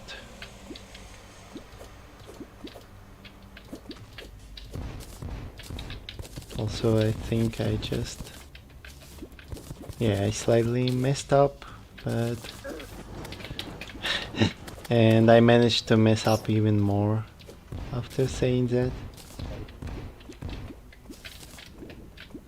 Yikes.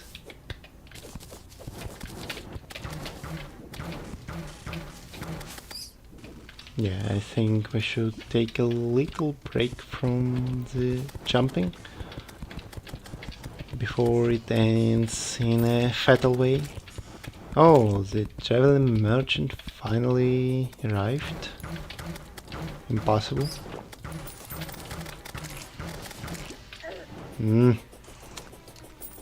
Those lava slimes.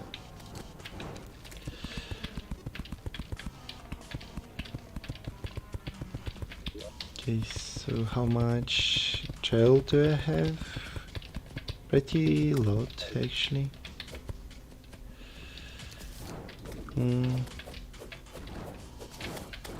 Magma snail. Hellbats, hellbats, hellbats everywhere.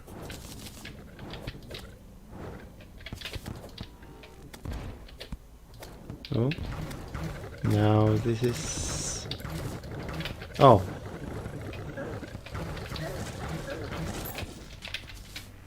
Whoa, whoa, whoa, whoa, whoa, whoa, whoa.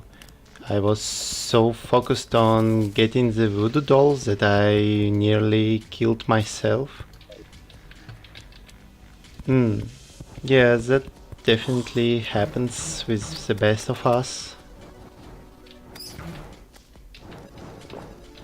Also, my potion is off cooldown, but the stress is too high, and now I have to slightly relax. And another voodoo demon. Wow, thanks, game.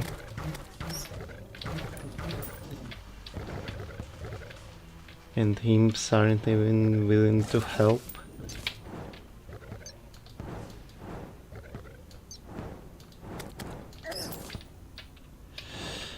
Yeah, definitely I should end this breach as soon as possible before I pass out on regular enemies like that.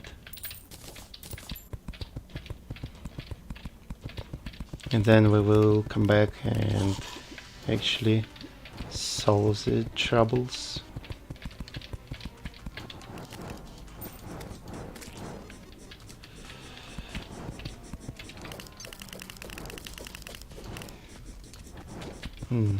Yeah. I'm kinda stressed out now. For obvious reasons.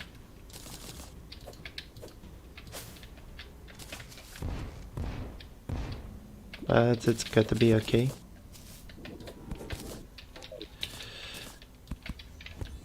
At least we are almost finished with breach creation, and after we actually finish the breach, it's not going to be too hard to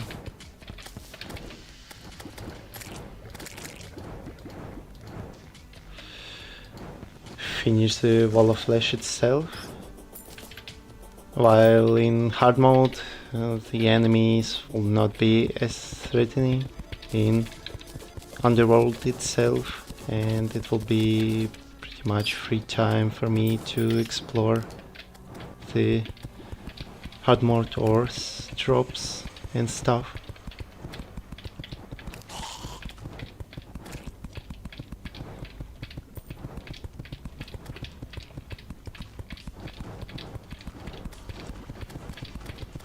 Another demon.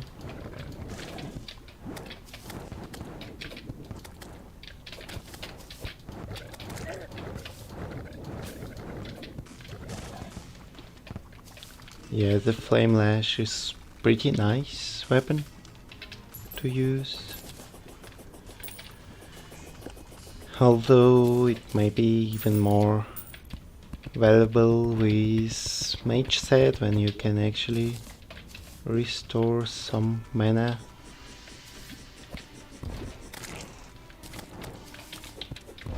And along the way also get magic bonuses. Here, not again. And once more. The voodoo demon causes anxiety.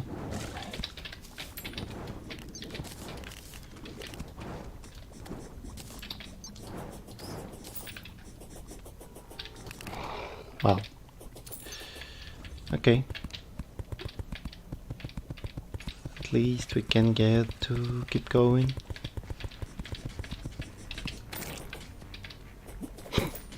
Also, what's with all those regular slimes? Worms going into the underworld to fight me? Something strange is happening about this game. But I don't know which part is actually strange.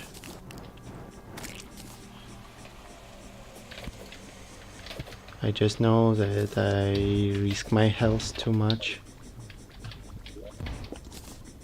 in this biome.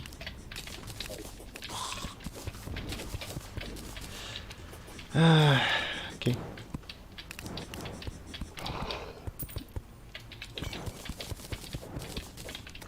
Finally, some freedom.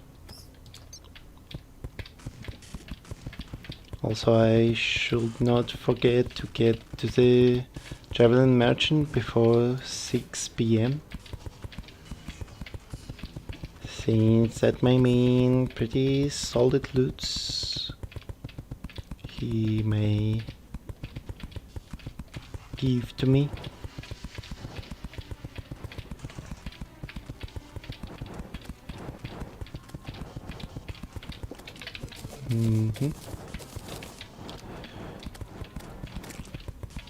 And also I think that finishing the ash blocks of this stack should be good enough for finishing the breach. I mean, I could have went an extra 400 foods, but it's not really required.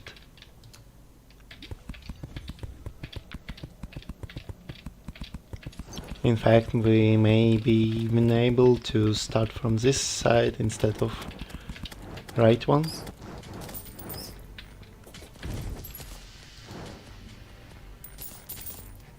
Yeah, let's just start going to the exit.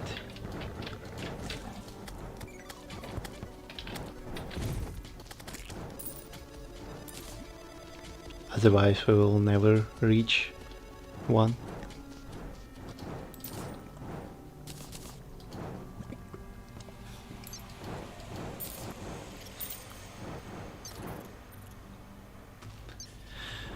Well, I think we are pretty much ready arena-wise for the wall of flesh. It's just a matter of getting the right equipment, making final farm preparations, and just going ahead and finishing the first half of the game with a blast.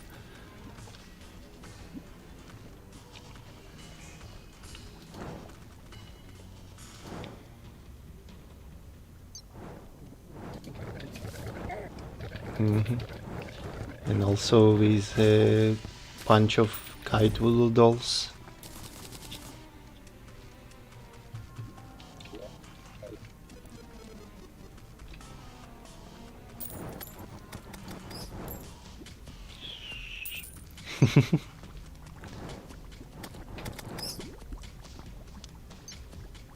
That fire projectile. Nice. My favorite part of that weapon, maybe.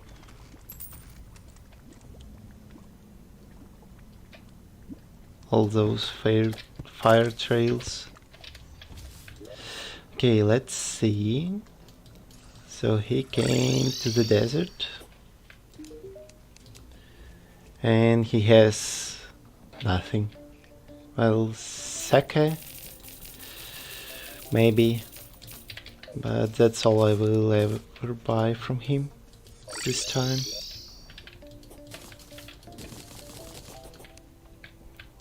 And put it in potions. This brick I don't need.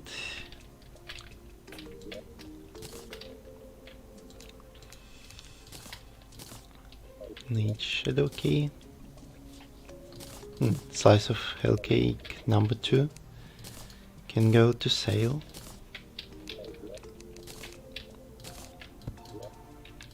Piggy bank is empty. Safe has quite a lot of loots.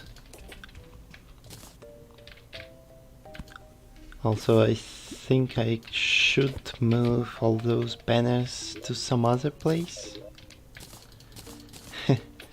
Even though I don't really want to.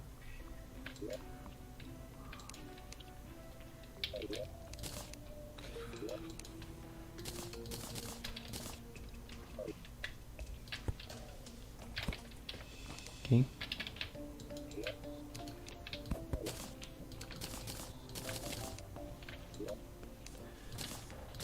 And just a void bag with 4 voodoo dolls. Nice. Probably should move them to this part of the chest.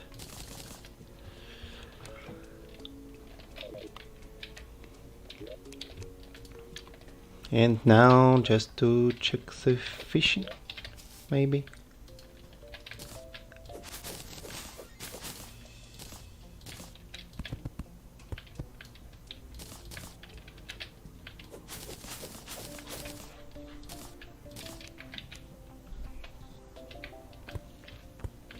Yeah, traveling merchant has departed. Although I may want to get as a regular thing to kill the traveling merchant so he has a chance to refresh the inventory. This kind of trick kinda exists after all.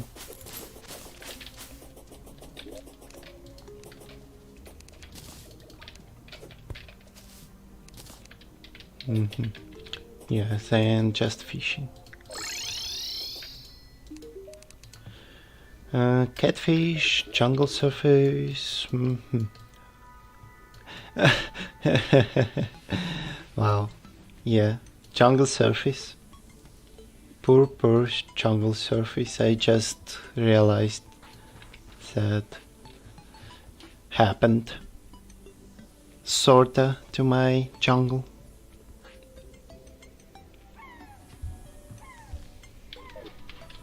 Okay, let's then get dynamite going and try to clean up a fair bit. Although first of all I still have to get the quest fish, and only after that I could actually think of cleaning up the surface. Oh, yeah, I do have a horse. I just cannot miss out on that opportunity.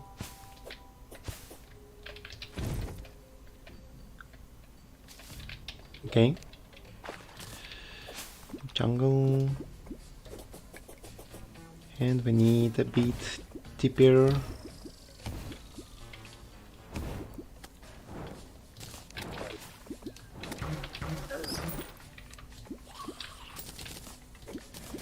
I can't even use flame lash underwater, surprisingly or not.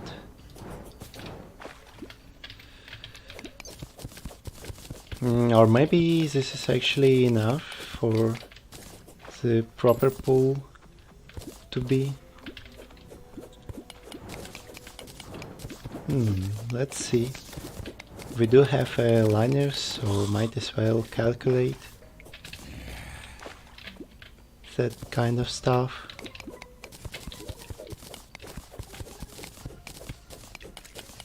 So in general, fishing ponds require 300 blocks to be valid without any penalties and stuff. That means if this lake is like 30 by 10, then it is more than okay to use.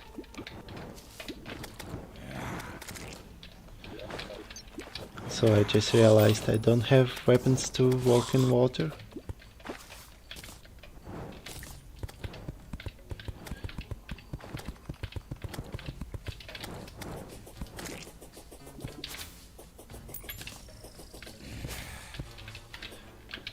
And also I realized that I don't have a fishing gear.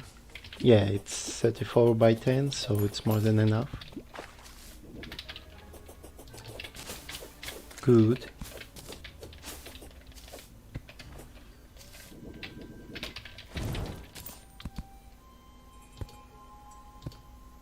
Yeah, just going to light up the surface a little bit, and then see for what kind of fishing pole to use. Oh, it's also deathweed time.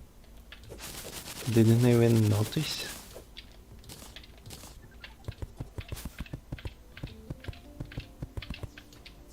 Wowie.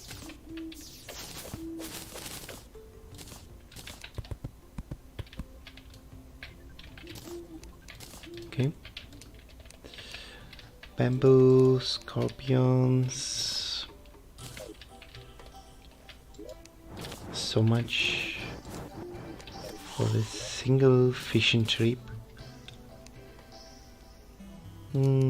Chartered crawlers, that is, maybe fireflies first, actually.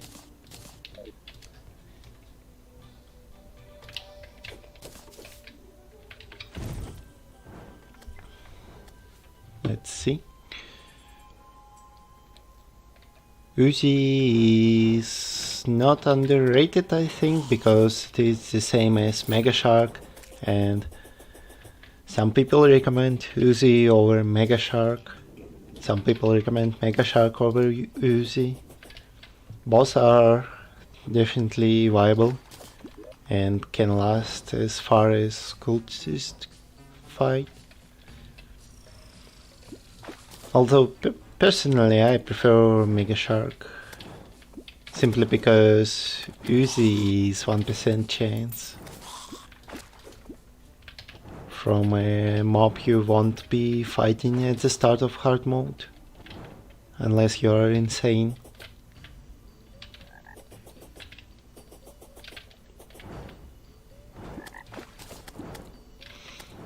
Other than that, well, almost all guns are viable in this game.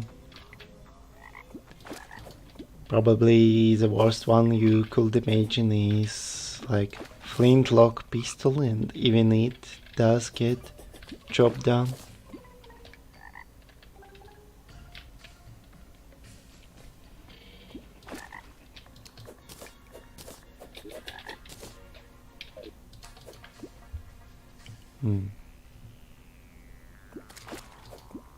What do I think about whips? Well, if whips were actually able to inflict Ichor debuff, then it would be an interesting design choice, kinda to make it more seemingly like melee. However, right now you aren't much entitled to actually use whips at all.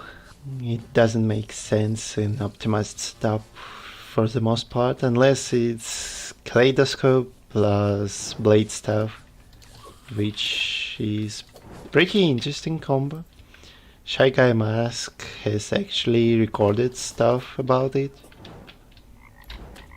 and it looks as promising as it sounds, due to damage of blades almost tripling with tag damage. Just kinda wish the whips could actually get flask effects, then they would be somewhat viable as well.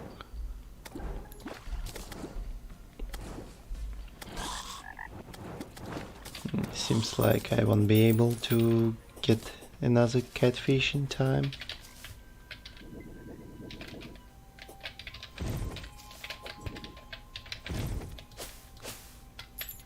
Okay. I mean, one catfish is better than zero.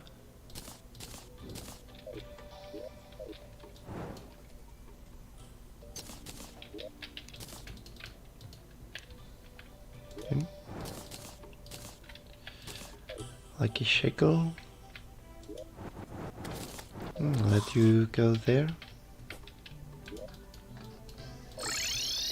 Think it's 6.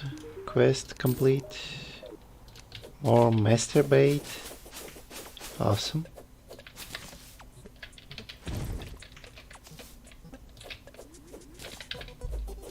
Also, we should try fishing in lava someday, especially given how much actual bait we have for that matter. I think we have around 30 lava baits at this point.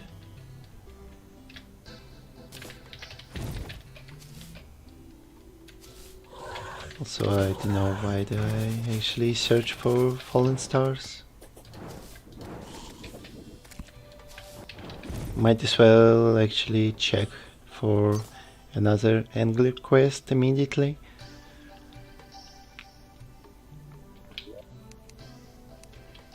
Maybe farm a few king slimes, other bosses sort of thing. Oh, it's finally a party. Also honeybee and stuff like that. Yay. Let's actually talk to Party Girl because she has a piece of cake, I believe. Yay, Crabberry in charge of the cake. Let's see if there are any new things she sells. Probably not, but Picronetta. Let's actually try smashing a few. That sounds interesting at least. 51.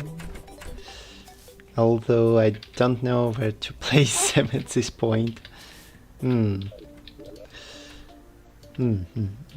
Let's actually probably go to jungle and then decide how to smash all of them. Since we do need to catch all our fishes pretty quickly.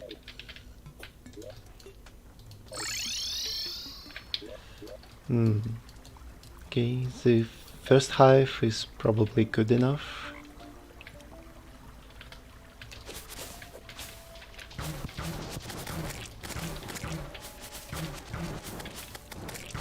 The bees versus the bees. The hornets versus the bees. Or bees versus the hornets.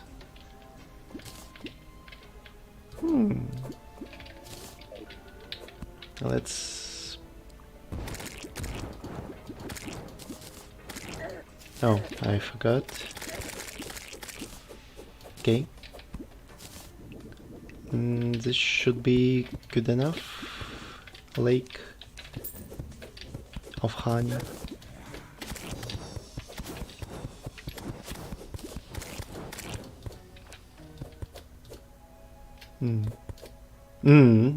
I just want to place torch. Help.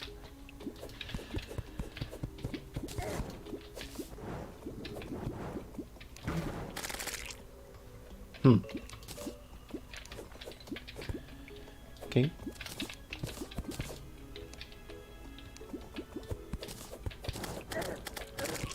Just kinda optimizing the form of the hive so it doesn't accidentally mess up with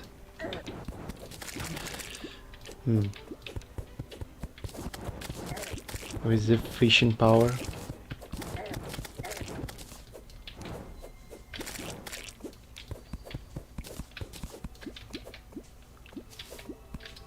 Okay.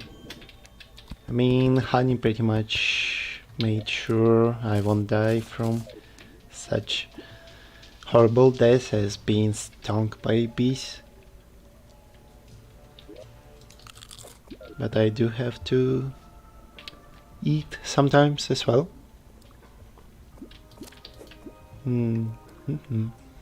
Let's see.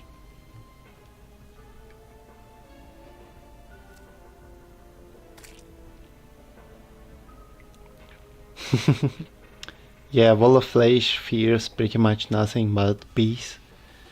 Bees knees, bee nades, bee gun, everything like that just makes wall of flesh not exist.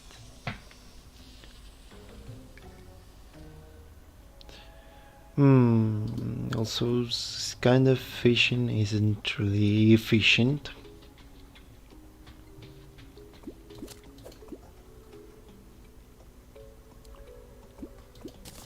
Oh, finally. Bumblebee tuna. Going at the bottom.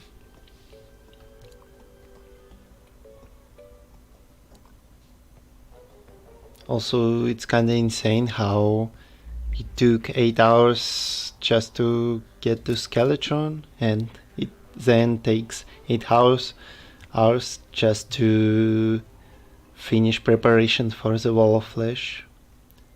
I'm certainly not a good speedrunner at this point, but can't be too safe with current trends of Master Mode. Would rather make 45 hours playthrough that is finished than trying to rush in 30 and die painfully.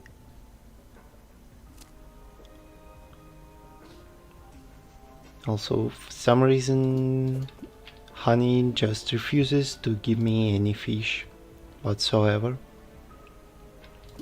Maybe it's because of this little ledge. I really have no other idea.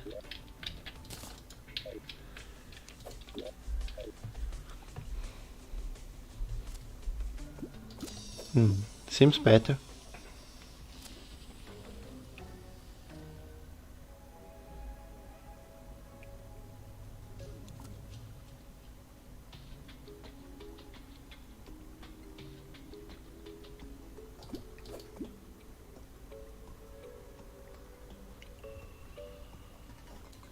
Yeah, seems like fishing in other liquids and water is actually slower. Maybe it's for balance purposes. Maybe it's to fulfill the logic that doesn't exist in this game.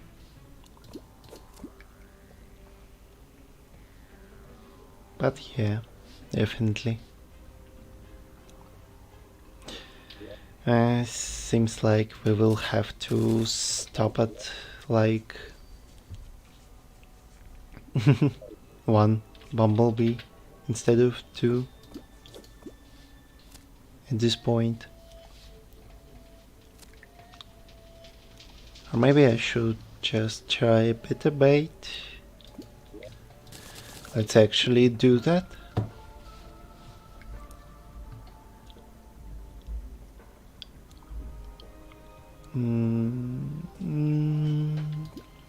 Nope.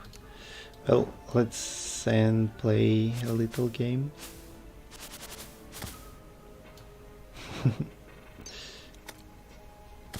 No, it just looks satisfying.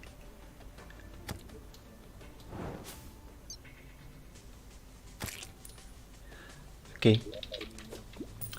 Maybe after that I will be a bit more lucky. Yep. Surprisingly enough, that did work.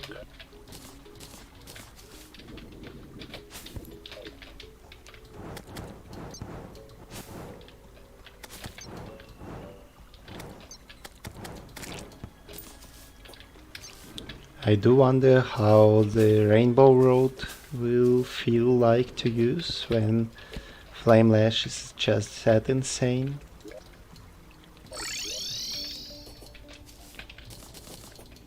And hopefully we will be able to find out at some point.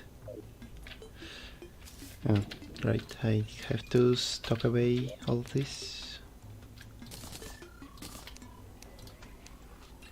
And then Angler, give me something useful. Great potions, pretty good, to be fair. So, Picronatus, let's see. I do have some ideas for that.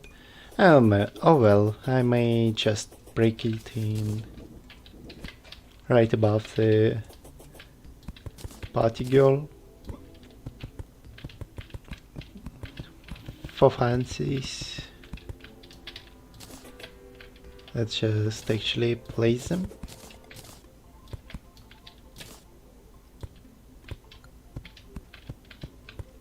I'm just kinda interested if their loot actually changed. Flask of parties. Oh yeah, I can't do that from... Hmm.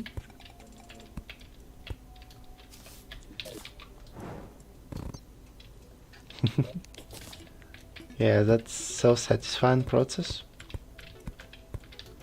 Although the beacon doesn't seem to appear, and that was one thing I hoped for the most. Also, I do wonder if that kind of spending is actually justified money-wise. Oh, I think I found a bug, sorta.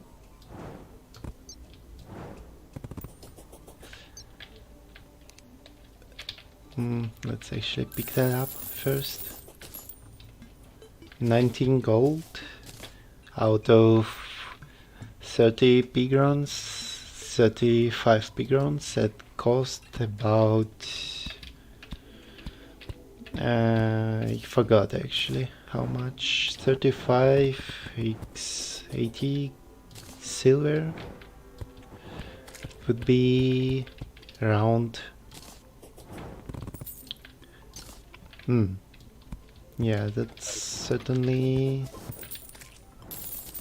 a hard time to calculate. Let's actually just take this 30 gold and realize that we lost 10 gold for a few party bullets, beacons and flasks of party. Maybe flasks sell for a while. Nope. Okay. Well, it definitely was worth it for the beacon itself. I just kinda wondered if it is possible to profit from this kind of thing, and seems like it isn't. But still pretty solid. Money investation.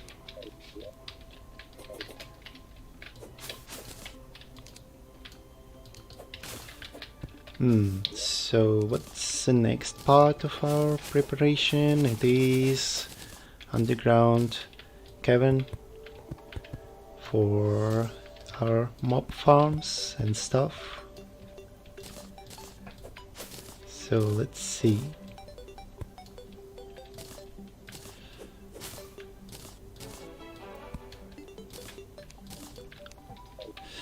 I do need a lot more dynamite, or actually I should clear up the jungle. What did I do? I crushed a few big granates and just got a few loots out of that. Why the imps are blue is because of critter shampoo accessory that allows you to dye imps and any minions in any kind of thing you want.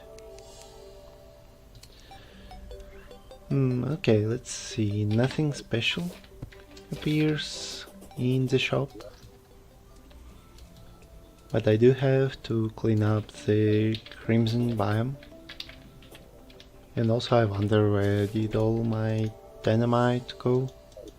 Because I definitely had more than 10-ish of that. Did I spend that many? Okay. Then let's get to the job.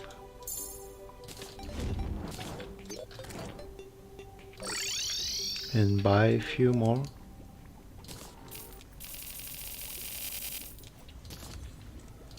Thankfully it is decent enough price for me to handle.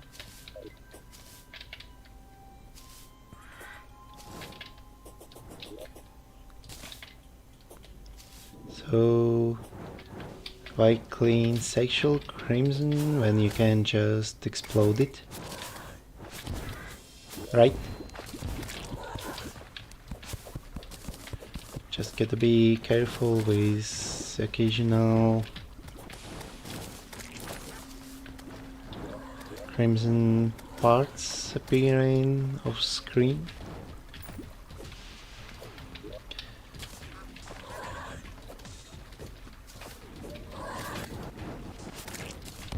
but I think we will manage that pretty easily.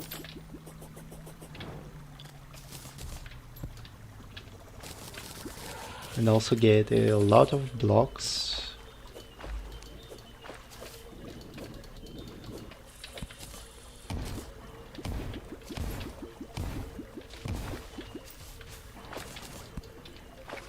Okay. Yeah, while that cleanup process isn't the fastest, I certainly don't want to go through that, otherwise my jungle will just commit non-existent at certain point of playthrough, as if it wasn't too hard to find a proper Plantera pulp already. It will be even harder if I don't actually prevent stuff like this.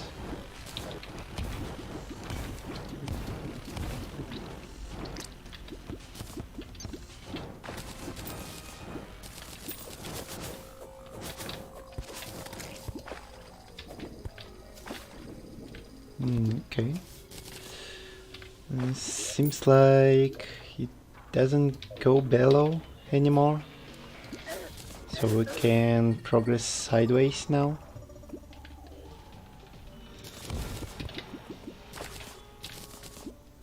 Yeah, definitely.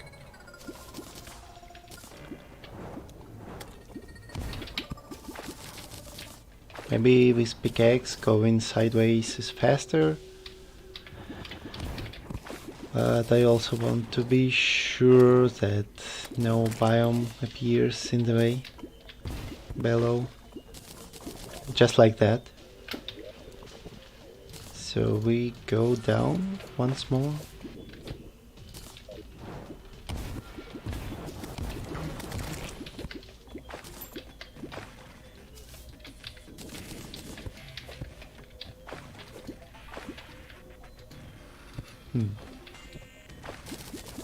Okay. Oh, so it's like that even. And I should have actually ignored that altogether and moved to the left side from the very start. Okay. Yes, I do the holes for corruption protection. It is pretty easy to see by the amount of explosions and amount of eruption biome, which is actually crimson, but both are corruption for legal instructions.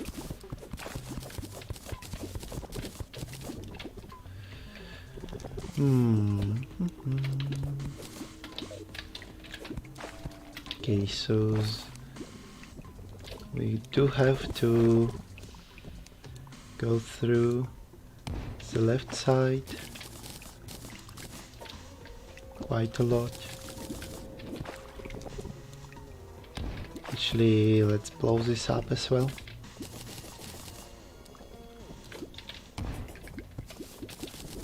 Oh! Yeah, I forgot that boulders always roll even if you destroy them with explosives. That would have been a funny happy end if it did get through.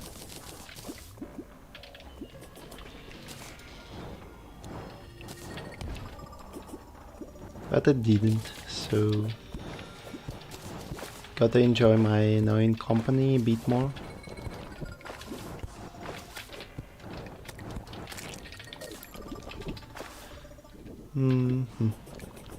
Let's see. Yeah, we have gotten a lot of job to do.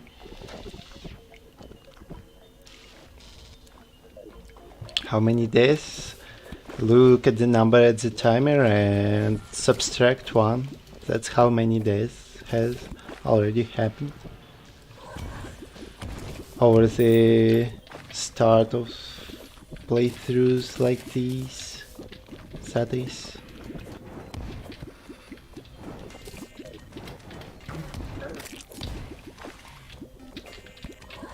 because, for example, this stream was without the deaths at all.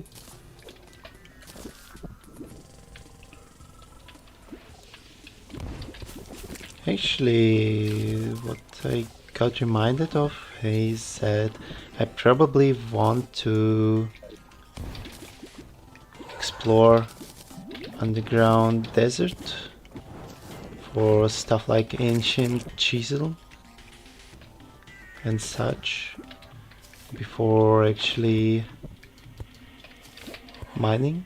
So if I get that, I would be able to max out on mining speed and create tunnels of corruption security with ease. So let's get as many danger sense potions as possible, because we're going to have some fun in the biome that is intended to be explored like pre-boss, but apparently is scary enough for me right now.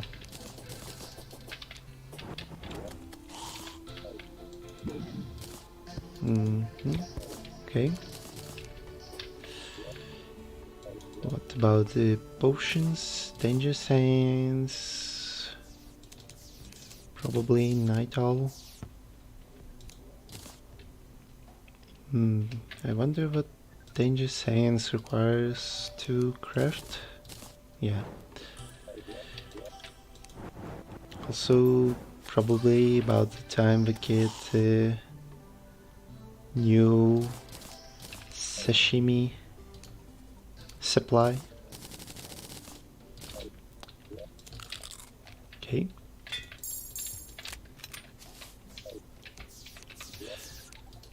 Also, Flame Lash will help a lot with dealing with cactuses, infamous cactus boulders. So just gotta somehow find Golfer at some point, and a few accessories from desert itself, which is right there. Yeah. Okay. If I die from cactus boulder, I might be afraid that I would have to end this idea altogether, since that's too dumb for me to survive the insult of such degree. Oh dear.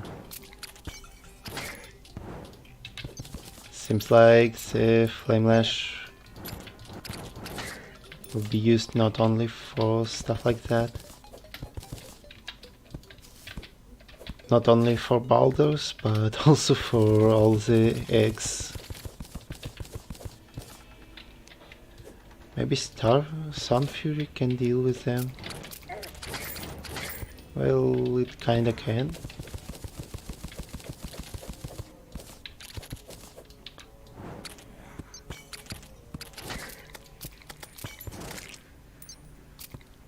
Yeah, I'm not taking my risks today.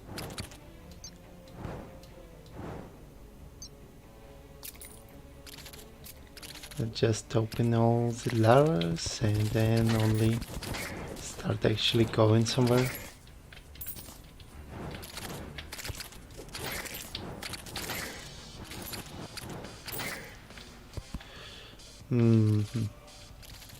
No chests inside just yet.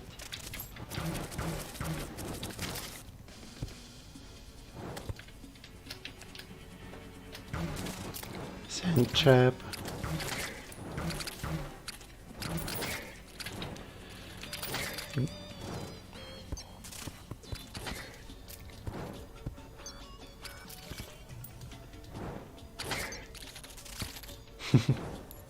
Yeah, that kind of approach will take a while.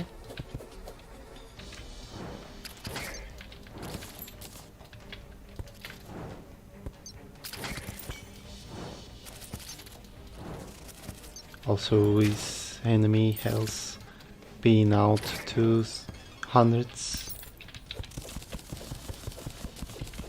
Life crystal inside.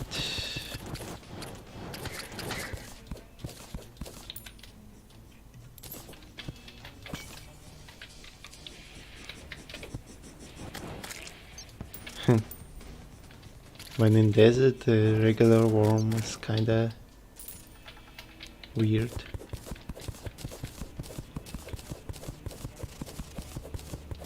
Also, let's get some fossil right, just for fulfillment.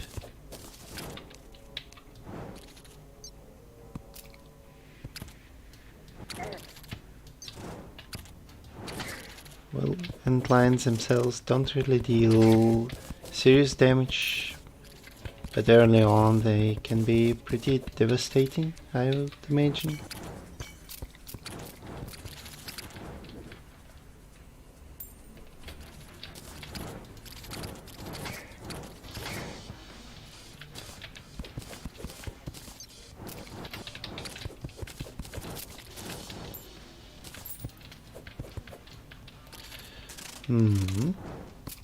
Okay, let's break everything.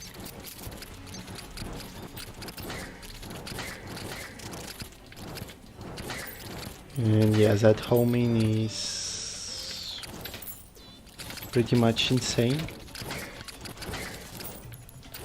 Don't know how many times I said this homing is pretty insane, but okay.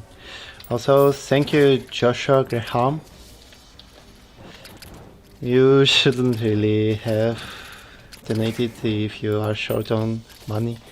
After all, I'm fine with support as small as just watching the videos, and you already do, so you're already so generous. Thank you.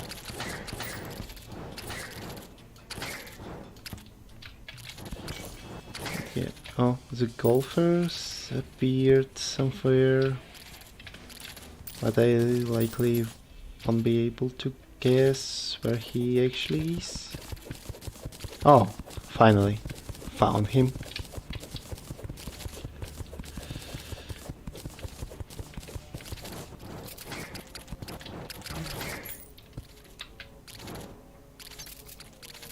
Also just a missed shot, and I already somehow touched the boulder cacti.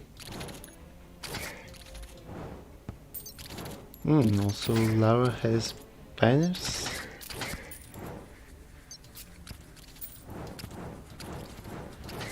Apparently, yes.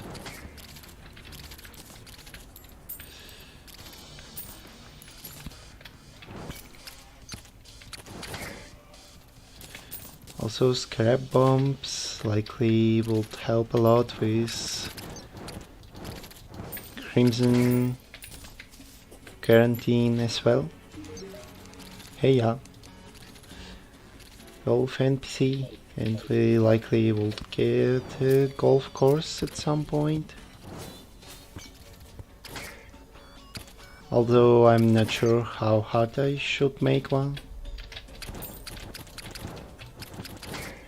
So it may take a while for me to design a certain course.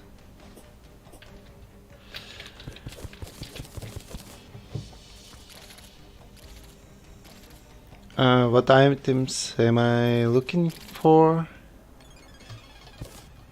Mostly ancient chisel, because it allows for a decent buff in mining speed. But maybe something else, if it comes along. I did find golfer already, so half of my goals were already fulfilled in that term. Well, maybe I'm also stocking up on scrap bombs. Also seems like golfer makes a real hard defense with his golf balls.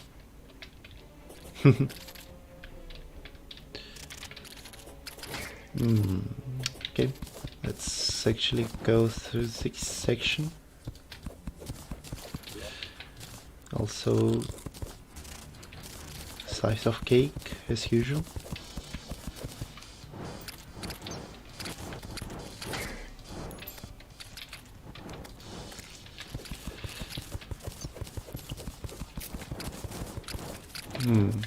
Yeah, that's not really pleasant.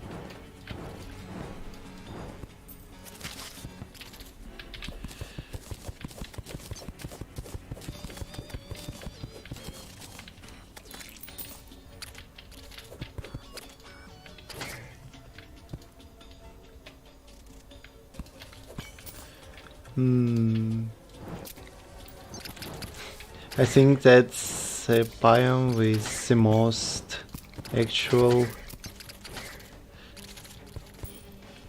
use for danger sense potion, since there are so many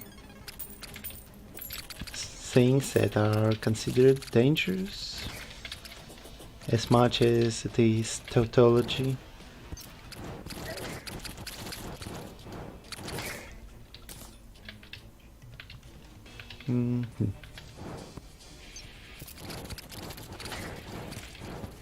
Golfer was slain because he decided to not move in a new house. Not big surprise.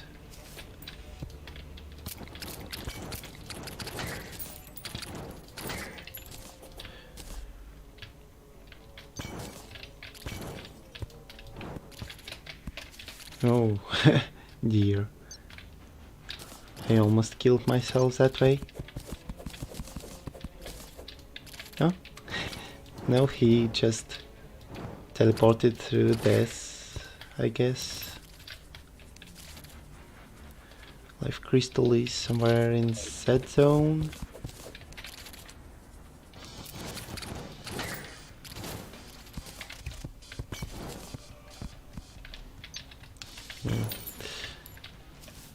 Still, whoever had the idea of cactus boulders should seat himself on one of them.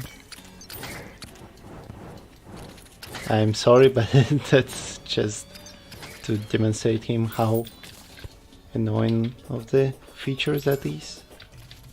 I mean, why not make boulders do like 20 damage base, so in master mode it's like 120 tops.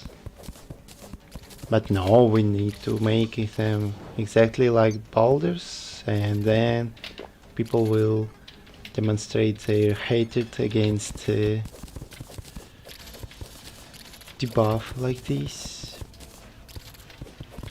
Well, not debuff, just being unable to move 10 meters without having to take out all those smelly cactuses. Seriously, I don't know what I would have done without the flame lash at this point. You finally can like actually clean the terrain without dying on every 10-meter distance.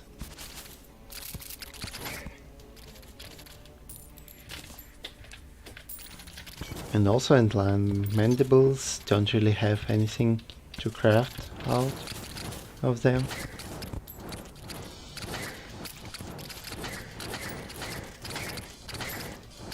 So that crafting material is kind of useless as well.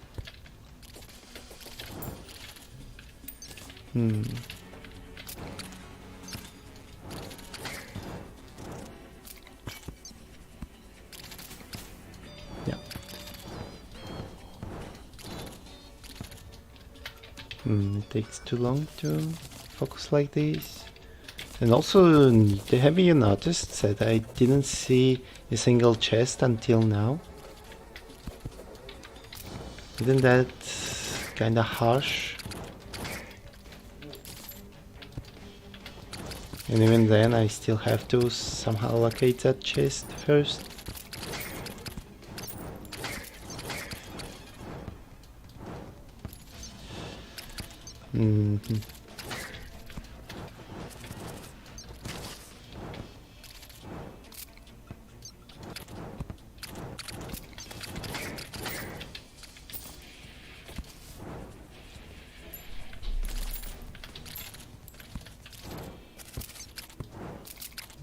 Well, at least cactuses break each other, so it's not as much of a concern at times when they just kinda stack up and then take themselves out all at once.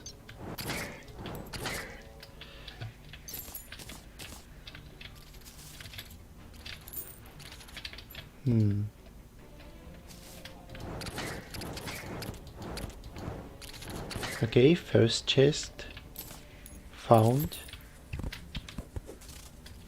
I still have to reach it first, although that shouldn't be too much of a struggle.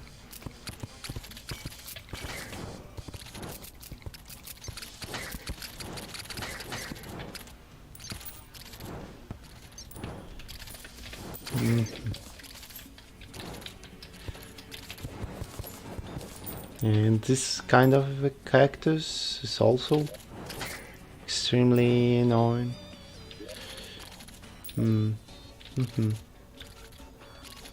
Let's see.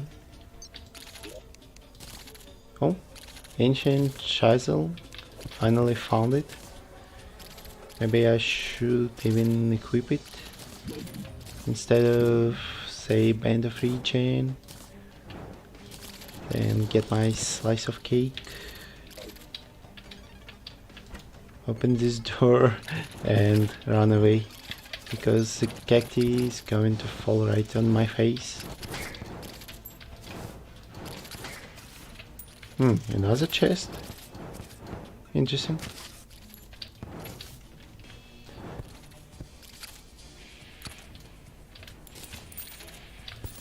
Let's see in which location it goes.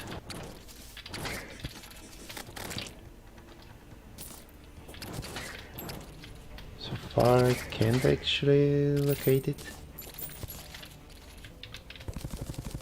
And yeah, look at how fast we actually can dig now. Pretty insane.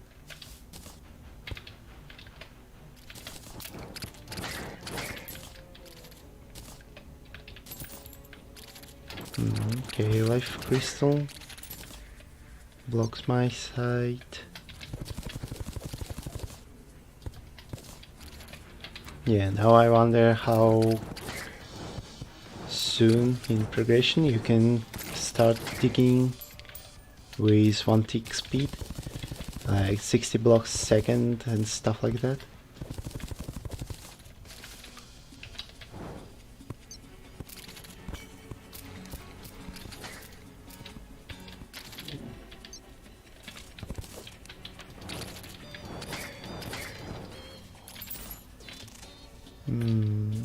And another life crystal.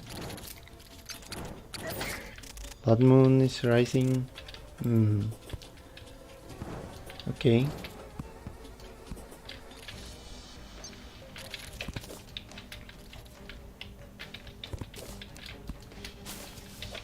Oh. Yeah, I noticed you. Just a bit too late.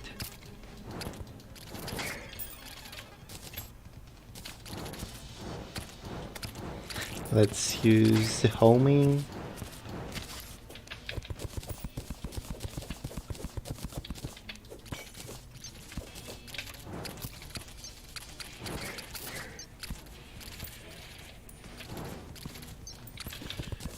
And then let's use the weapon.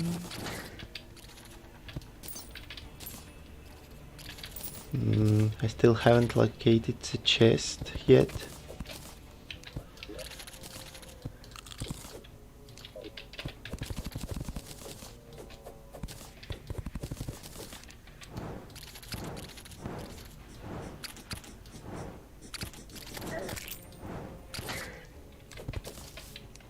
Kinda wanna find the chest first and then leave this accursed place,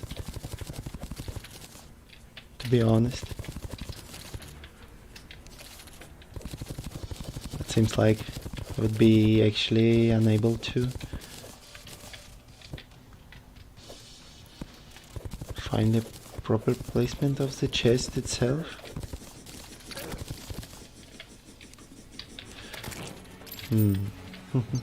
Yeah, no, I didn't really talk about anything special for now. Maybe not.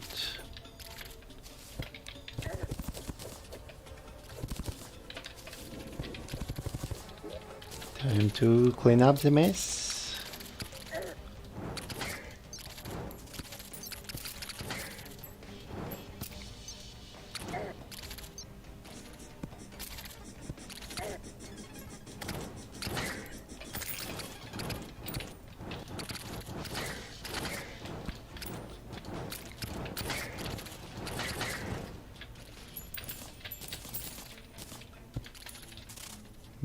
Okay.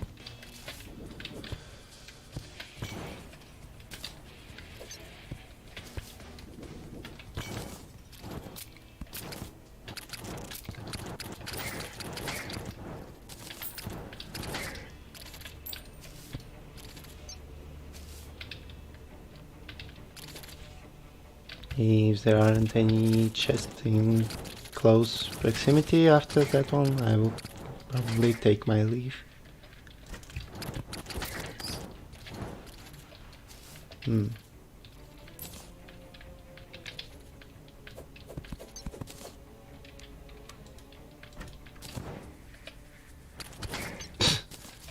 Yeah, thanks game. Snake Charmer's flute. That's good item. We can now find all the remaining floating islands and stuff like that.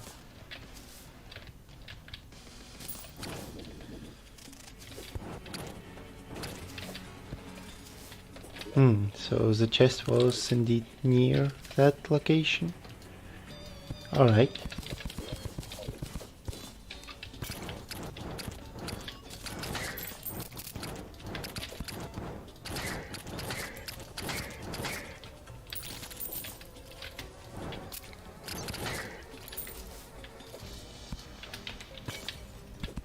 This should be amber. And another snake flute. Okay, not the worst.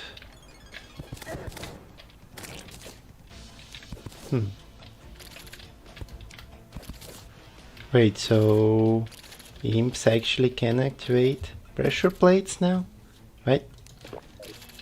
It's kinda of unneeded change, to be entirely honest. Well then, time to go up through all the sand.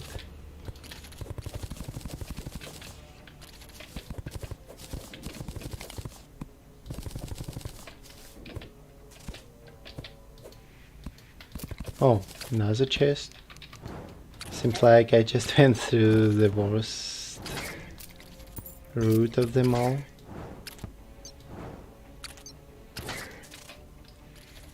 Otherwise, I have no idea why I haven't seen chests for so long, and then bam.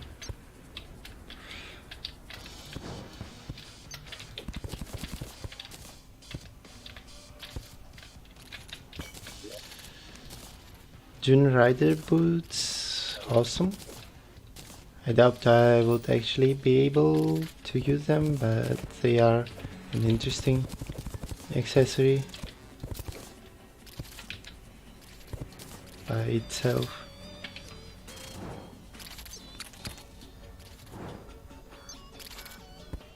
Okay. More end lines.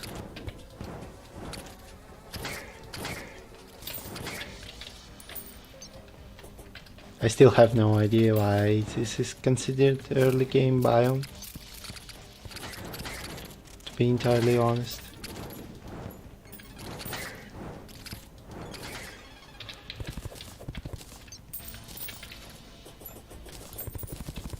Okay, I will just return to the previous track instead of having to learn entirely new route.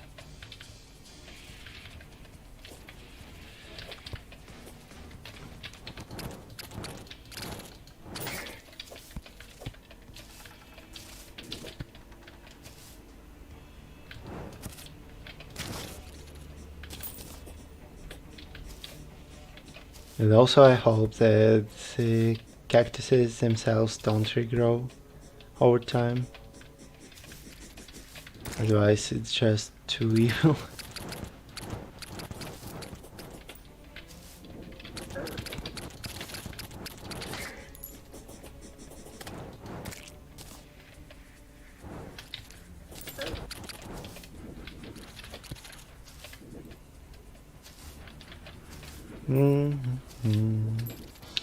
Yeah, now this chisel, the digging process will get a lot more straightforward. The groom? Oh, the blood moon is still going on, right? Well, at least I can teleport, I believe. If the game doesn't forgive it, then I can. Right?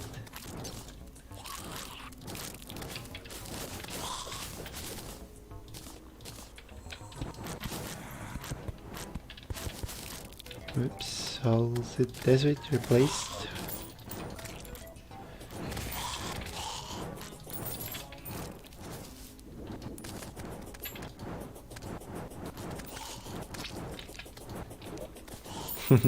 Never thought that mage would be that lazy at some point. But yeah, apparently with magic weapons like these, he actually can be quite passive class.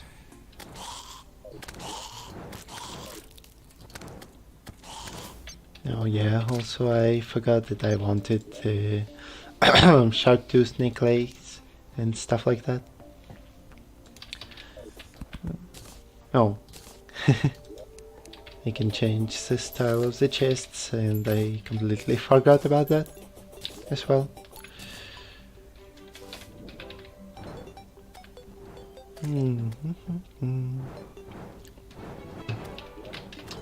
Let's see. So fishing duties, and then continuing to separate Crimson from the jungle of mine.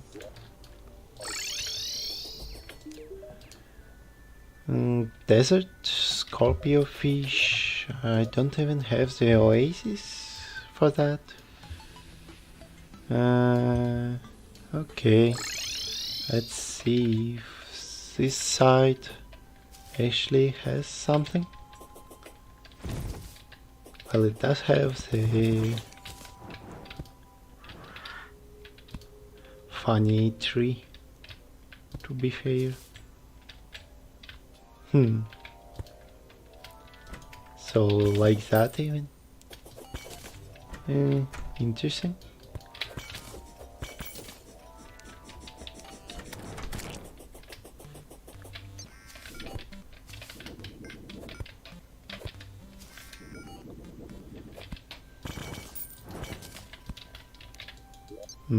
Abandoned campfire with like 2 gold. Nice. Oh, gnome. I want to see where the gnome is.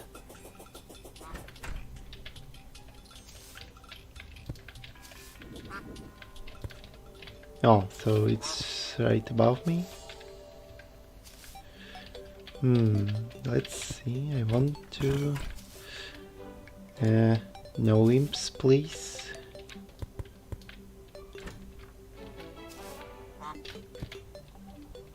I kinda wanna to bait him out to the surface.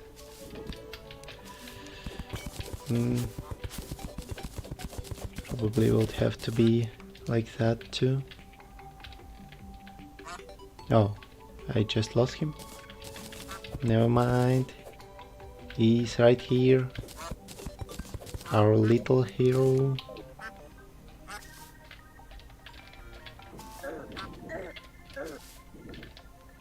It would be funny if I actually get killed by the gnome in order to obtain him. You can do it!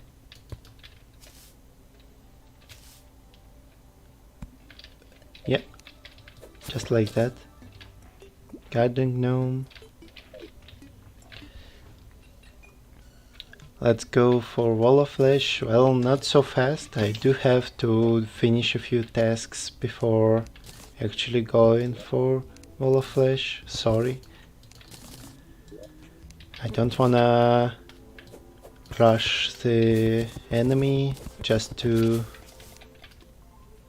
well, regret that a few seconds later into hard mode. I hope that's an understandable position.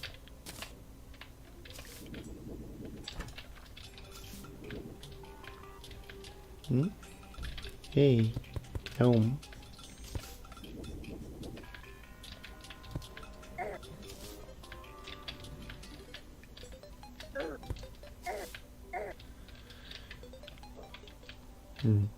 It does lose a fair bit of progress that way. So let's help him.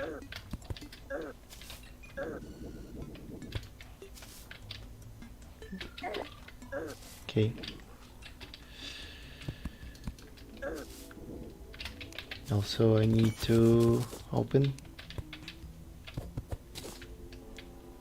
Yeah.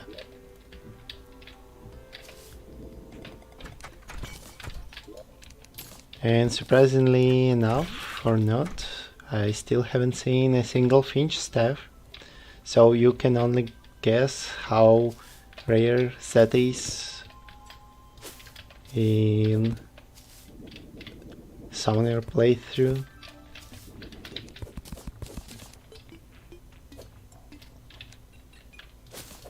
Just imagine.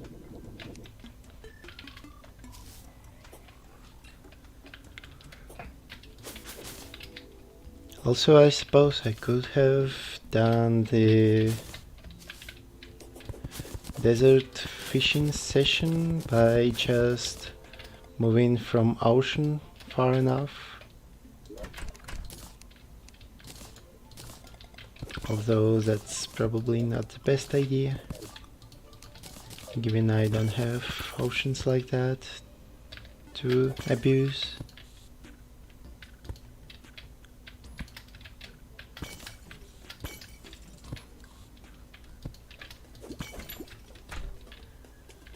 To be fair, I don't even need to explore these housings as well. But I kinda missed them at the start, and they still have certain resources that I may or may not need. So I'm just kinda forced to actually explore that. Naturally.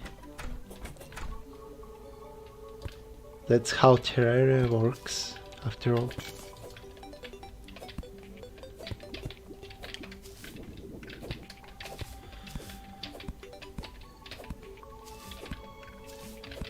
Okay. Oh, a few worms as well.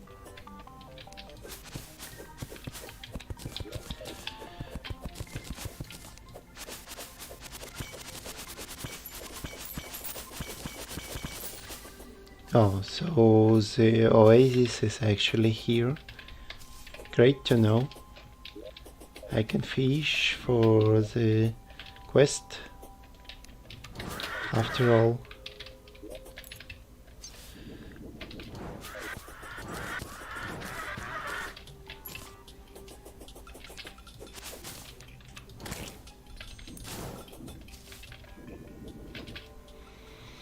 Let's just check out what's at the bottom of the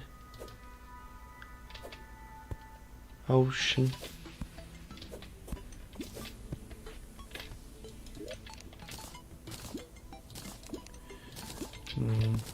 I do have to make the air pocket, especially since my inventory is full.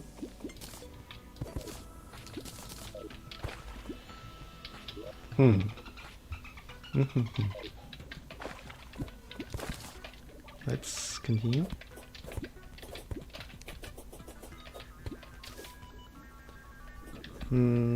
No new generation as well. Kinda sad.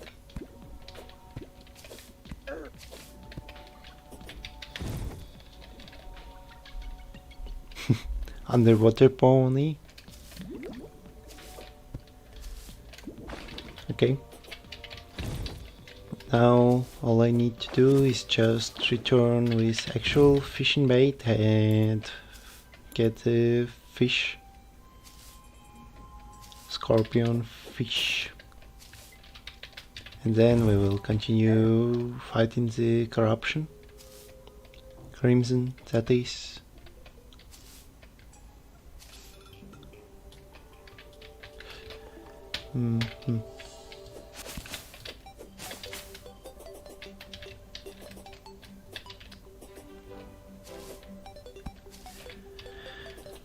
I don't know. So much things to do during the Hardmode. And once I do them, I will get even more things to do later on. So it's inevitable cycle of infinite regret and farming. Okay.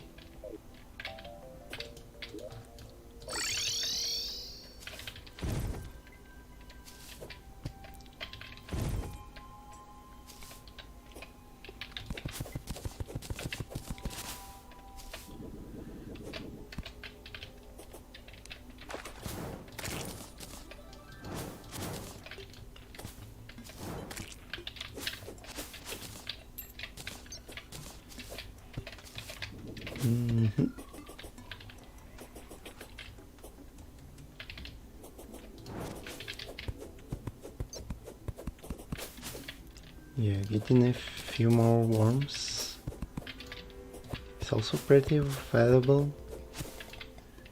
By the way, did you all know that out of golden creatures you can create a special meal called Golden Delight?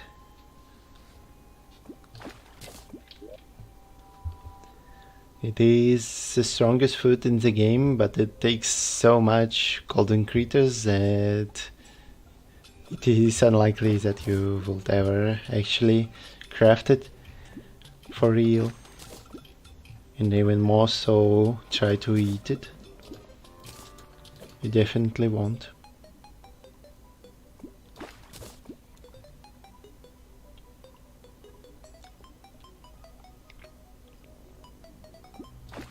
Also, yeah, that's a horse, not a unicorn.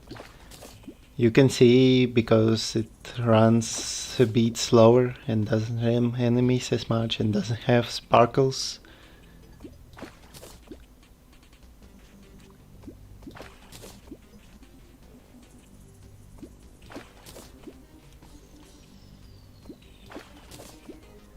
Oh, it takes only one gold creature.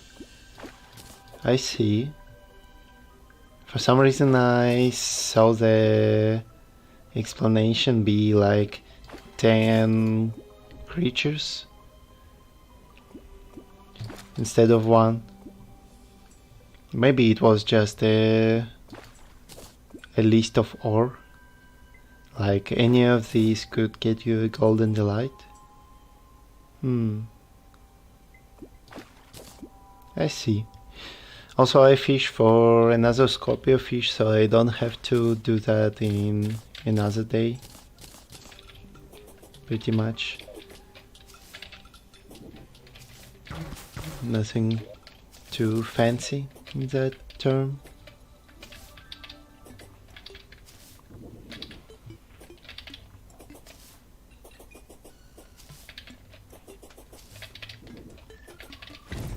Also we did get balloon pufferfish a bit late, but still something. Oh, so Oasis Crate that has scarab fishing rod, which is slightly worse than our fiberglass. Okay.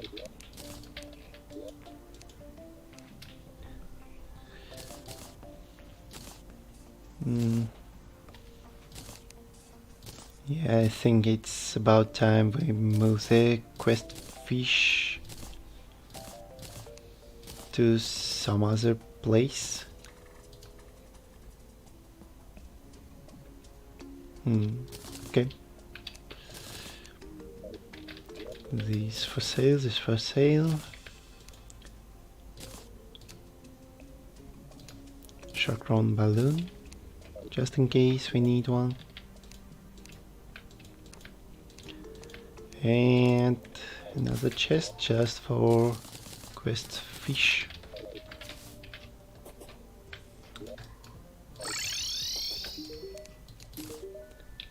Golden bagnet, awesome. I don't think it can actually catch...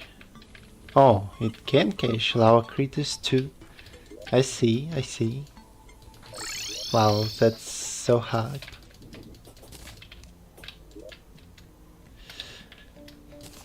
Okay.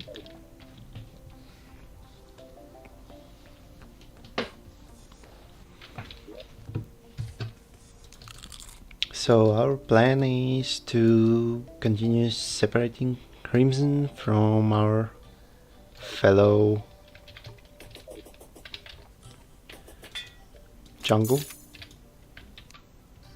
So I do need a few more imps for that task.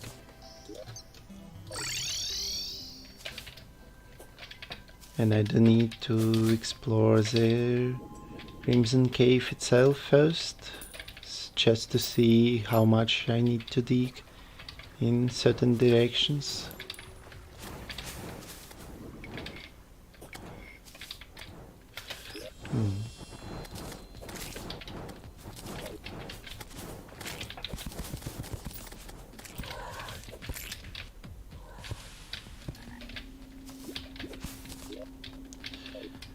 Okay.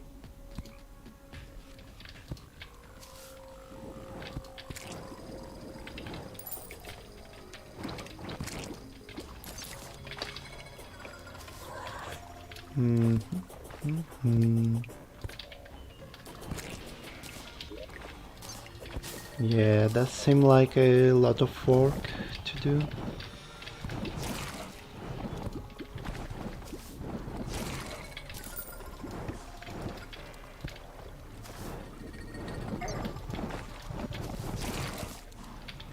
Especially with vertical stuff like that.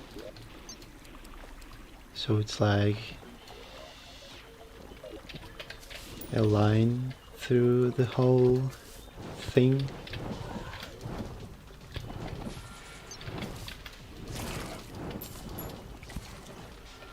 Maybe I should farm a bit of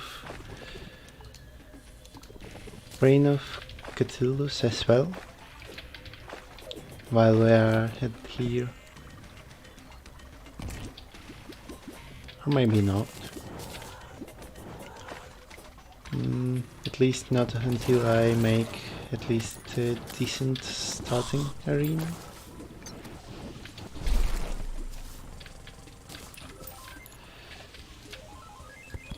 Something like that maybe?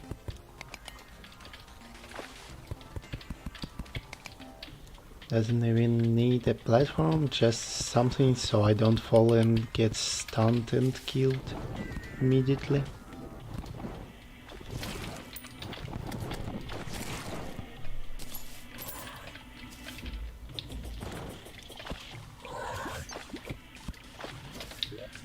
Okay.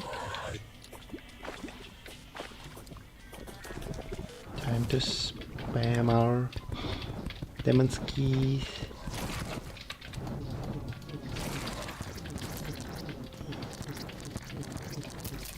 Wow, going out with a blast.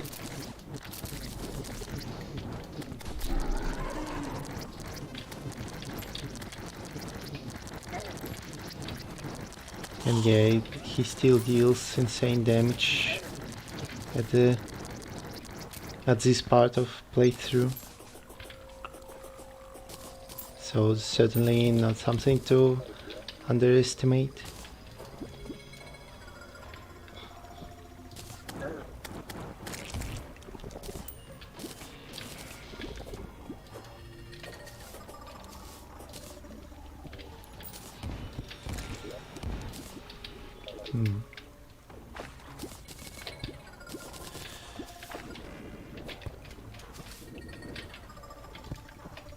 To be honest, the only reason why I actually bother killing Brain of Cthulhu at this point is money. Just so I could get better reforgers right off the bat, maybe better wings at the start of the hard mode. As soon as I get to the witch doctor. Stuff like that.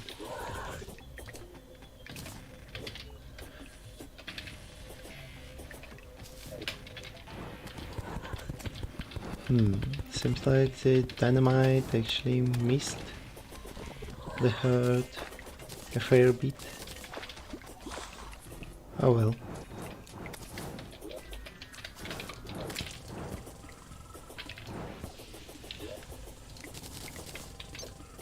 Okay, we still can deal with that.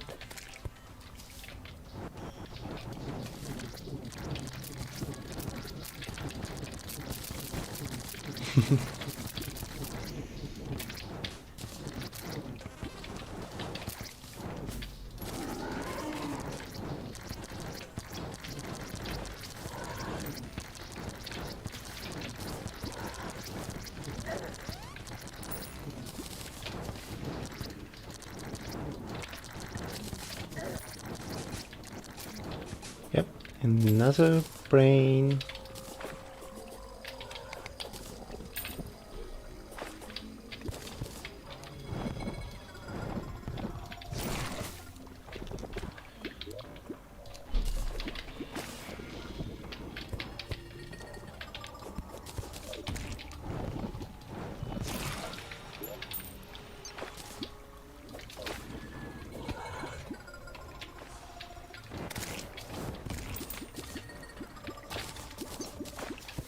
So many rotted forks.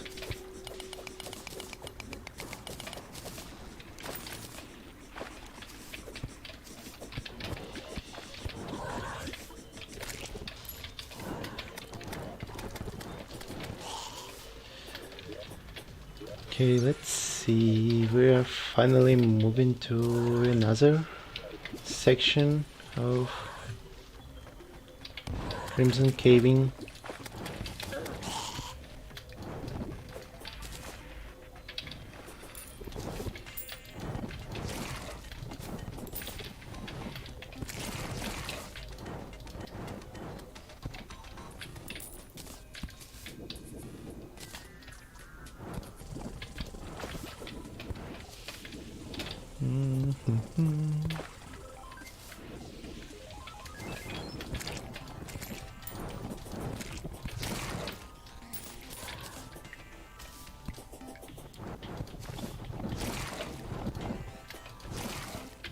And I think that also means we can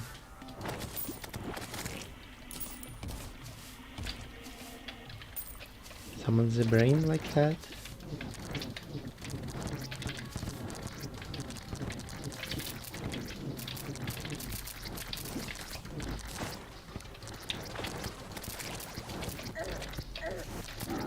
Whoops. Maybe you will stop appearing in my face. Thank you. Another meteor has fallen.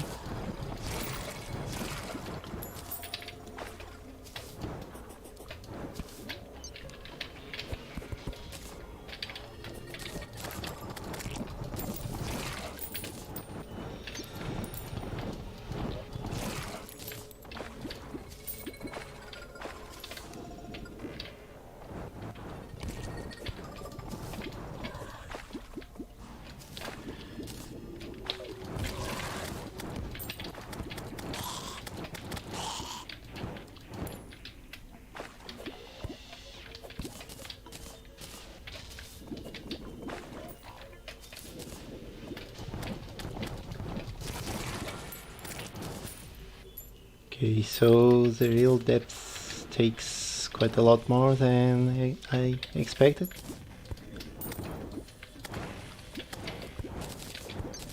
Also, it does seem like I didn't ever get a panic necklace, which is a bit concerning, given the accessory is pretty good in today's shape.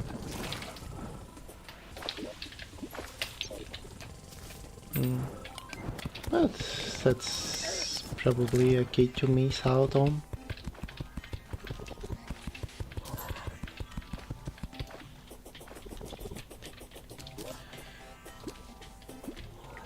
Okay, let's start.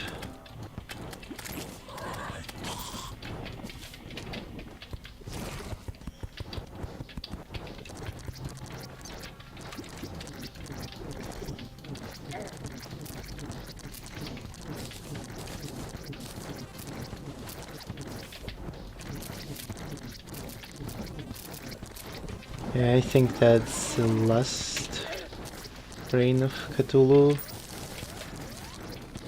Yeah, I kinda nerved through because I had only 20 HP to 100 HP at the moment of starting the fight. And Reign of Cthulhu is just that one boss that can mess with you at any point.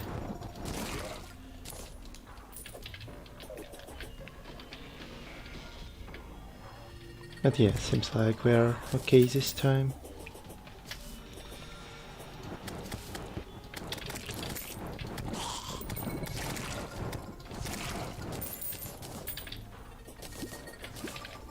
Yeah, I didn't get the Hurt Necklace unless this is the one I get it from. Okay, that does work. Now just to exit and then go straight through.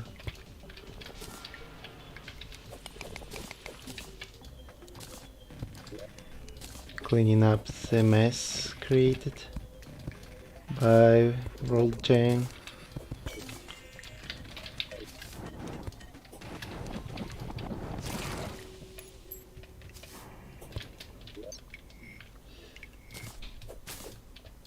Okay, food.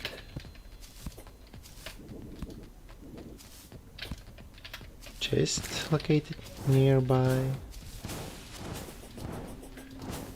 But I can't be bothered to actually search for one, so it's dynamite time.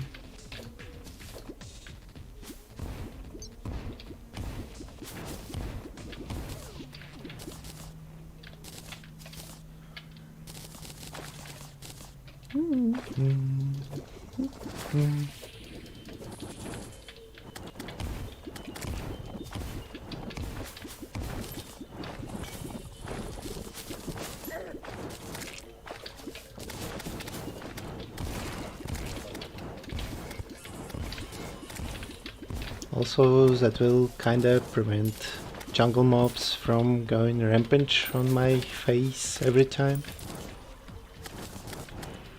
Although only kinda.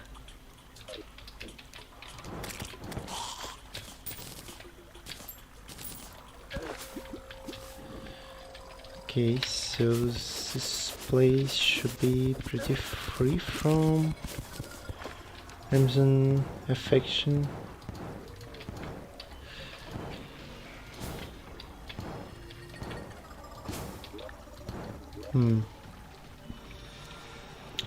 Doesn't seem like I can just get through this.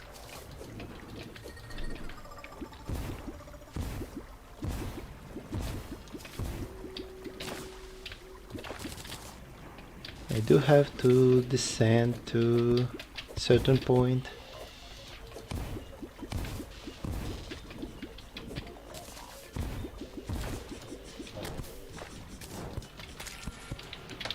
However, it should be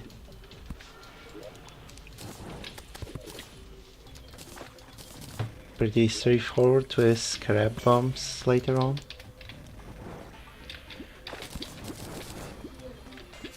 Or maybe just digging is faster? Who knows? We could always do a little test to find it out.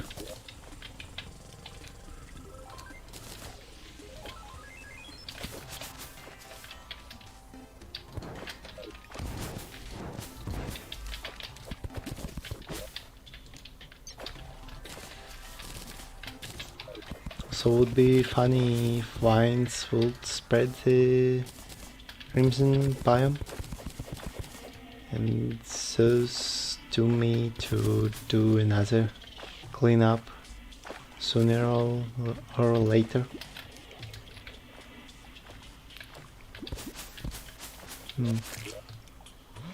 Okay, so from that point I can actually use scarab and it should probably be faster. Oh, okay. Just kinda went through that little hole.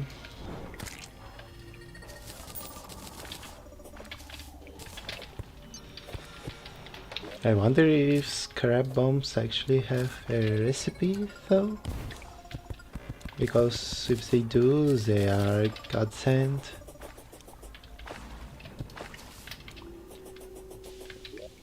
For stuff like that.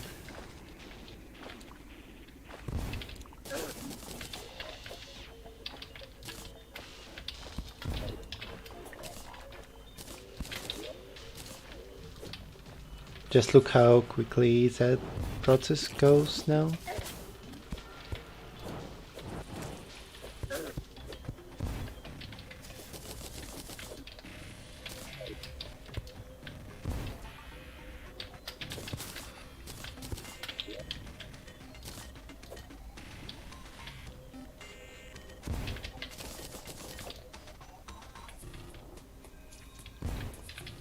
Nothing to say. Pretty much the best item for digging in certain direction at this point.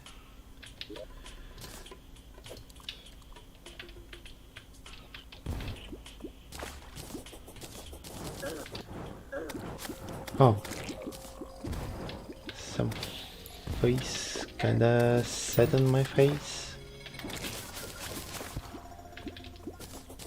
That happens at times.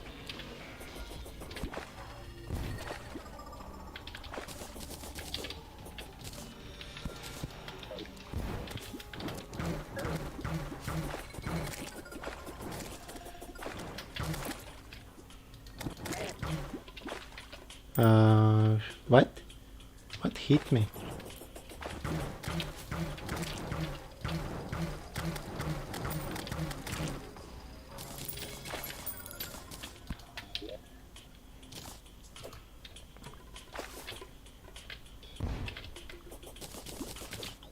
Okay, just a few more bombs and we should be set.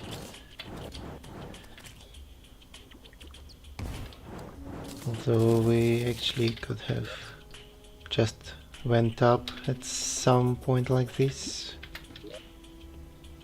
Let's see, does the scrap bomb do the vertical in?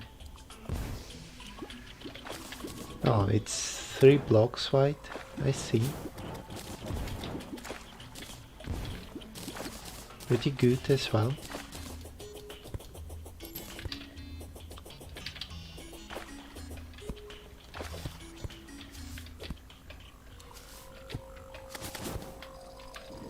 Okay, so just so you know, I won't actually separate any other crimson in this world. I know there is another one on the side, but that one wasn't actually that terrifying to spread as it is for jungle right here.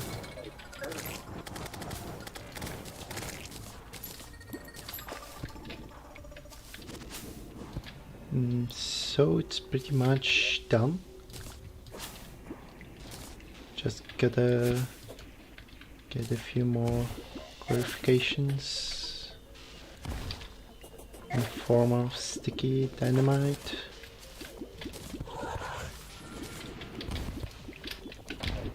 Yeah, it's pretty much done.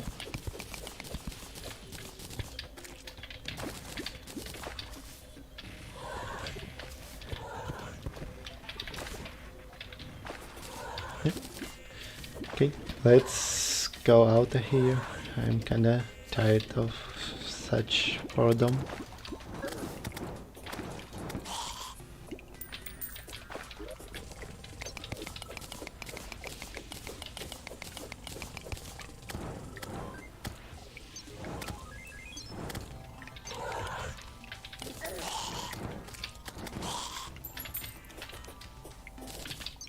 Just getting the last loots on the way.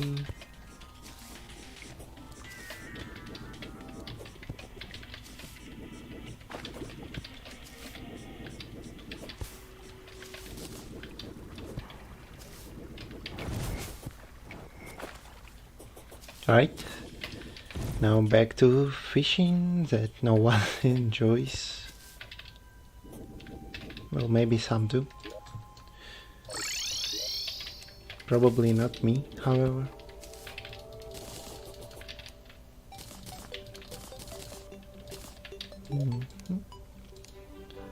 Okay, explosives, stuff like that. Kind of worms, herb bag, and a lot of other sort of loot.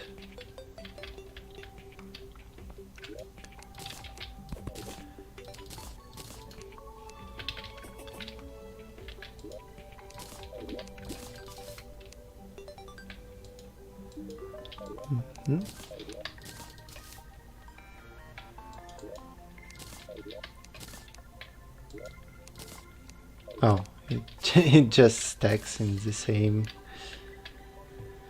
place. I see.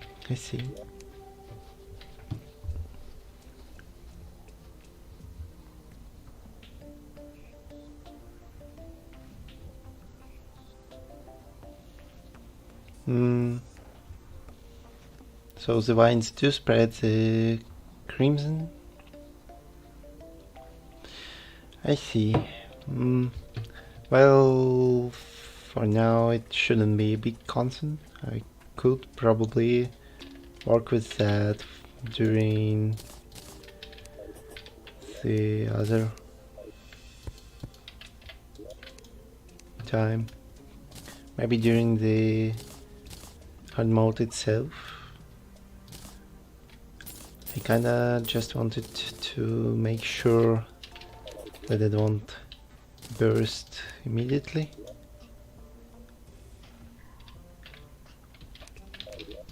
Because after one mech I could make contaminator and actually clean it out with quarantine that was designed by, well, tunnels I dug up.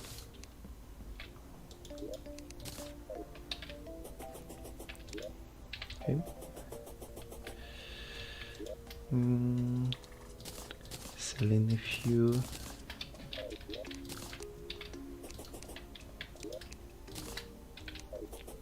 Yeah, that's a lot of boss kills, apparently.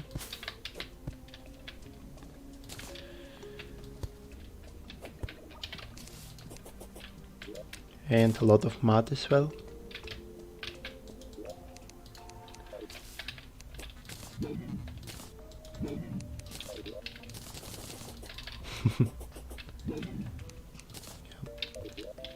Tons of appropriate and not so much loot.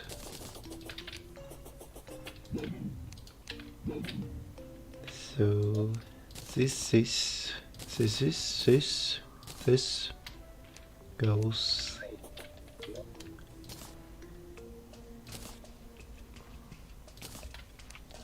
And everything else should be fine just here.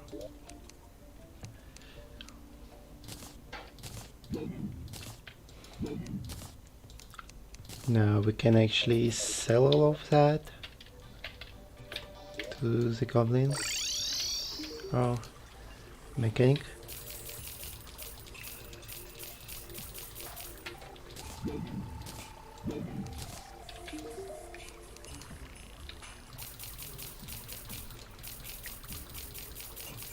Yeah, feel the money flow, and I didn't even sell the ore that was being collected in this chest.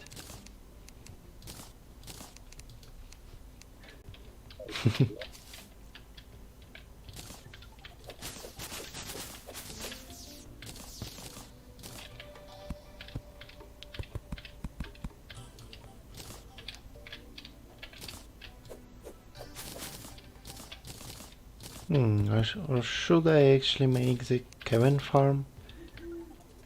I mean, there isn't much that I could use with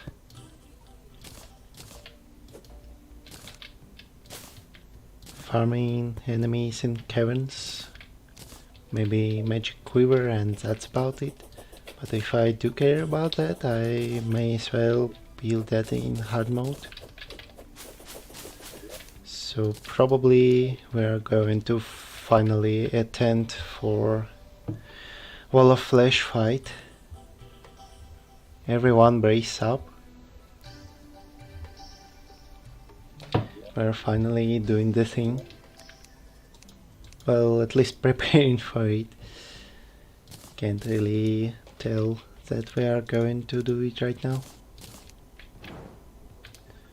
So the first step is to get our lovely diamond robe. Oh dear, diamond toilet. No, that's too much memes for me.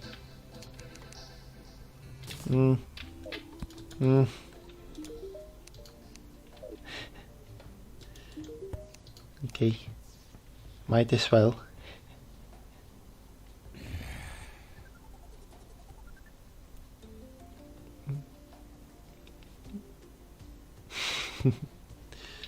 Yeah, okay. Enough lollygagging.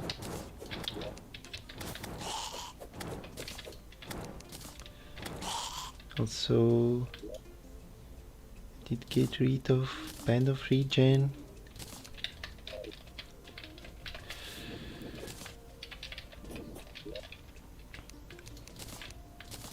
Okay, so replacing our armor with actual mage set. There is probably a decent improvement in our loadout. As for potions, what do we need? We need all of these, all of these. We may want Heart Reach, Night Owl.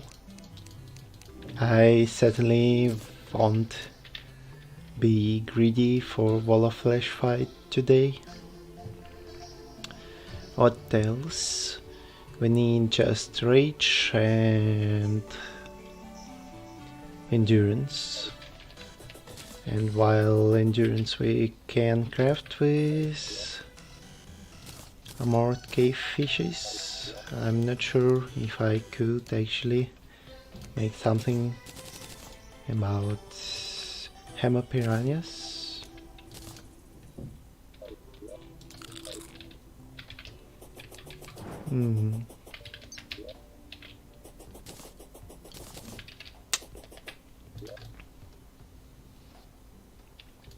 Since the closest place to fishing would be like there.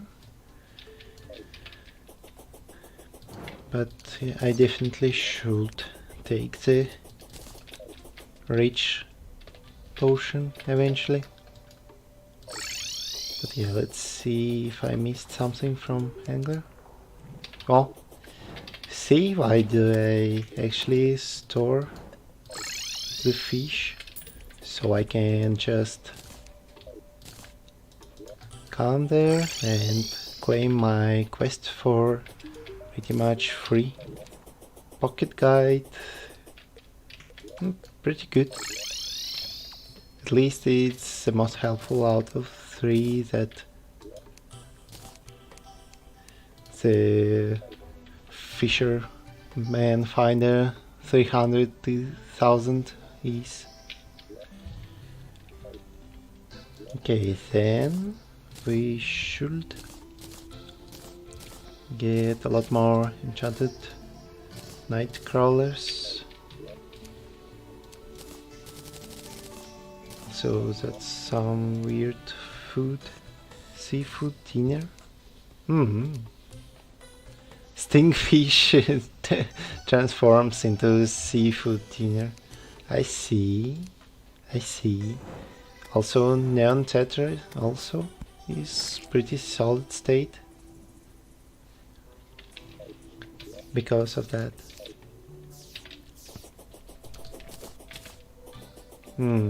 So where do I want to fish for Crimson? Is this water? Yeah, likely isn't.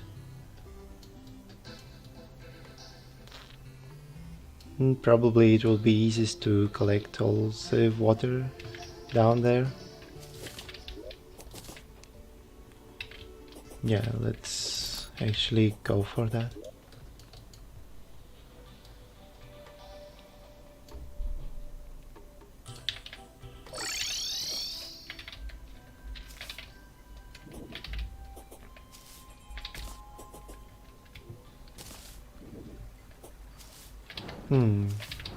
I may get this third imp using summoning potion, but seems like it's a little bit over the edge of what I would actually use.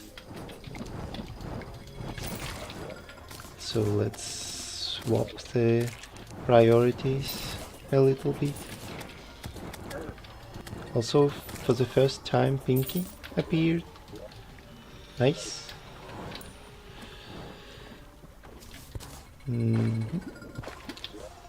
Let's see for how we handle that little water source.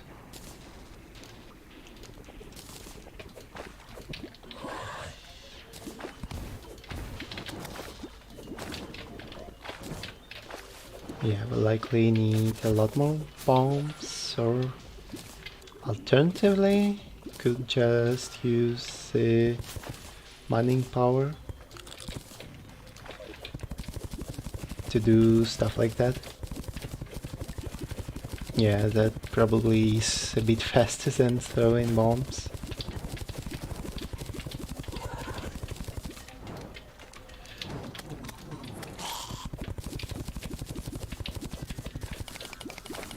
except for situations like this, but for that we do have bombs.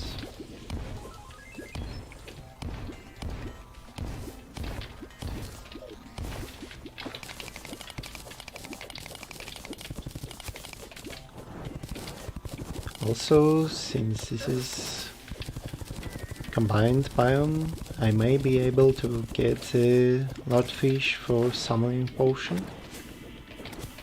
So we're good. Definitely good.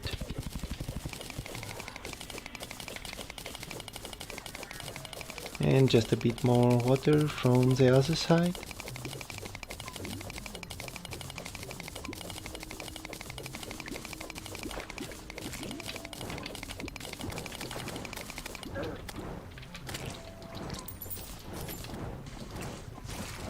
Just look at that. Amazing fire show. Okay, that's definitely more than enough to start fishing. Oh dear.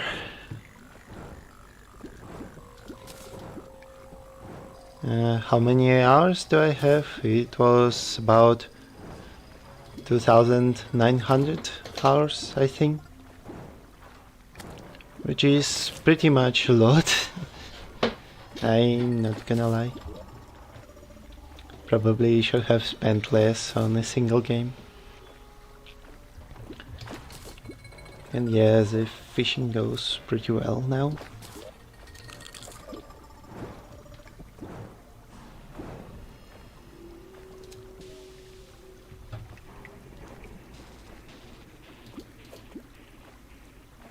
Why haven't I gotten the Phoenix Blaster?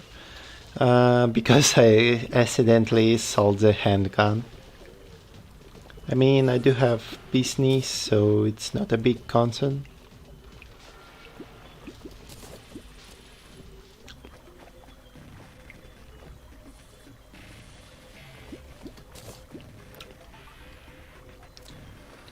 Just a few more fishes in Crimson and I would go on to the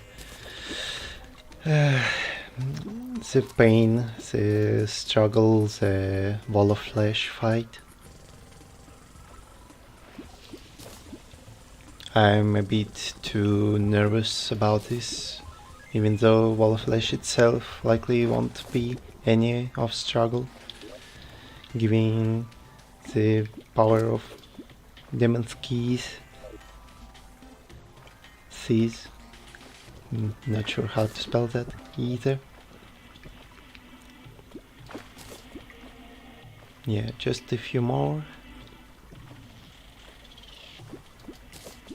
Okay. It's more than enough, to be entirely honest.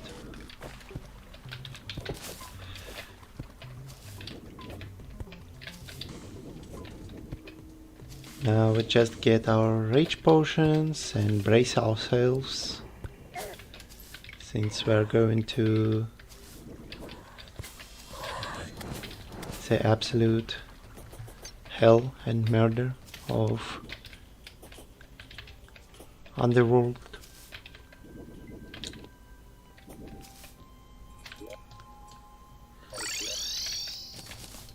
Well, also I did want to check a fishing quest this time. Probably the last time we will be able to complete. Dirtfish, no, it's too rare to catch. Definitely not my choice.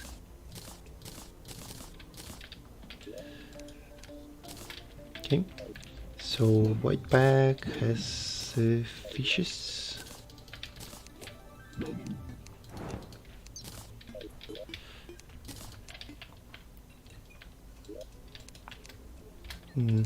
Where is the fish located?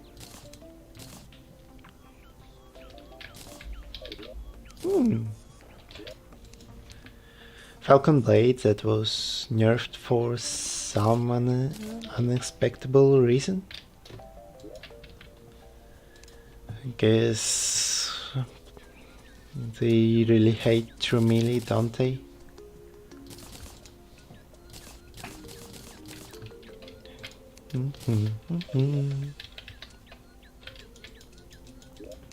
Okay. Now we should replace Band of Regen.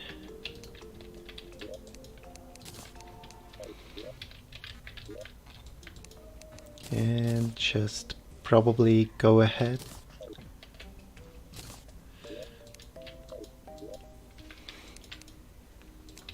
Well, I'm scared.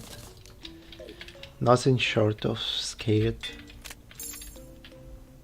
Actually, I don't need that, likely, but I will still do that. 2 imps. And teleport. Teleport, right.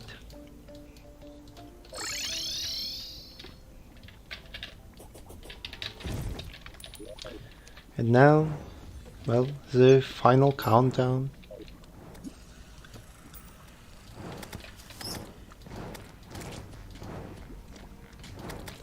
I probably should get obsidian skin as well. No, I don't think I would need that.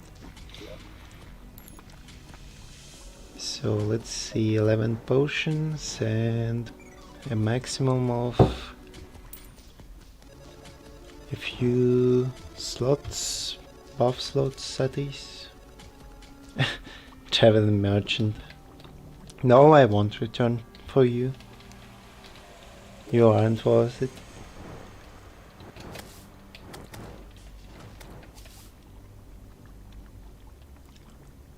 Let the real guys lead the thing.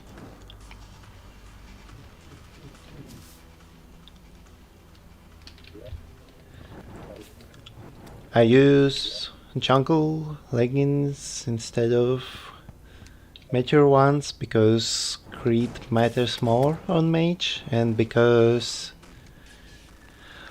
20 mana also matters due to mana regeneration potion getting more efficient with how much maximum mana you have.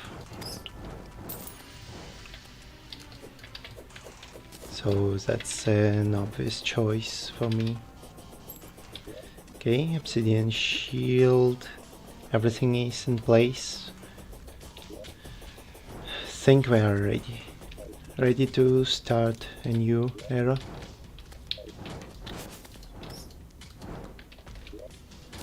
Yes, let's not wait.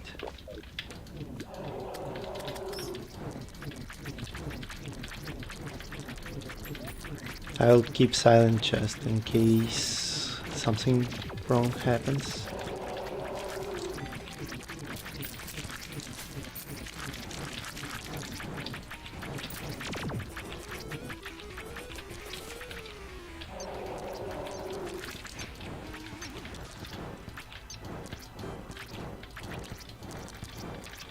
Okay, Flame Lash isn't actually a good choice.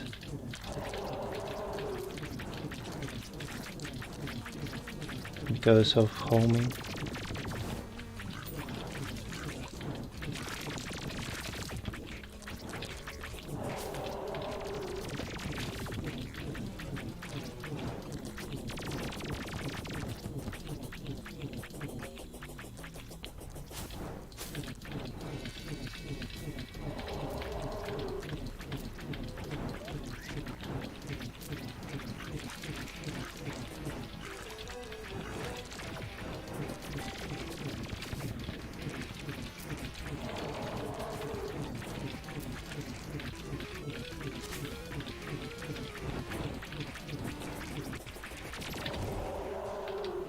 Yes!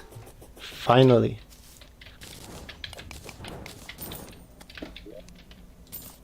Okay, Snapthorn, how ironic.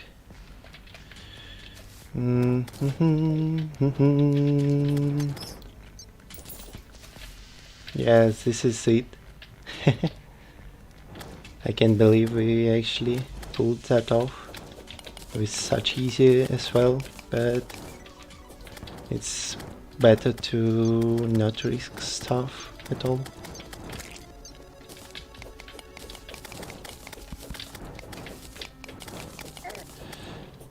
But yeah, that's it for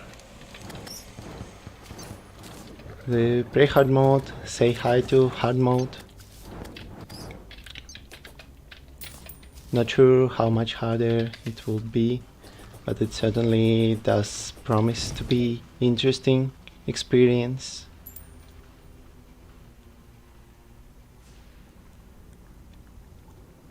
And yeah, I didn't even use actual amount of breach. I think it was actually like 1/4 of it, if not less, 1/5 maybe even, but I was kinda unsure how Master Mode Wall of Flash works, so it was a worthy method of making care.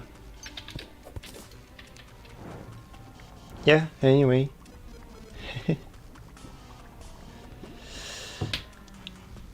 We finally did it.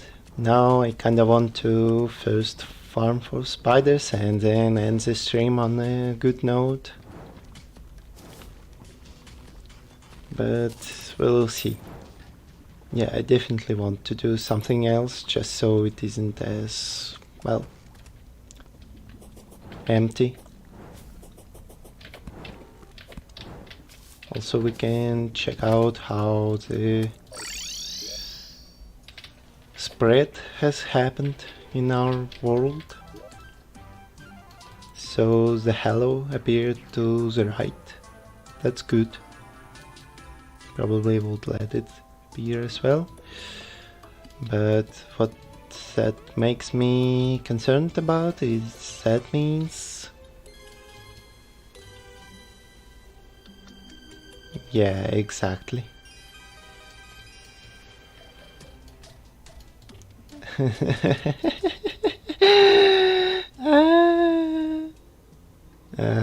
The crimson, and it is already spreading over the jungle as well. My boy. Oh, and golden bunny. Awesome. Let's actually see if we can get the golden delight. Yeah. Right. Apparently just one golden critter is required for that. Good to know. And to know I do want to break elders just so the game actually goes on instead of trying to stop it from inevitable. But we will see.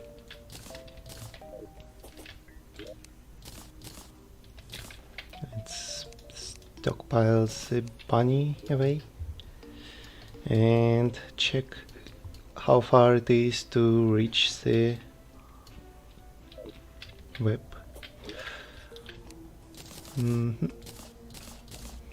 I also should get the crafting stations right with me, so we will be able to miss a travel merchant, right?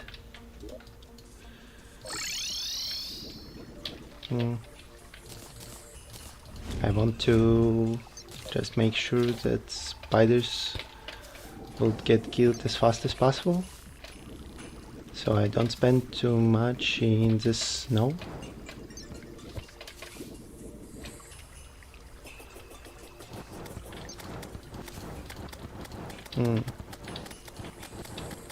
Also I should definitely lock that part away if I want to actually make business with recluses.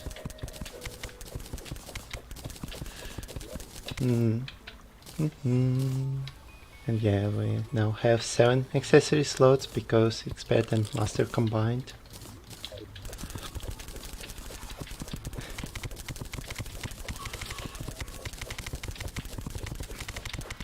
Spiders will have hard times to spawn in conditions like these, but it's probably for better. Huh. The digger already appears.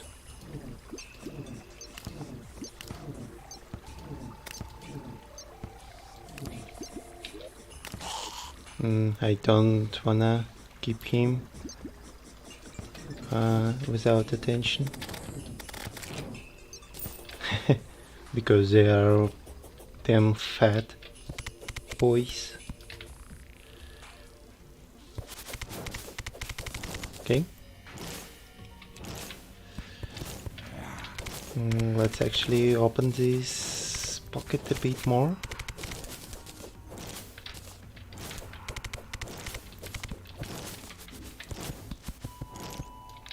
So all the imps can actually target our fellow spider dudes and Soko die.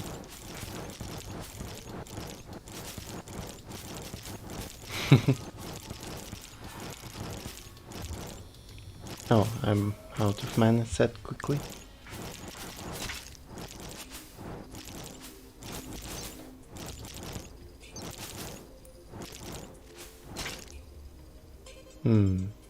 They won't spawn if they are on screen, so I do have to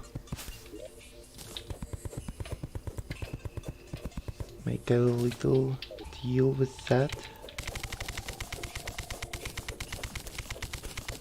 First, maybe even securing myself in a pocket.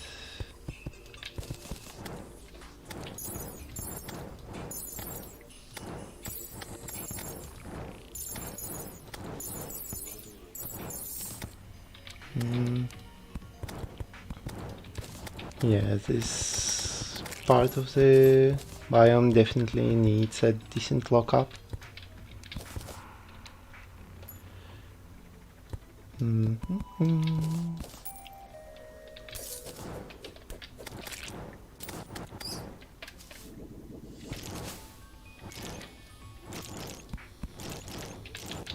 just kinda afraid that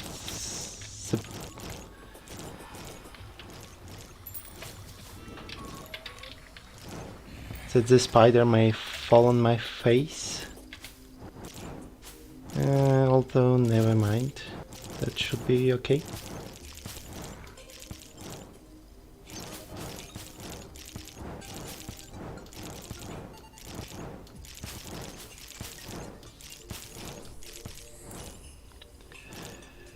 Just taking our chill, going for spider minions that will stun lock half the enemies with easy. But also we did get the poison staffs that will be a great starter for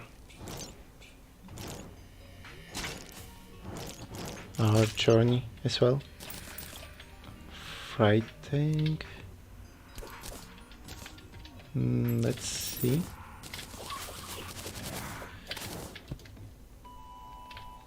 Okay, that's all the spider fangs available. Kinda sad, but we may get more soon.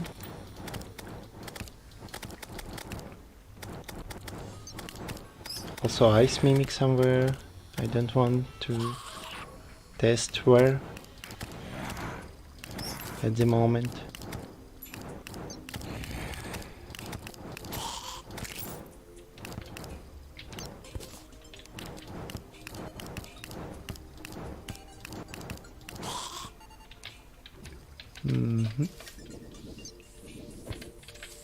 Only one recluse.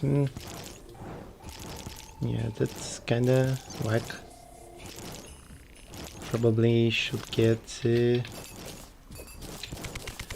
tunnel a bit deeper.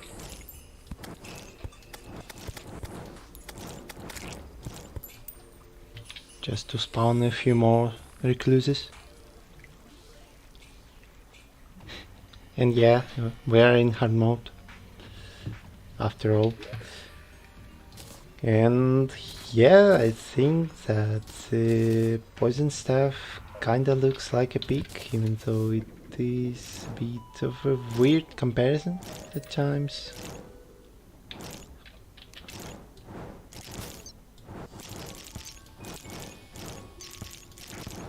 Also, I capped out on enemies, so I will have to go away for a little moment from this biome, that is.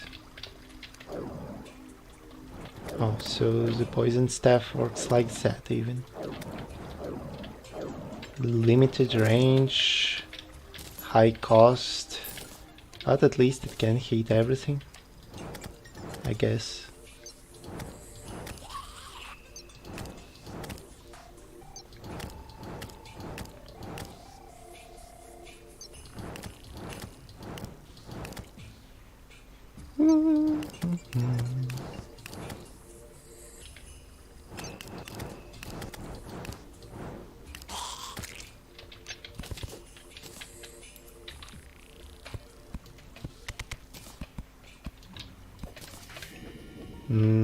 Yeah, spiders kinda refuse to spawn properly.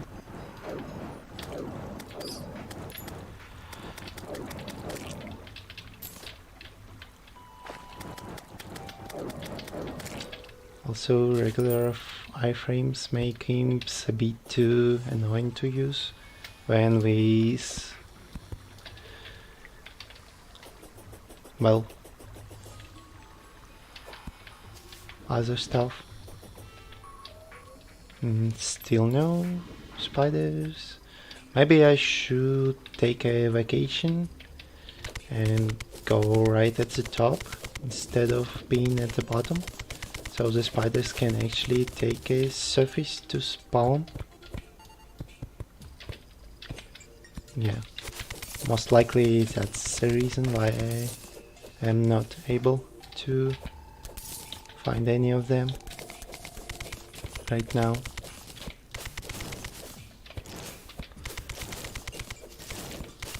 Just so I'll wait before they start appearing for real. Yeah, that's a lot better.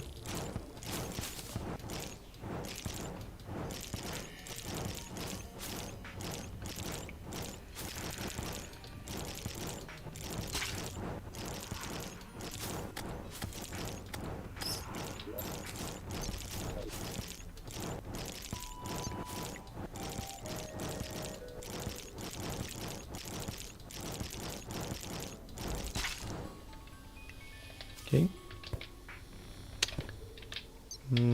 No. First we need to kill one of the recluses and then just go for spiders.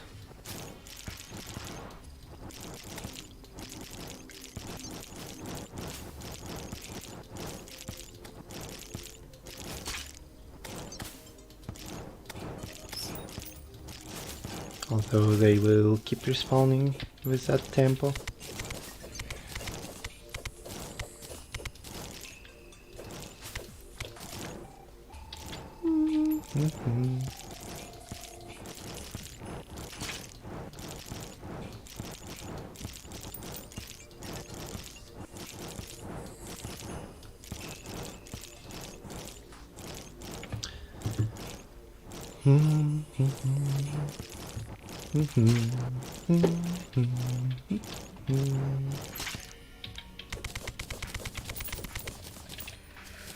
Yep, just like that. You can even pick up a few cobwebs along the way, just so the visuals are a bit easier.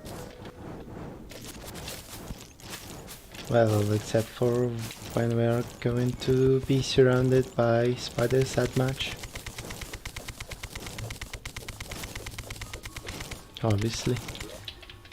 Okay. So, spider staff. Time to chew on the gum. It's a spider staff. I don't know what I did say. Dear Lord. But yeah, the process should be a bit faster.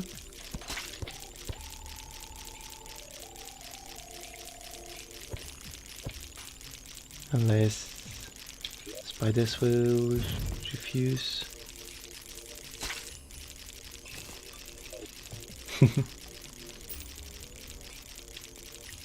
Yeah, I do know that spiders to the left are also present, but I kinda like the right one more for now.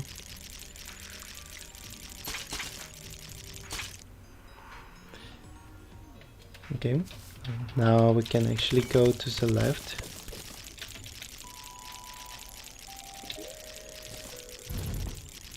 Also, somehow wall creeper spawned despite being in hard mode. Interesting, interesting. Traveling merchant arrived too.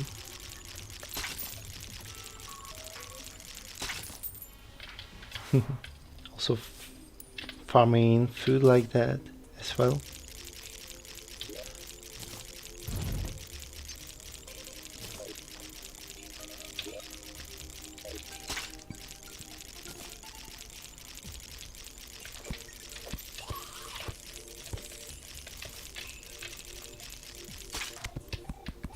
A lot of ice tortoises as well. And spooders refusing to spawn. Pretty common sense for us.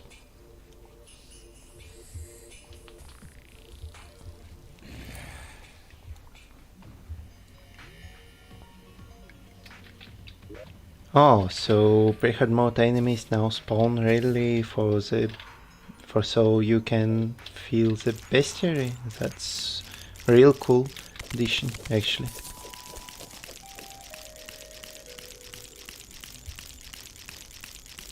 It still take a long while to fulfill it, but definitely an improvement from what it was when you just was locked out from any kind of stuff. Also, seems like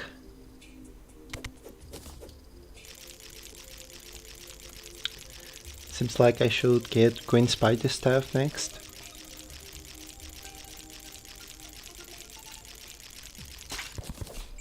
Another poison staff. Okay.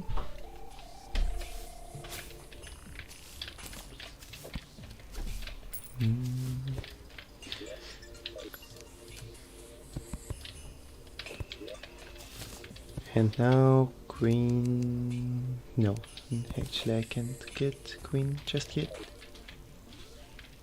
Surprisingly.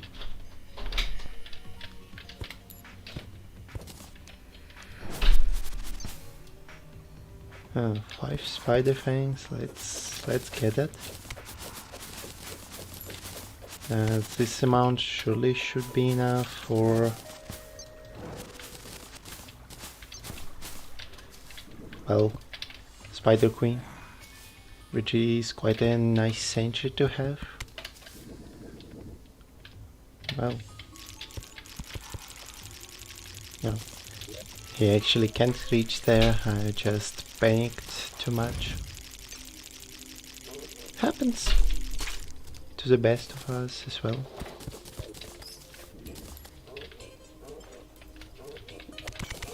Okay. Time to trick spiders into moving into this cave. Except they won't be actually tricked for some reason.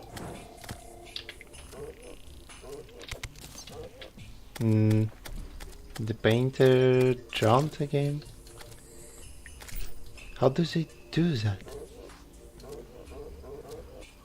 Oh, Wait a second. Why? What? Everyone from jungle disappeared? Oh, it's because of the corruption, right? But why the corruption has spread so randomly throughout the jungle? Oh, at least I got Amarok, I guess. Oh, awesome. I just lost the jungle pile to the bullshit like that.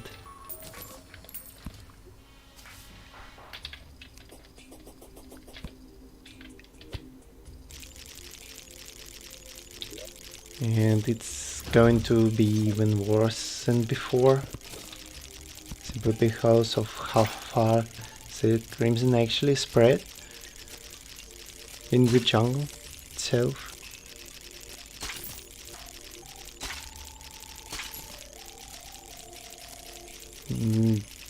I don't know. I just have to improvise from that point, I guess. Otherwise my jungle will just die in hours from the start of the game. Of the hard mode game, that is.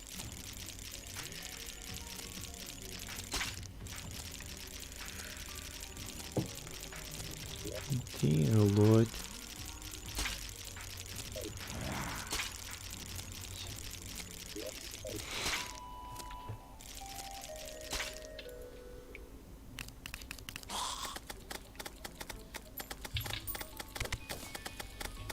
I guess I would have to rush one of the mechs as suggested, just because of, well,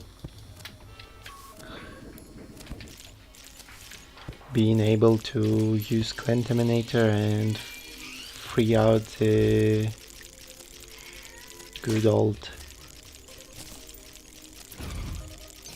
Crimson from my territories. Oh dear. Also, this stuff is so disappointing that I forgot I got Amarok from the...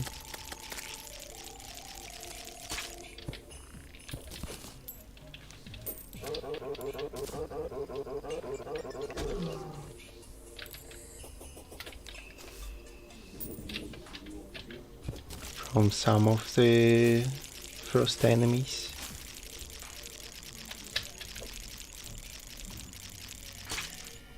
Oh well.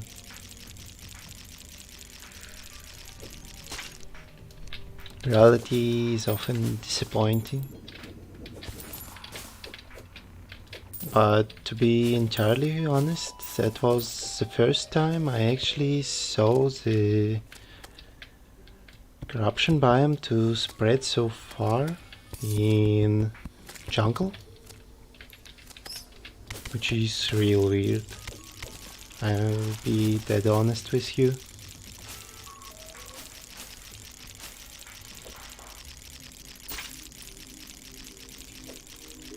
And yeah, at least we did get spider stuff, all of it, right now.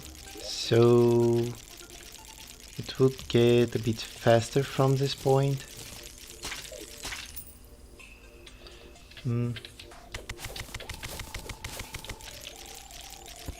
I don't think I do have to beat Pirate Invasion to make use of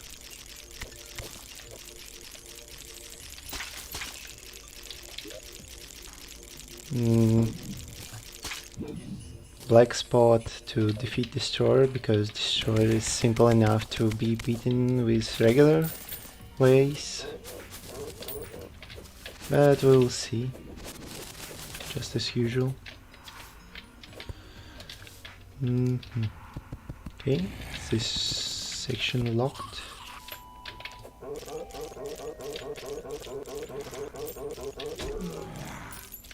Emerald. Yeah, with banner they die a lot faster. Let's see for the armor. Yep, full spider, good. Now we have 4 spiders, or 5?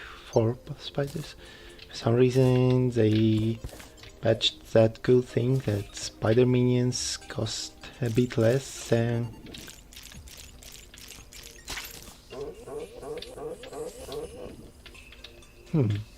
Wait a second, does it mean spiders actually have the iframes? Separate ones? No, doesn't seem like it actually.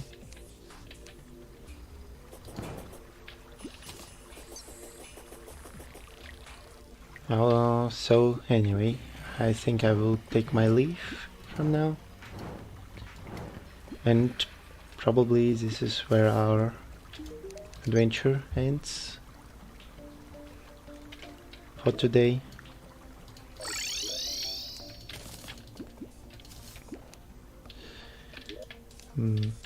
Okay, so this chest is also in need to be slightly modified.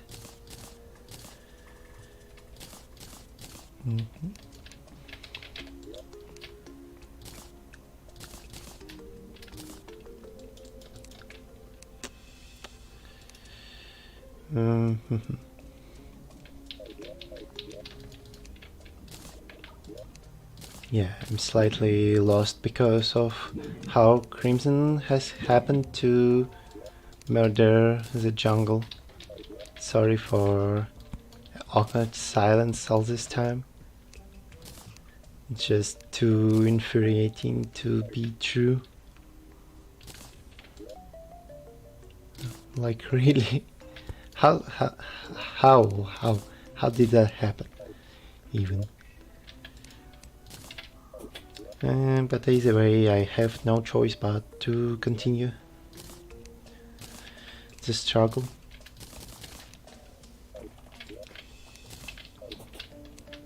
I mean, it would be unfair if I just decided that, well, this world sucks, let's move on to the next one. That won't be a manly thing to do. We will manage to get through the corruption like that. Crimson, that is. Oh boy. I'm not sure we're actually gonna do it for real. But yeah, let's take a final look at how we go, and thanks everyone for watching. I will announce the next stream on Friday, probably with a post as well. Remember that you can always watch the recording of that stream through the playlists in my channel, because it will be unlisted and won't be actually shown on the subfeed. So take care, open the playlist, watch it if you need. If you don't, well, just wait for the highlights that would come out eventually. Either way, Wall of Flesh defeated, we are finally in hard mode. Thank you for watching. Hope to see you next time.